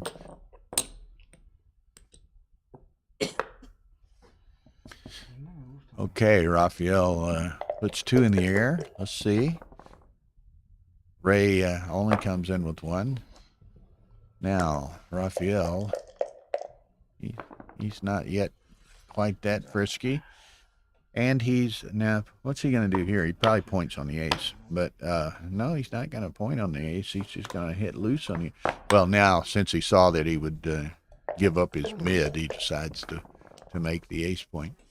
Ray dances again. So he's got 2 points and 11 in the zone, but not quite ready yet. Now, he might go on to the deuce and put the 2 in the air. And he does choose to do that. So now kind of the pressure's on Ray if Ray doesn't enter with either one, I suspect a cube. If he enters with only 1, he might still get it. Rafael, no, not yet. 6-3, he'll hit loose.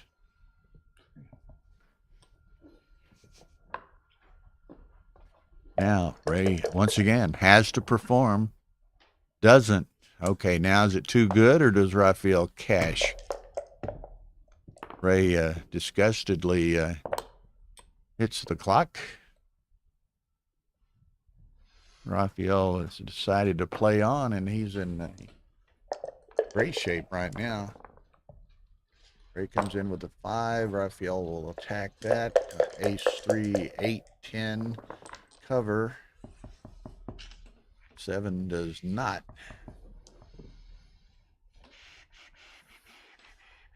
Pretty good. Ace 3, 8, 10 covers or hits, and he didn't hit. That's a lot of shots. Deuces. That's a dance. Okay, I bet ace 3, 8, 10 hits this time. There it is. So he's very, very good opportunity for a gammon here for Rafael, which would give him the lead after trailing pretty big. I think he was down 9-3 at one time, maybe.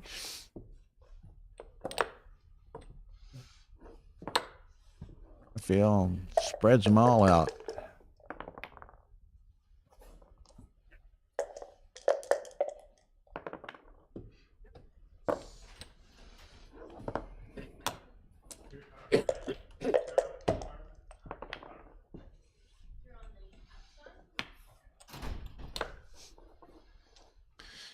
Okay, so closed out. A lot of checkers. He's over 50% to win the gammon on this thing. I think if Ray were all in and 2 closed out, it's close to 40-something%. So he's closed out with 2 in the air and Rafael, you're supposed to hit the clock. bunch still to get into his home board. So very high percentage gammons here, which is going to give Rafael a 10-9 lead.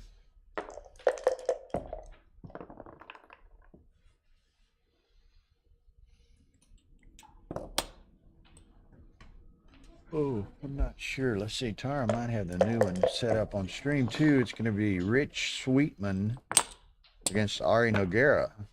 So, and that's a consolation match, 11-pointer. So, some good viewing there. You Brazilian fans that are still with us, Ari's on stream too. That's youtube.com/AP live. And and there's the rare sighting of a potential BG here, unless Ray dances a few times. Might get interesting. And then we can, somebody asked earlier who the most emotional players are, and I said Ray used to be. We might see if he were to get BG'd on this, we might see some of the old Ray surface. Carter's emotional in a different sense, I think, in a good way. Okay, Ray got one of them in, so that feeling a little better about that.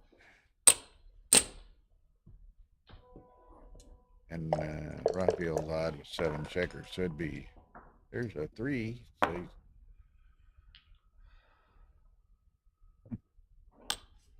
okay, so Ray beats it. Anything gets out. Yeah, very good play. Had he stayed on the 3, he was vulnerable to getting BG. Excellent play.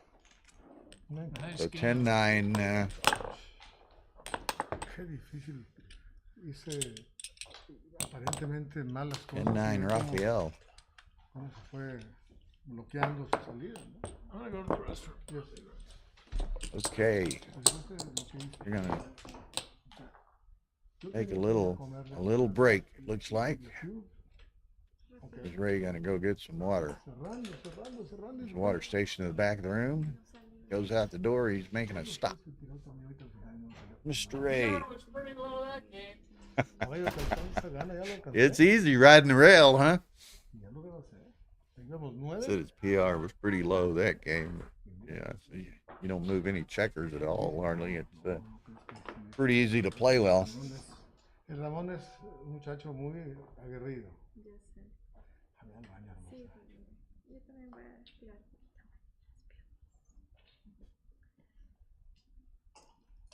Kind of circumstantial, more so than by design, but we've really had the Brazilians on the streams quite a bit. There's Joe.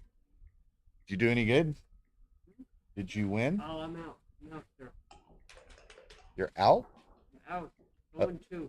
Oh my God! You even lost your consolation match? Lost the consolation match, sir. Oh man, here we were touting this great young guy, you know, and he Backgammon. I'm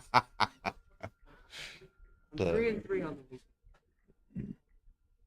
Yeah, that's not going to do it. And particularly, you don't mind if you go 4-4 or 5-5, as long as all the wins are in one division, right? Or one tournament. So, Joe Urso behind us, great player. Although you're still in the jackpot, or you got a jackpot Just the too? juniors, I'm still alive. He's still alive in the juniors. And humorously enough, and this doesn't apply too much to Joe, but I saw they have a juniors event and a seniors event, and they play against each other in the end in some fashion. But I saw on the brackets the seniors are 60 and above, and juniors are 60 or below 60. Pretty loose with the term junior, although I'm getting old enough, and now that 60 does seem pretty young. Okay, I see. Let's see. Ray went back in the room, getting a little water at the back of the room, but I think Rafael had stepped away as well. Okay, so let's see. Nogueira is up on Sweetman 1-0 in the consolation match on Stream 2. Stream 2 is youtube.com/AP Live. I'll even type that in here for you to see.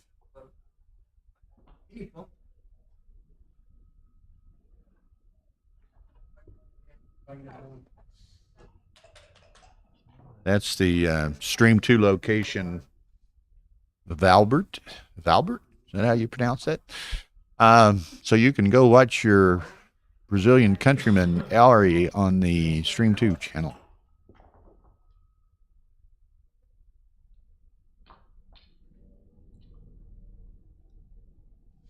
Well, thank you, matey. Matey Shafa. We try hard. I try to, I'm a competent player, not an elite player. I try to give some technical insight, but I don't try to make it too technical. We try to make it enjoyable for all. Learn a few things, but have a little fun too. Have some human interest aspects of this. I'm fortunate enough, I know most of the players personally, and sometimes can share some anecdotal experiences or anecdotal humor regarding them. And unfortunately, my cohort in crime, Carter, is playing with the USA team in Venice, so he's not here to for us to banter and commentate together with this week. But anyway, it's a fine balance between sometimes the too technical and the not technical enough, and we try to balance that out. Actually, maybe tonight, Mr. Urso or some of them, is he still back there? Maybe I give some commentating insights later on. Somebody. Yeah. Yeah, this guy, he knows it all. He's already out. That game I won, you were blitzing me. I had 3 guys on the bar, pipe on board. I rolled double 4s that game. Yeah, there's another link to our Stream 2 posted there. So check out Ari and Rich Sweetman. Rich is a good American player as well. Ari's getting a lot of airtime, so I hope you Brazilians are enjoying this. Now, Alfredo's been on a couple of times as well, so we need to see, and we had Roberto Galli in San Antonio this year. We need to see more of you Brazilians and South Americans at our tournament in San Antonio next year. San Antonio is a unique American city with a lot of Spanish influence. I think South Americans would really enjoy that venue as well. So The gladiators are back into the arena. And, you know, it's funny, and a couple of people on the chat line mentioned this earlier, and me and Ray and maybe some others were talking about it early too. It's a different game playing live over a live board in a big tournament. You know, maybe you're being streamed, maybe there's a lot of money at stake. It's a different game than playing online, certainly. It's a different game maybe than playing at your local club, you know, in your hometown or something. So, you know, somebody will say, how could this guy do this? Or how could he overlook that? Or something. Well, 1-6. trust me, it's a different game. And the emotions, the intensity, the nervousness, the tension all come into play. Now, some of these guys, Ray, Neil, Rafael to a degree, Ari Noguera, they've been around a long time. They've played in every venue. They've played in the World Championship. You know, they're used to it, but they're not above the emotion too. But you get, you know, some less experienced players that are playing in, get into this kind of a environment, you know, that they're not familiar with being streamed, or, you know, they unexpectedly get to the quarters or semis of a big tournament or what have you, and you'll see the influence on them.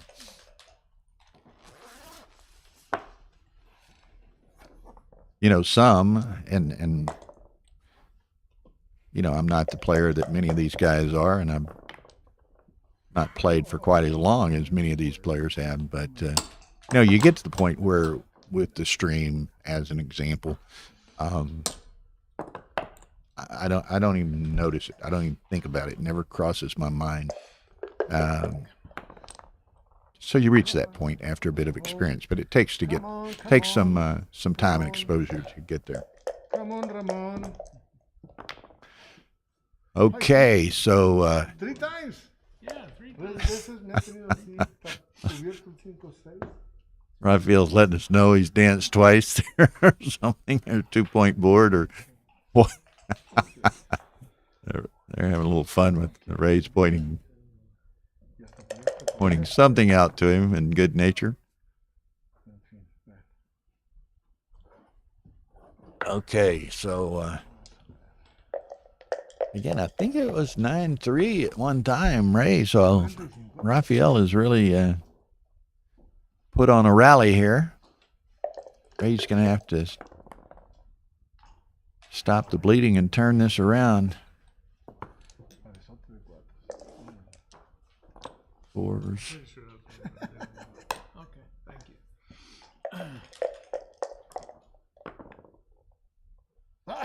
1-6 now. 1-6. Ray's trailing. I wouldn't be surprised to see Ray throw this cube across at him. Quite a good threat of Ray making a 6 prime, certainly maybe a 5 prime. Rafael's got this last checker trailer kind of trapped back there. So there it goes. I suspected Rafael would drop that. So now we have a 5-point match. 10-10.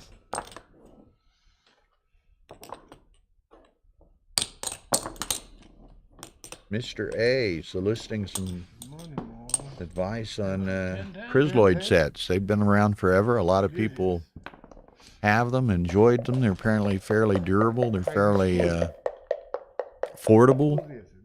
You know, I personally don't like playing on cork boards, but you know, they're a fine product. If you you know, if you're comfortable with that, you can't go wrong.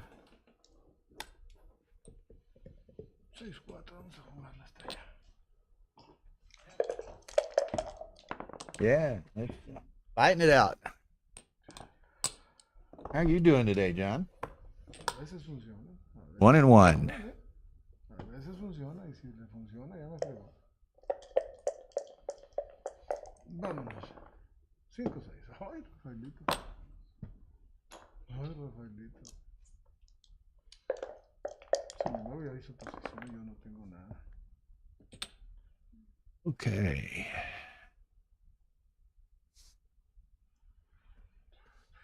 Now Ray.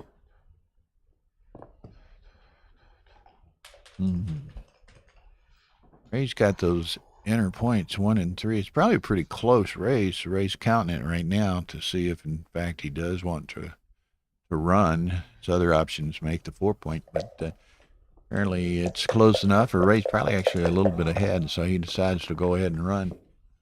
Rafael rolls 6-2, so there's going to be a shot somewhere.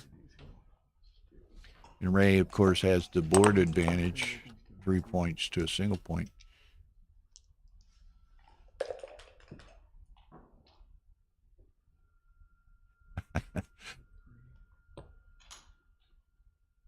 Ray's thinking about this. This is part of a sales job here. I think he's kind of playing with Rafael. They're good friends. Ray's thinking, there's quite a bit of potential here. Maybe I could bluff one out of Rafael, but he rolls on. Now he's going to make the 4-point. So now he's got even maybe a little bit more sales potential if Rafael can't clean up that blot. And he can't clean up that blot. So that's obvious now. Where's his others? Does he hit the ace? Does he bring him down to the 7? Does he bring him down to the 8? He plays that. So Ray can't collect on that blot on the 5. Now he steps up to try to escape. Rafael's in every likelihood going to cover the blot. And every likelihood is not all likelihood. So he doesn't.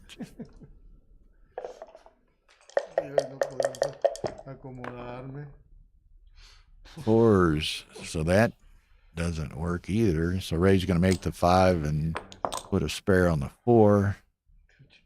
And Rafael is going to try to cover the 5-point for the 3rd or 4th time. Okay, now he doesn't cover it. He moves it, hits, makes the point on the 3. Ray dances 2-6 from the bar. 6-5. Now, bring it down, and then if Ray doesn't perform here, in. Now,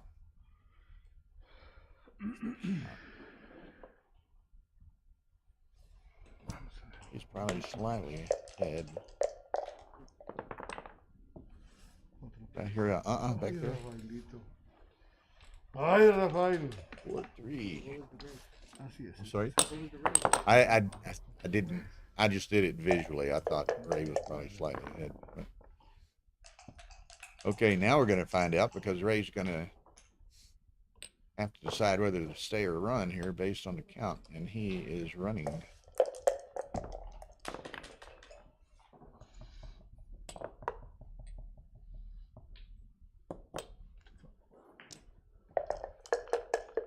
See Rafael trying to make a nice even distribution of his checkers for bear off. Slotted one on the 4, so he didn't have that void in his home board for the upcoming bear off. 6-4. Okay, gonna be very close now. What's Ray got? 5. So it's extremely close. Black's 51, 61, 63. Oh, I left off 8. 10, 51, 57, 59, 70. What's blue got? 63. Okay, so 7-pip lead. 7-pip lead. Ray's got a void on the 2. I think it's He's gonna drop this. You think what? Take. Joe thinks it's a take. What's the crowd? It just developed, so I don't know. 27 pips. Craig Anderson says double take. Craig's a great player. Ray takes it, so it's what did we say? 70-63, so it was right in there. 6-2. Uh-oh, that's not good. Wait, Ray. Put one on the, well, I would have left it back on the 8 and put one on the 2 maybe, but. Okay, Ray needs a good roll or two. That's not it. Ownership of the cube is worth a lot if Ray can get an advantage, or, you know, a break or a decent roll here. But so far, Rafael's out rolling him.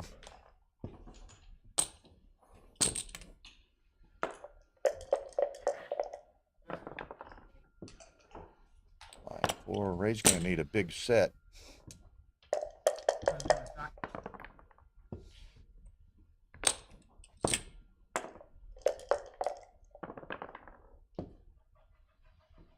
Okay, there's a miss. Ray's still looking for a couple of big numbers. That's not it. Wrong side of the dice. 6-2. To the whip, coming down the stretch, Ray. You gotta go to the whip. 2-1, twice in a row, man.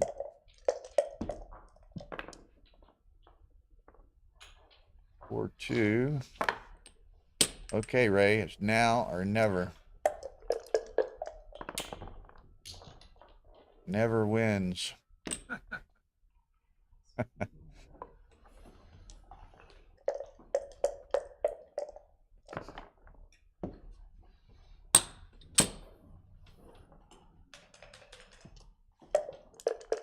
So, and a double ace to go with the 2-2-1s. Ray says, forget it. Let's play on. So 12-10, Rafael. Oh, he's just sitting in a good chair. In a good front row seat. Valbert did find the stream too and watching his countrymen. So, and what? I looked and didn't even know the score. 4-1 Rich. That's a consolation match to 11. So Rich leads Noguera 4-1. Okay. 12-10 Rafael. It's been an extended streak of bleeding for Ray here. He needs to turn it around in a hurry. I think he was up 9-3 or something. I don't recall exactly, but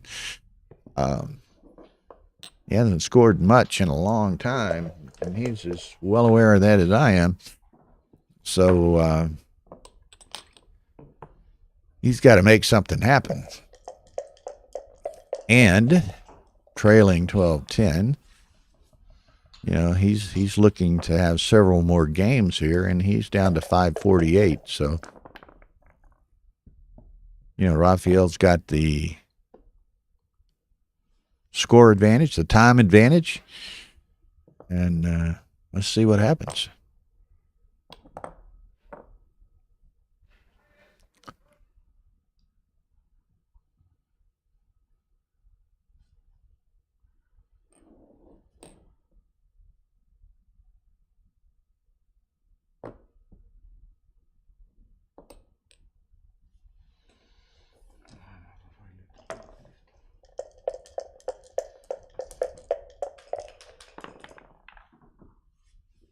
Stu, you better come over here and send some good vibes Ray's way here.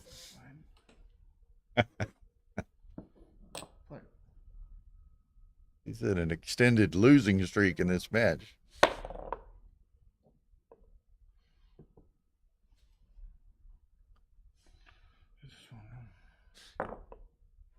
Okay, I haven't asked for likes in a long time. Smash that like button. We're only 4 away from 100. I bet we can get 100 within the next minute.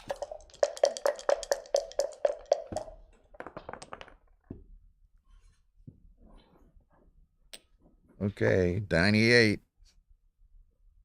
101. Look at there. That didn't take any time. Thank you. Mark Olson, thanks you.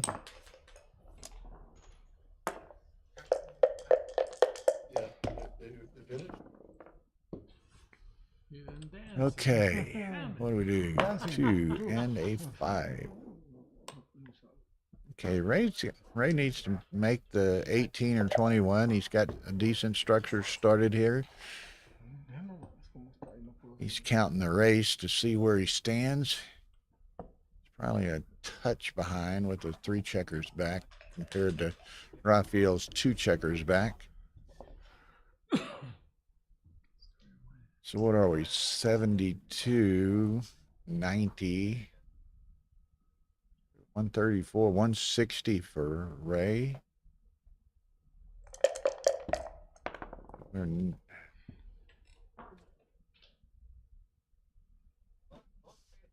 Make the 18. You could make the, or you could run.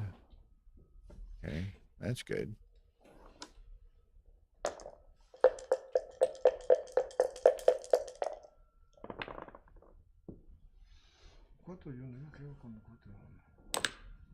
Rafael makes the bar point.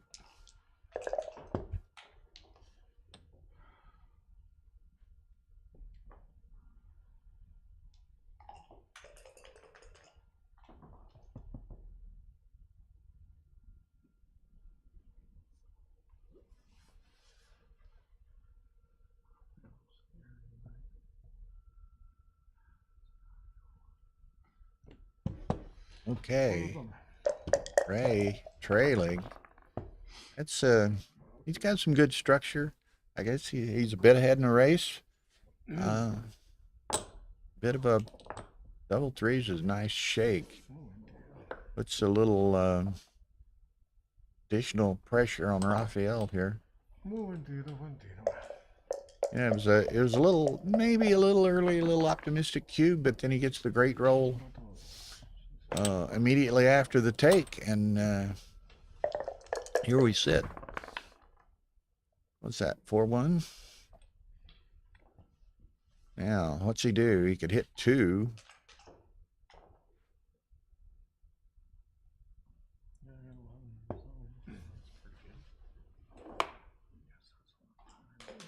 Oh, I don't know.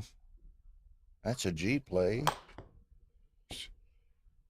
That'd be a G play if it doesn't work. Going G going the opposite way, of course. But okay, it works to a degree. Now, if he can maybe pick and pass, making that ace point, he'd be in good shape. There's nickels. So what do? You could make the 3 point. You could make the 2 and the 3, but that's a lot of blots. Of course, Rafael has no board whatsoever, so Ray's not intimidated by that factor.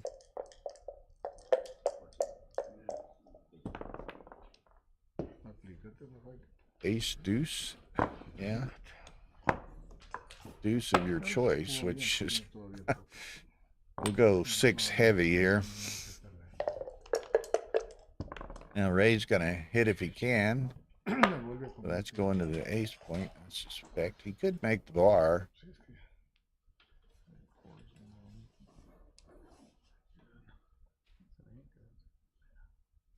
I suspect he's going to the ace point. I wouldn't give up the mid. Give up the mid. Rafael's got a lot of free play in the outfield. Work on the backside of that 4 prime. So I like this play.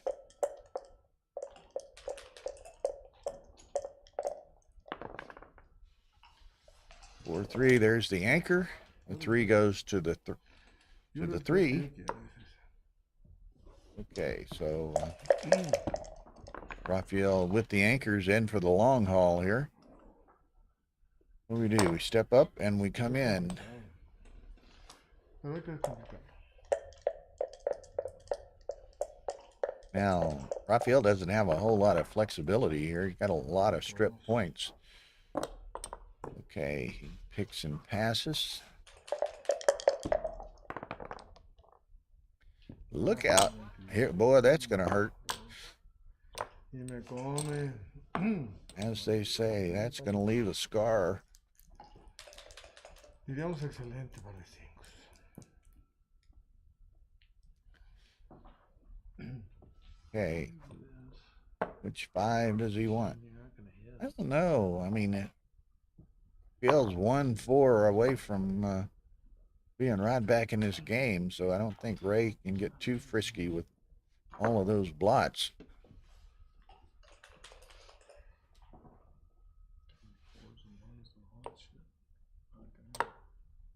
What do you think, Joe? I wouldn't play him. I wouldn't do that. I wouldn't do that. I would make the, whatever that is, 16. I would have moved back. Yeah, make the 16. Tiene nombre cerrado. Roll double fours. Yeah, like I say, I mean, Rafael was 1-4 from being right back in it, you know? Even Ray, if he rolls double fours, you know what I mean? There you go.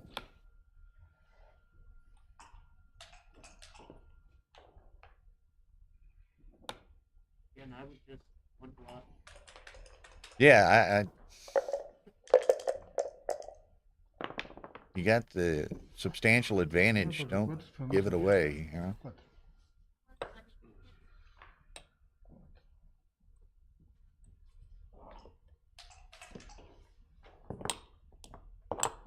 I think if you rolled 4-3, Okay, now Ray needs to clean this up a little bit, and double fours is not necessarily, well, yeah, he's going to come 3 to the 9 and 1 to the 11. I suspect.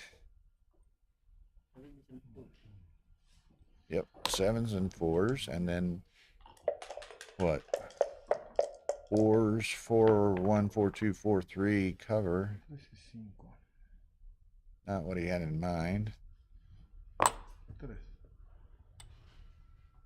So then it's, if he covers that, which he probably should, then it's go to the deuce, right? Slot the deuce. But the other things just run from the run from his anchor, but this is probably better. I think he wants to try to build some semblance of a board. 1, 2, don't work. Ese no se salva todavía. 1, 2, 3. I think you go to the 5, 6, and 13.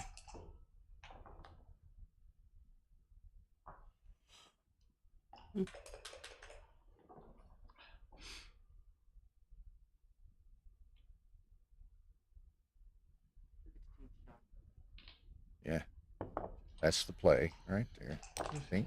Oh wait, that's 5, wasn't it? Solo pégale. No, that's right. Is it right? Okay. Yeah, 5, 6, and 13. You're right. That's right. 6, 2, 6, 2. Make the deuce and slot the 4.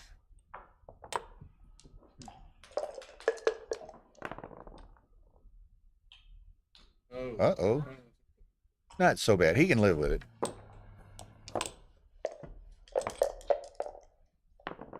Pressure if he gets the cover here. He doesn't. Gonna put him in position. 5, 3. Taking it to the ace, so now he's going to make the cover, and Ray's going to have to make a good roll. He didn't make the cover. Jesus. The best laid plans. Uh-oh, look at here. Boom. Ray's odd on the back, but He wouldn't roll over. no, he would not roll over. Par de cuatros. 1, 2, Rafael's got to, he should save this pretty easily.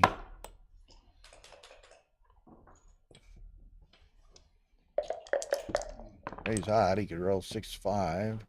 Oh, just clears the spare off the 5, Rory? 100%. No. No, I don't think so. Turns up again. Not enough. Yeah, Not zero enough. deep. Very few gammons. Take one off. With $5. Okay, now go ahead and run with it, Rafael. Don't need it both. Don't need to burn checkers. Pips. Ray, let dice snuff that 6-1. It's kind of a anti roll. I don't want this. Get the smell of this? I don't want it. 1, 2, 3, 4. Me queda ahí una más. Ay, Look out. su madre. Me Now puse Joe Rafael. might have been looking better with another checker off, huh? Although he's got what, just 6, so it would have been a difference in 6 and 7. Sí. Okay, can Ray conjure up another set? Okay, 2, 3. Now he doesn't want to see any deuces on that next roll. Look out, another set of 6s. That'll take care of it. So we're to a 3-point match. Okay, how's our boys Rich and Ari doing over here? 6-1 Rich to 11. That's a consolation match, championship consolation match. Rich Sweetman leads Ari Noguero 6-1. Okay, so here we go. Battle of the Titans, 3-point match. And Ray, look at that. He's down to 138. So he's got to be conscious of that, conscious of his time. Rafael's got 10 plus. I don't remember exactly what it was. We'll see in a second. 17. So he could play till tomorrow at this rate. But Ray's at 138. Okay, Ray's diddling around here, so he's down to 135. 2, 3. Okay, Ray needs the 5 or the 7. Gets the 7. It takes the 4.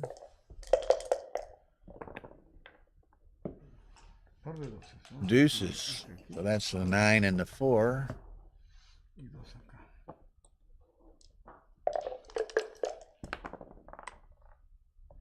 Deuces. That's the 20. Yes. 5-1. So anchor up.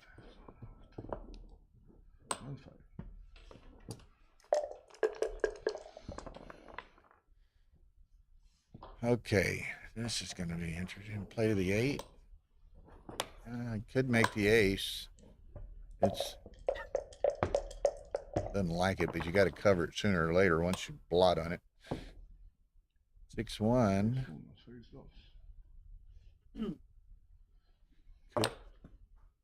No, that's only 5.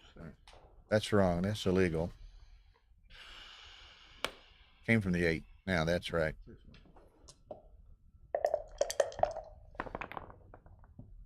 6-2 for the Raymond. Now that's not very nice. He's got to leave a shot somewhere, I think, unless he plays off the 8. I don't think he wants to play off the 8, but he doesn't want to leave a shot either.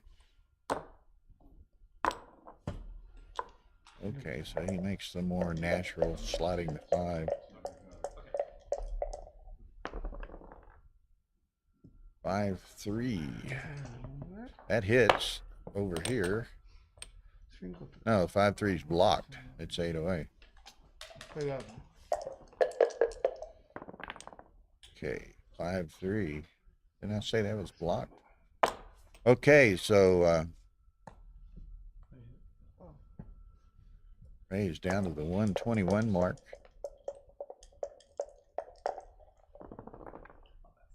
There's the ace.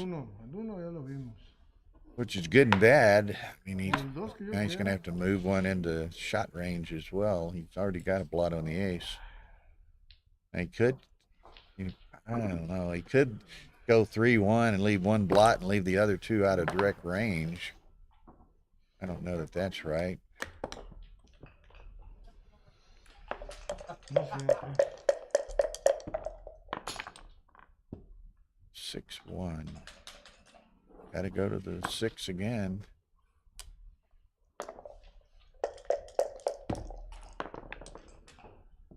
5-1. 2 off the 9 makes the point. Yeah. Okay, let Ray play towards you if you can. Ray's counting. 6-2, so that's a spare on each of the high numbers. Muy famoso, ¿verdad? Famoso no quiere. Oh, that's not nice. Wow. What do? You go to the 8 and 4-1 or something, or go that? Oh, No hay otro más. could have brought 2 down was an option. Certainly, I mean, he has to give up the anchor to hit it.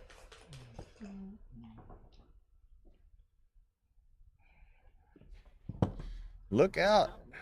1-4. What for you? Ah, Okay. No puedo tomar esa. ah. That's all. I would have had to. I would have looked at that one a little more seriously. I think, although, Rafael is playing the position and knew the position better than I did. 13-12. Por favor, once more. I gotta go to the Yes, restroom. yes, yes. Uh-oh, break time.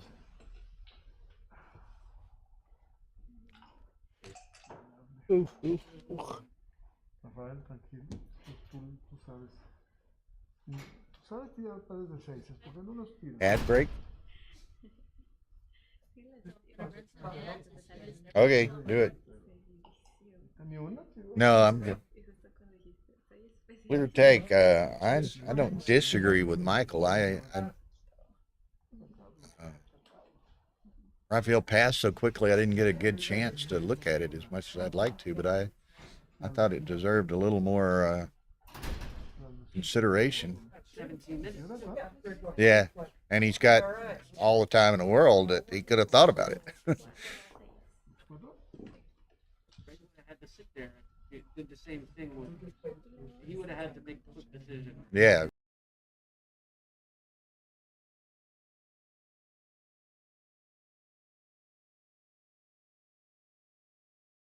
The Backgammon Galaxy mobile app is coming soon. Star membership, high analysis, blunder database, private games, coin games, rating games, and much, much more.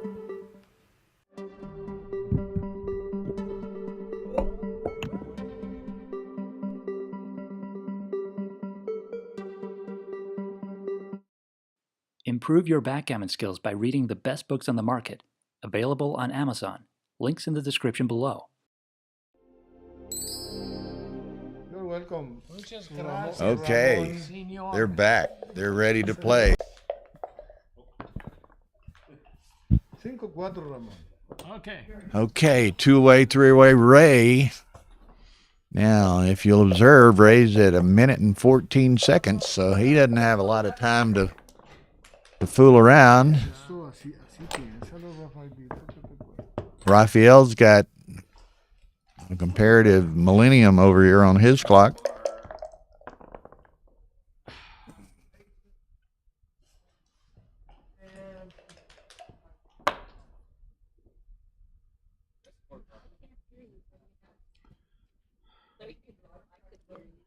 Oh, I wasn't sure. It eventually dawned on me.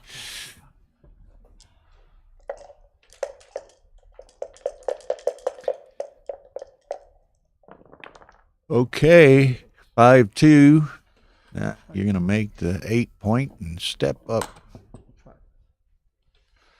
5-2. So, would you ever try to make the game crazy here? I might well. Now, I don't know that it would work against Ray so much, but there are those occasions where you might want to really complicate a game against somebody that's really short on time. Now, Ray's experienced enough and been around enough that I don't think you're going to accomplish too much doing that, but I think there are players that's certainly a viable strategy. Okay, what's Ray going to do with this 6-2? He's running with one of them, probably.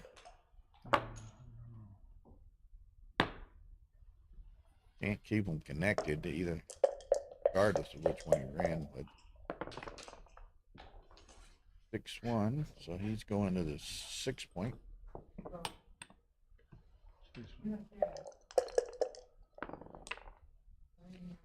5-3 comes to the 10 point.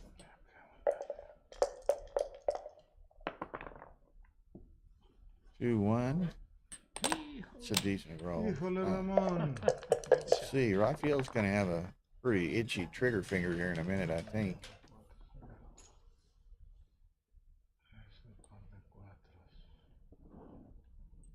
Ray's going to take the 5. But this is going to be interesting.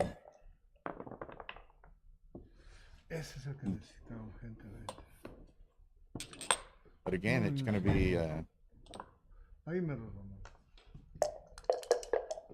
you got to balance Ray's lack of time against your other options in this play.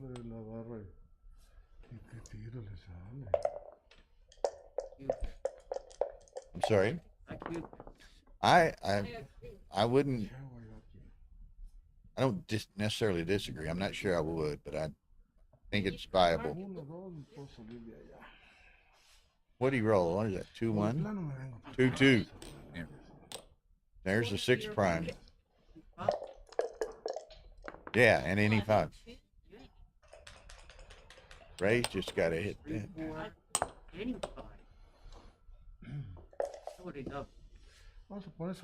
And you would have probably been playing for the match here too.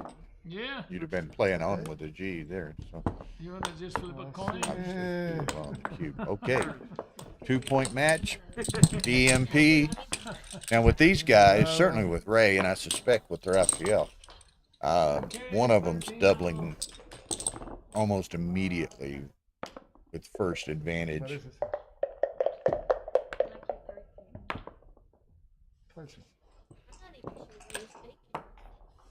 I guess he has. Yeah, I would have paid him to get decision with the second question. Okay, that's an interesting run by Rafael with a 6-2. There, Ray likes that. Part of that, maybe not an advantage by Ray, but just the time consideration by Ray. He doesn't want to play more than one more game. Here we go. On to the 11.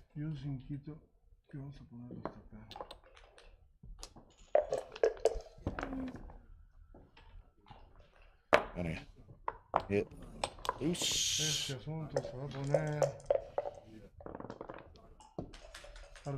4, 3 to the 9.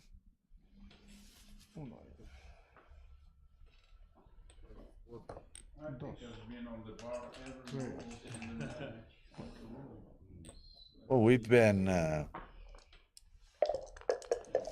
fortunate so far this afternoon. Two great matches. I mean, we started at what, 11? And here it is, 4:15. And we played 2 matches, still going. And take it all the way, Rafael. So that's what, 5 hours and 15 minutes for 2 matches so far. Ray hits. So this is fixing to get perhaps boring extended. Oh, that's a nice roll. Double 3s. He's going to put another one in the air. Oh, you got double 3s. I see it. And yet another one in the air. Make the point. Y este es otro 4. Así, facilito de jugar. That's it. But you know, he really played. I like the way Rafael played those Ahora que va a pasar, quién sabe. singly, individually, where a lot of people have a tendency to play in pairs, and he played those one at a time, and you know, he found everything that he should have found there. Todo para comer 1. Okay, it's 3 up. What? That's right. Could have slotted the bar, but we're 6.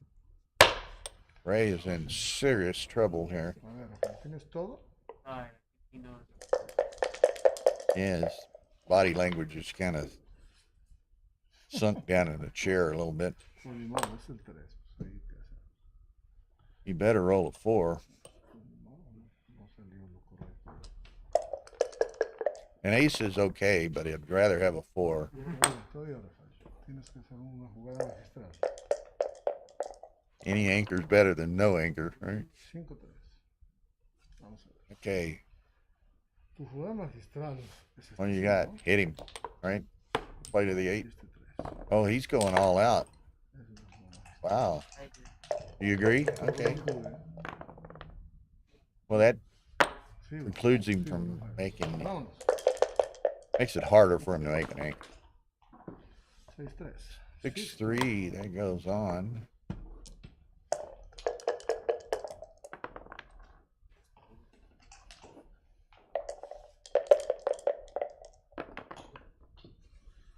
Cinco, 2. A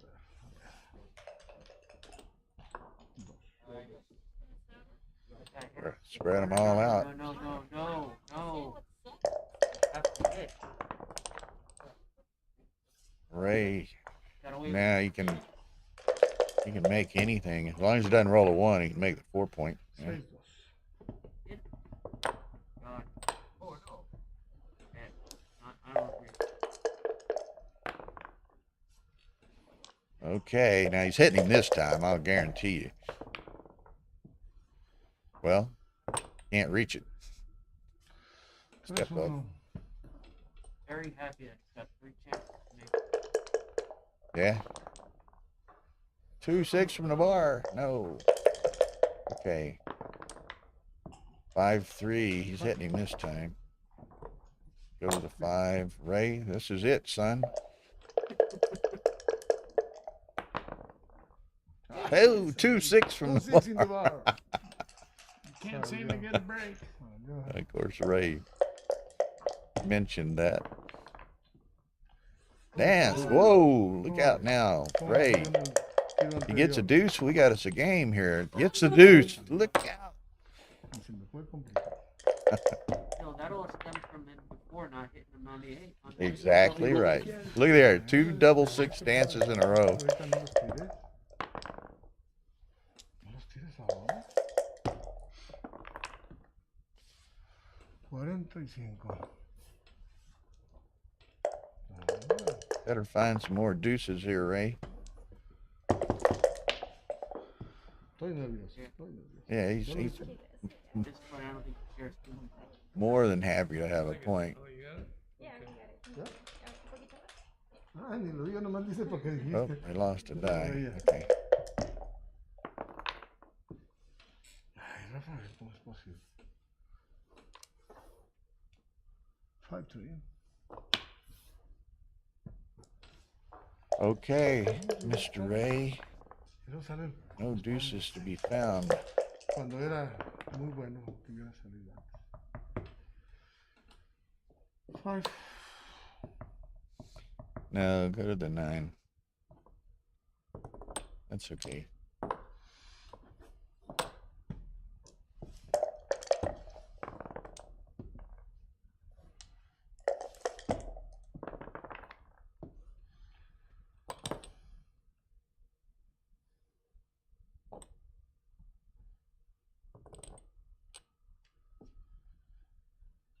I wouldn't do that. He's You want vulnerable to the 6s. Yeah. I don't know. I'd looked at that a little longer. I don't think that was right. Okay. Uh-oh. Well, he only has one. Okay. 2-6 from the bar, Ray says. Ya nomás falta que le saliera, 2-4, so close. Le sale y nos gana. Gana. Ahorita todavía está en peligro. Vámonos. At least he got them all on the board, which gives him a chance. If Rafael leaves a shot, gives him a better chance. 5 and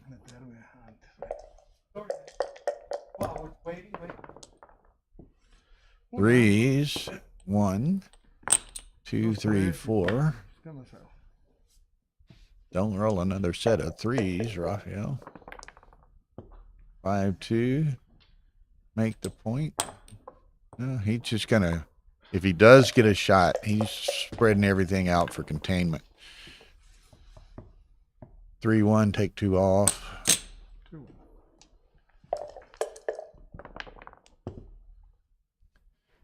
5-1 goes. That's fair enough. Ooh, pardon me. 4-6. Okay. Pretty good. Rafael's set up. There's no double blotting potential against that deuce point game. So don't roll a 6-3 or a 5-3. Okay. Now he's down to don't roll a 4-2 or a 5-2 or a 6-2. Or a double 2. I should. So that's what, seven bad numbers? But then Ray has to hit too. Aces, stack them.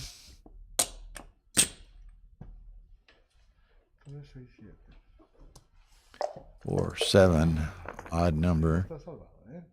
Okay.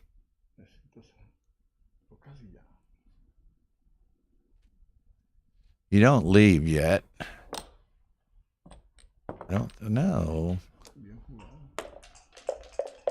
You leave after he takes the one off the ace. Un 4 y un 3. No quiero sacar. Rafaelito, no saques el par ahorita. No lo saques. Necesitas un 3-1. Ay, Rafaelito, necesitas un 3-1. Okay. If Ray were to get a shot, he's ready. Going to be late getting the shot, though. 6-1. And there's going to be at least, what, 12 off or something?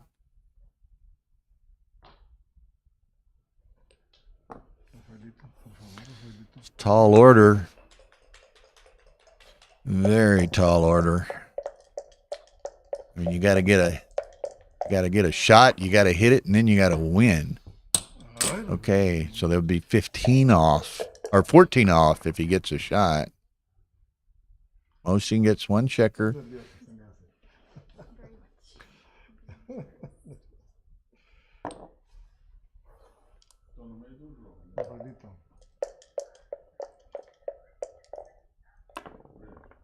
Sí, señor. Match. Ramón. Mi querido Ramón. Okay.